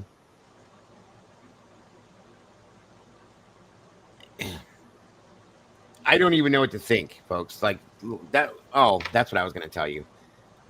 The fact that when Casper points out that Hunter is everywhere, and I mean every cam video we saw that involved them, Hunter's there somehow. And then the day of the murders, Hunter's the first one to show up as well. Listen, I'm not saying Hunter did anything or did this, but it is obviously quite strange. Don't you think that the kid's there for everything? And that's where I get that theory of that I just made out. I understand. It's just piecing it all together, and it's like Wow, I didn't realize that was him following Katie out of the back sliding door whenever she had a noise complaint, and he's sitting down in that little uh, couch or whatever they had up. Oh In the yeah, back. that was him. That was him, and he's also, not that this means anything. The kid's real tall, and I looked at his feet. They look pretty large. That's all I'm saying. Um, he's always there. Always. Every body cam video we saw, whether it's for a noise complaint or whatever, Hunter Johnson is there. And then he's there the next morning. So yeah, he's a good friend. I get it. But dude, you're there for everything and anything. I just don't even know. And now, as compared to then, if you look at him now, the dude's a mess. He just don't look right anymore. He don't look nothing like he did in any of those other videos. I don't know why or what. Just saying. Just saying. And when did he leave his phone there? That's never been clarified. That's a problem that a lot of people are misunderstanding or not understanding. I thought that he left it there the Friday night of the party. That's how I took it when he said it. I don't know, but he does. He looks horrible. He don't look good at all as compared to how he used to look in the other body cam videos and stuff. What that heavy breathing on the 911 call was Dylan. Because I think it's because she was holding the phone like this on her face when she was talking, and she was breathing into it that way for whatever reason. But the fact that he looks sick, Doc, I agree. And the fact that he's standing there doing this, like he's waiting, that he's nervous, which could be because of the scene. I get that. He leaves the knife and then he backs away and he's standing there again because he's nervous again. And I get that too. There's no reason that Hunter needed to walk the police up the stairs. Understand that. That did not need to happen. All he had to say was, yep, they're upstairs. That was that. And they would have found it. They didn't need him to go in that house. I didn't like that either. The fact that he goes in and grabs a knife, I didn't like that either. Nobody didn't get detained after they realized that this was a homicide scene. Nobody didn't get detained. No, he should have been locked down right away. They all should have. Yeah. At least I know Hunter voluntarily sit down in the back of the police car, but got you done one. The way it was all done, it's kind of I don't know. There's a here. Yes, hold on. Let me explain this real quick, Hemisphere. That is true, Rach. That, from what I understand, is that ball that Dylan went and got Kaylee for was Friday. Supposed to be. From what I understand, based on some of the reports that I read through, they blew that off and had a party at their house instead to kind of shove it in the sorority space. That's my understanding. Okay. Is that true? I'm not 100% positive, but that's how it was put out, that we all kind of understood it at this point.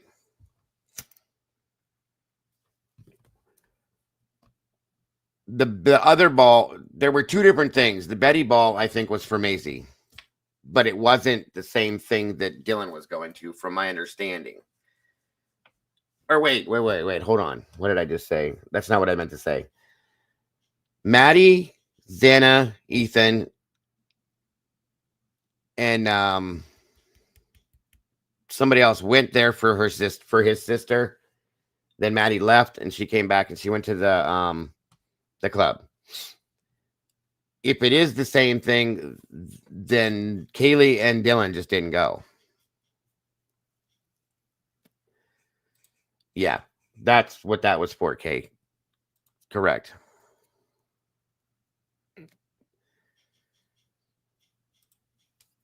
They got up early Saturday morning, started calling people over to party. But they supposedly, remember, guys, there was a big party there Friday night, too. I think that was the party that they blew off the dance floor, the two girls did.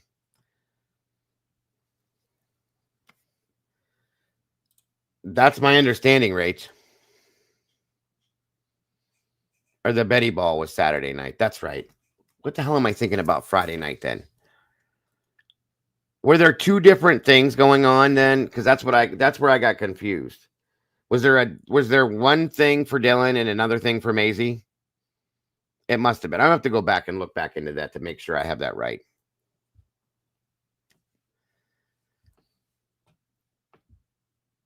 Yeah, right. Vivian agreed. Friday night was Dylan's formal. The Betty Ball was Saturday night. Is that correct? There we go. Thank you, guys. Sorry, I'm getting myself confused. They blew off Dylan's formal for the party Friday night, had a big party there Friday night, and then the Betty Ball for Maisie was Saturday. Thank you. Here we go. Good Lord, have mercy.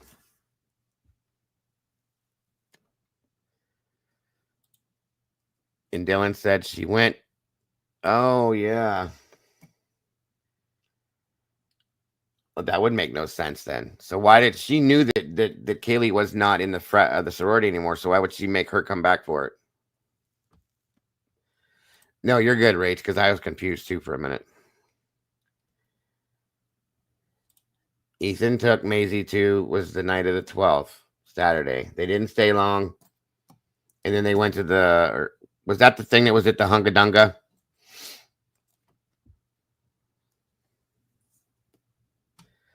Nope. Tally Parents Weekend was the weekend before. It was the 6th, I think it was. Yeah, it does, Rach. You're right. Sorry, you guys. Because of the lies and all that shit, I got so confused. Yeah, the Parents Weekend was the weekend before. Remember when Jim and the Chapins were saying that they had a great weekend with the kids, and they said, we did it. You know, our kids, we made them, got them to where they need to be or whatever. That was the weekend before of the 6th. And the ball was at the Hunga Dunga. That's correct. Okay. Washington State was Parents Weekend on the 13th for Washington. Got you. Maisie said she went to sleep around 9 that night after the ball. And then that Ethan and Xana went to the frat house, the Sigma Chi house, and hung out there for some party there. They hung out in a room, and then they were somewhere else, and then they left at some point in time. Bethany said that she saw them leave at a specific time and so on. So, okay, yeah, I got it together now. Sorry. I get confused sometimes. And I was understanding, meaning that Hunter left his phone at the house on that Friday night before. Because the way he explained it, that's what I guessed. Unless he left it there the Saturday. If he was there sometime Saturday, he was hanging out with them Saturday throughout the day. Then unless he was at the house that night sometime and left it there and didn't realize it. And there was an $8.30 Venmo payment for a ride from Hunga Dunga. I don't know, Wade Bird. I don't know. I know there was some Venmo payments in there somewhere. There was one in the middle of the night somewhere, I think. Yeah, sorry, guys. It's easy to get confused with some of these facts. My apologies if anybody did. We want to keep everybody as understanding as possible. Yeah, that's what I'm not 100% sure about is that. He made it sound like it was Friday night. Bethany saw them a few times. She said she last saw them at an apartment. They were listening to music. That, I believe, Jesse was inside the frat house in one of the rooms or somebody's room at the frat house. And then Bethany said she went back in and grabbed a book bag for something before she left that room. And then off they went to her friend's house. He has 2 phones. Well, that's interesting, Fizzy. Why would he have 2 phones? That was her. You need a second phone for her.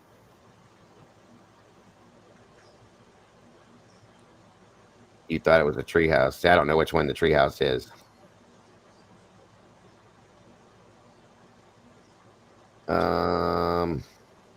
Yeah, I don't believe that either, Fizzy. I can't see somebody 19 years old leaving their phone anywhere. I mean, unless they're really smashed or something, I get it. And I thought it was kind of interesting that Bethany told the cop in our interview that Kaylee was going to go to Texas, but then changed her mind. That was that's a new piece of information that we just got, which was way, way interesting.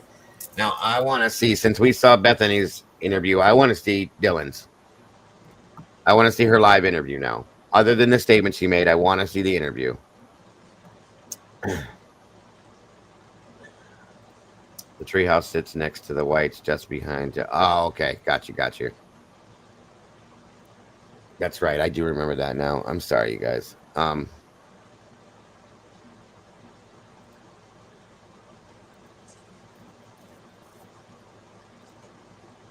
Hunter was using 2 phones on the body cam. He might have been on somebody else's phone talking too, though.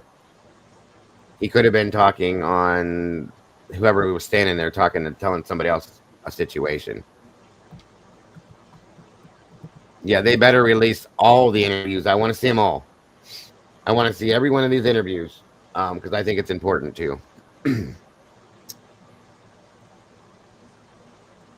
Yeah, I can agree with that, Tony.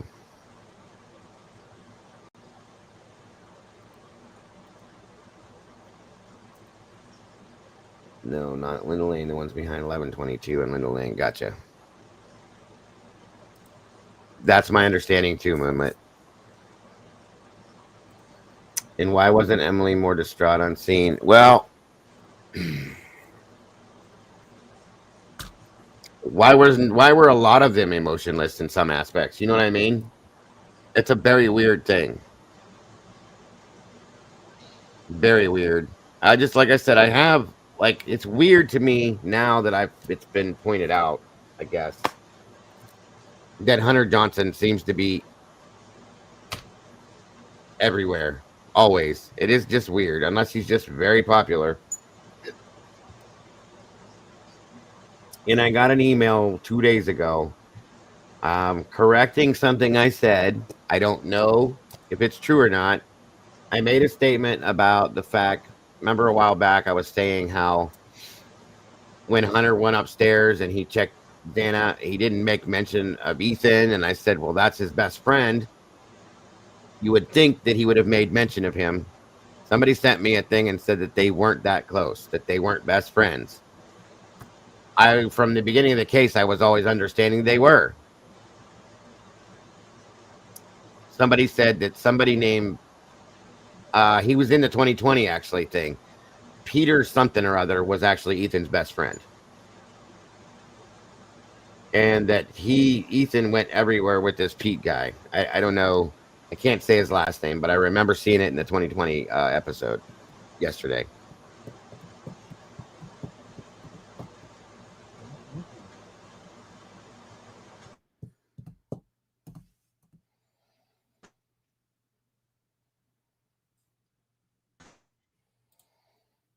Taco Bell, at least one interesting reminds me of how everything else leads to multiple narratives. Yeah, it does.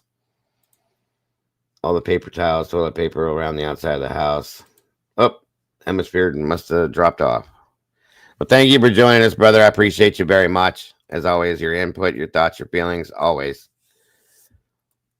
Hunter was always around because of Emily, but I seen Hunter there when Emily wasn't there, which was odd, but okay. Yeah, Hunter was just a friend, not his best, and they made it sound like those two were best friends. So that's what I thought too, Fizzy. They did say that. I swear they said that, but okay, I could be wrong. It's okay. But this other Pete guy, from what I've been seeing and hearing, was yeah, I think Pete owed Ethan $5 or something like that. Pete made that statement at the memorial. Yeah, not even a full 6 months. That's true. That's with the Pete guy, yes. She probably was, Rach. That's probably true. Bingo. That would help make some things make sense. It would give us a timeline possibly as to where they were, when they actually got home and things like that. I think that would be the best thing, in my opinion. Just saying.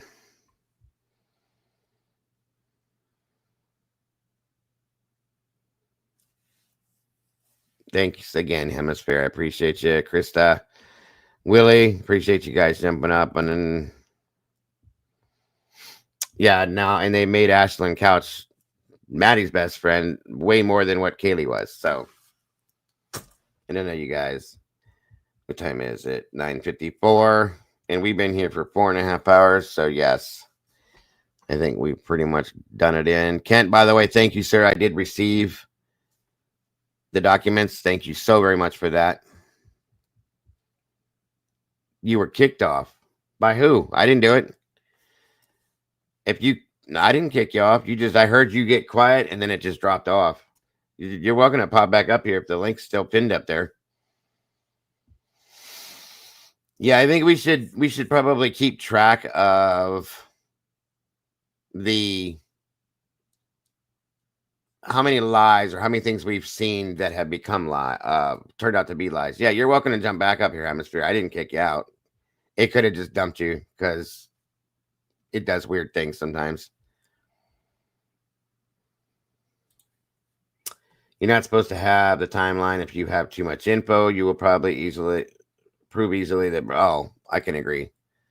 That's definitely what they don't want us to do.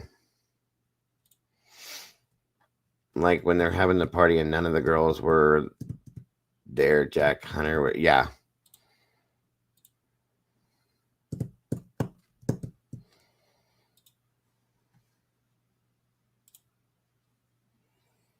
Oh, wow. That looks pretty cool, Tomboy. It looks real, that's for sure. Hunter's best friend was the one that died in the creek the year before. Hudson Lindau. Loach was not the one that he got in the fight with because he blamed Loach for his best friend drowning. Hey, Norma, good to see you, by the way. Oh, okay, I got you. Well, I'm glad you did too. I'm always grateful to have you here, Cat Lady.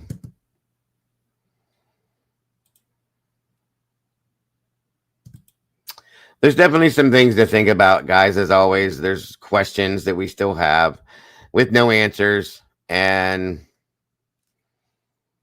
it's going to continue to be that way. I'm looking and hoping that we're going to get more documents this week.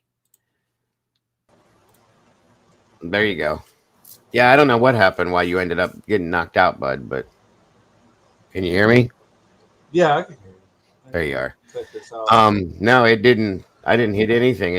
I heard it get quiet. I was sitting there just talking to you, and then all of a sudden I'm just, boom, gone. It might have just StreamYard does that. I've had people tell me that it happens sometimes. So, but like I was trying to say was, it's interesting as everything is starting to come out in the open. We're finally starting to get some answers.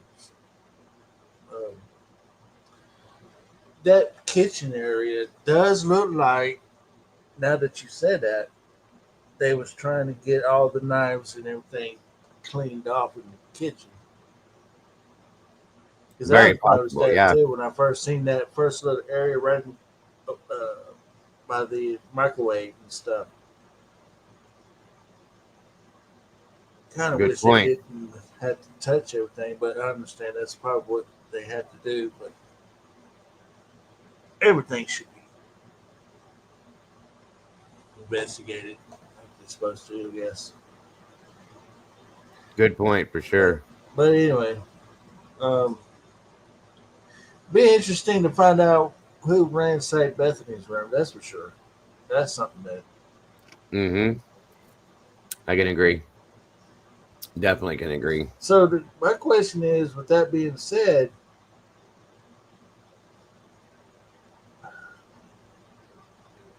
what happened there as far as Bethany then? Because if she's in the bedroom all this time,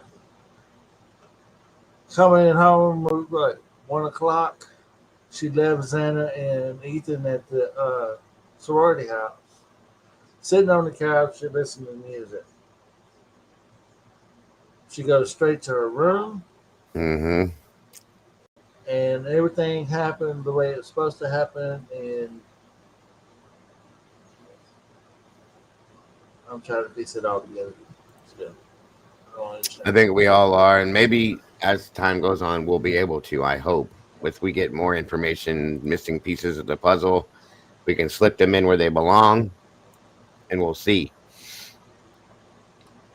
I hope. I hope. Like I said, I hope there's more documents coming this week that we can go through, break down, talk about, and hopefully we get more info. It gives way for more credence to the two roomies not being home. I don't know. I don't see that. I just don't. Where,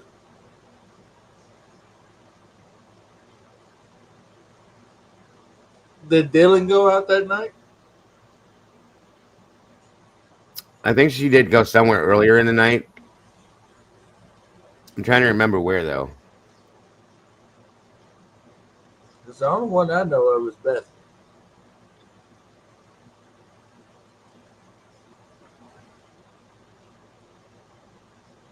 And I'm wondering who was there with Dylan watching Vampire Diaries. If she stayed at home and watched Vampire Diaries. Yeah, whoever LM is, I'd still like to know that name too.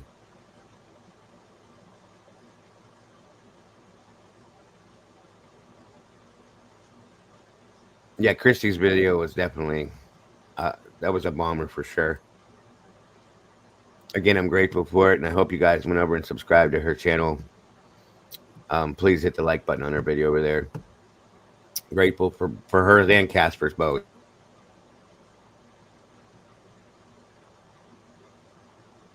Both very interesting. Like I said, guys, the timelines are just so weird to me. Obviously there's lies and deception, and they're covering something up, which is why I titled it the way I did. And it's all why, all of it. I never believed in the timeline they gave us with the 4 o'clock. Never believed that. Because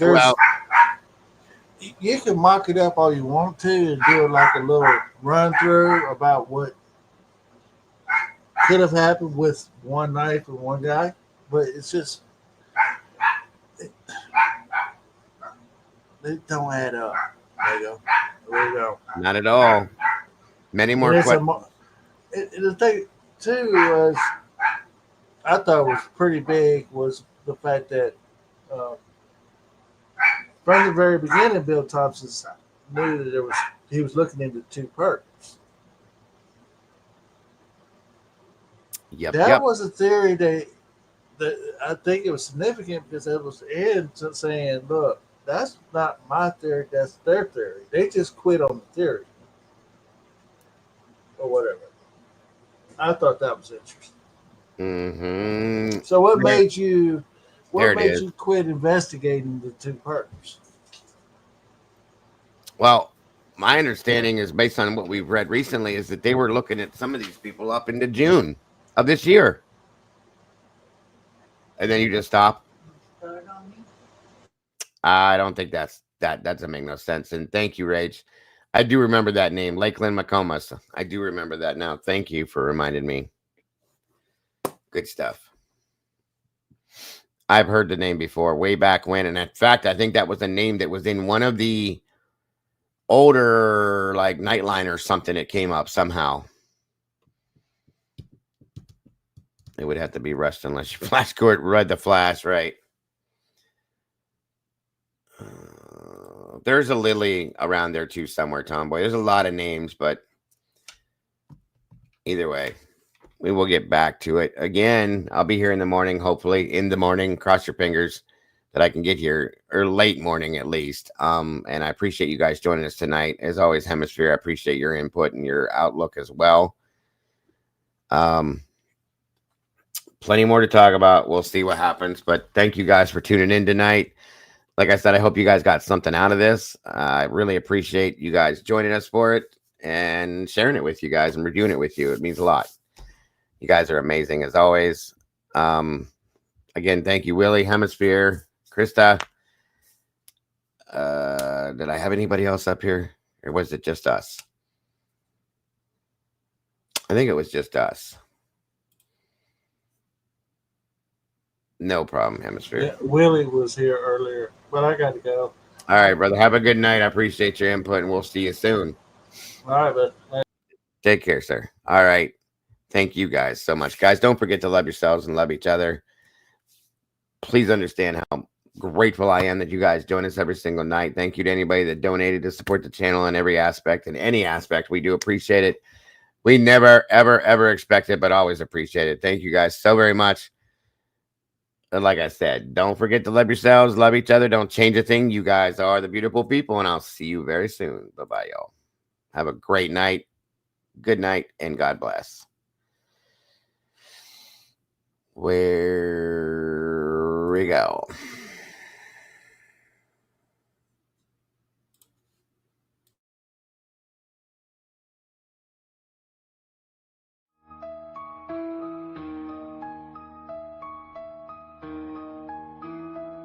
Blood on the menu, coffee served blacker than a night raid. Knives out, silverware sharper than a switchblade. Cops on the block, sniffing scents like a bloodhound. Sharp lines drawn where dreams get gunned down. Orders come quick, whispers in the steam rising. Crooked deals, blue truth drowning, no compromise. In this cafe and quaint, it's a scene out of nightmares. Mugs clink, but the sounds laced with despair. True crime cafe where secrets spill like cream. Every sip a confession, every cup a scream. Tables hold stories soaked in guilt and grime. Dago serves the brew, murders keep the time. Menacing the code, specials written in blood. Today's dish, betrayal, served with a grudge. Dago in the back, flipping pancakes with a snarl. Bullet holes in the walls, paint a mural that's dark. Customers in shadows, faces blurred like a dream. Conversations and whispers, plotting schemes unseen. This ain't your local diner, this is Hell's Canteen, where your last meal's a latte and regrets the cream. True crime cafe where secrets spill like cream. Every sip a confession, every cup a scream. Tables hold stories soaked in guilt and grime. Dago serves the brew, murders keep the time.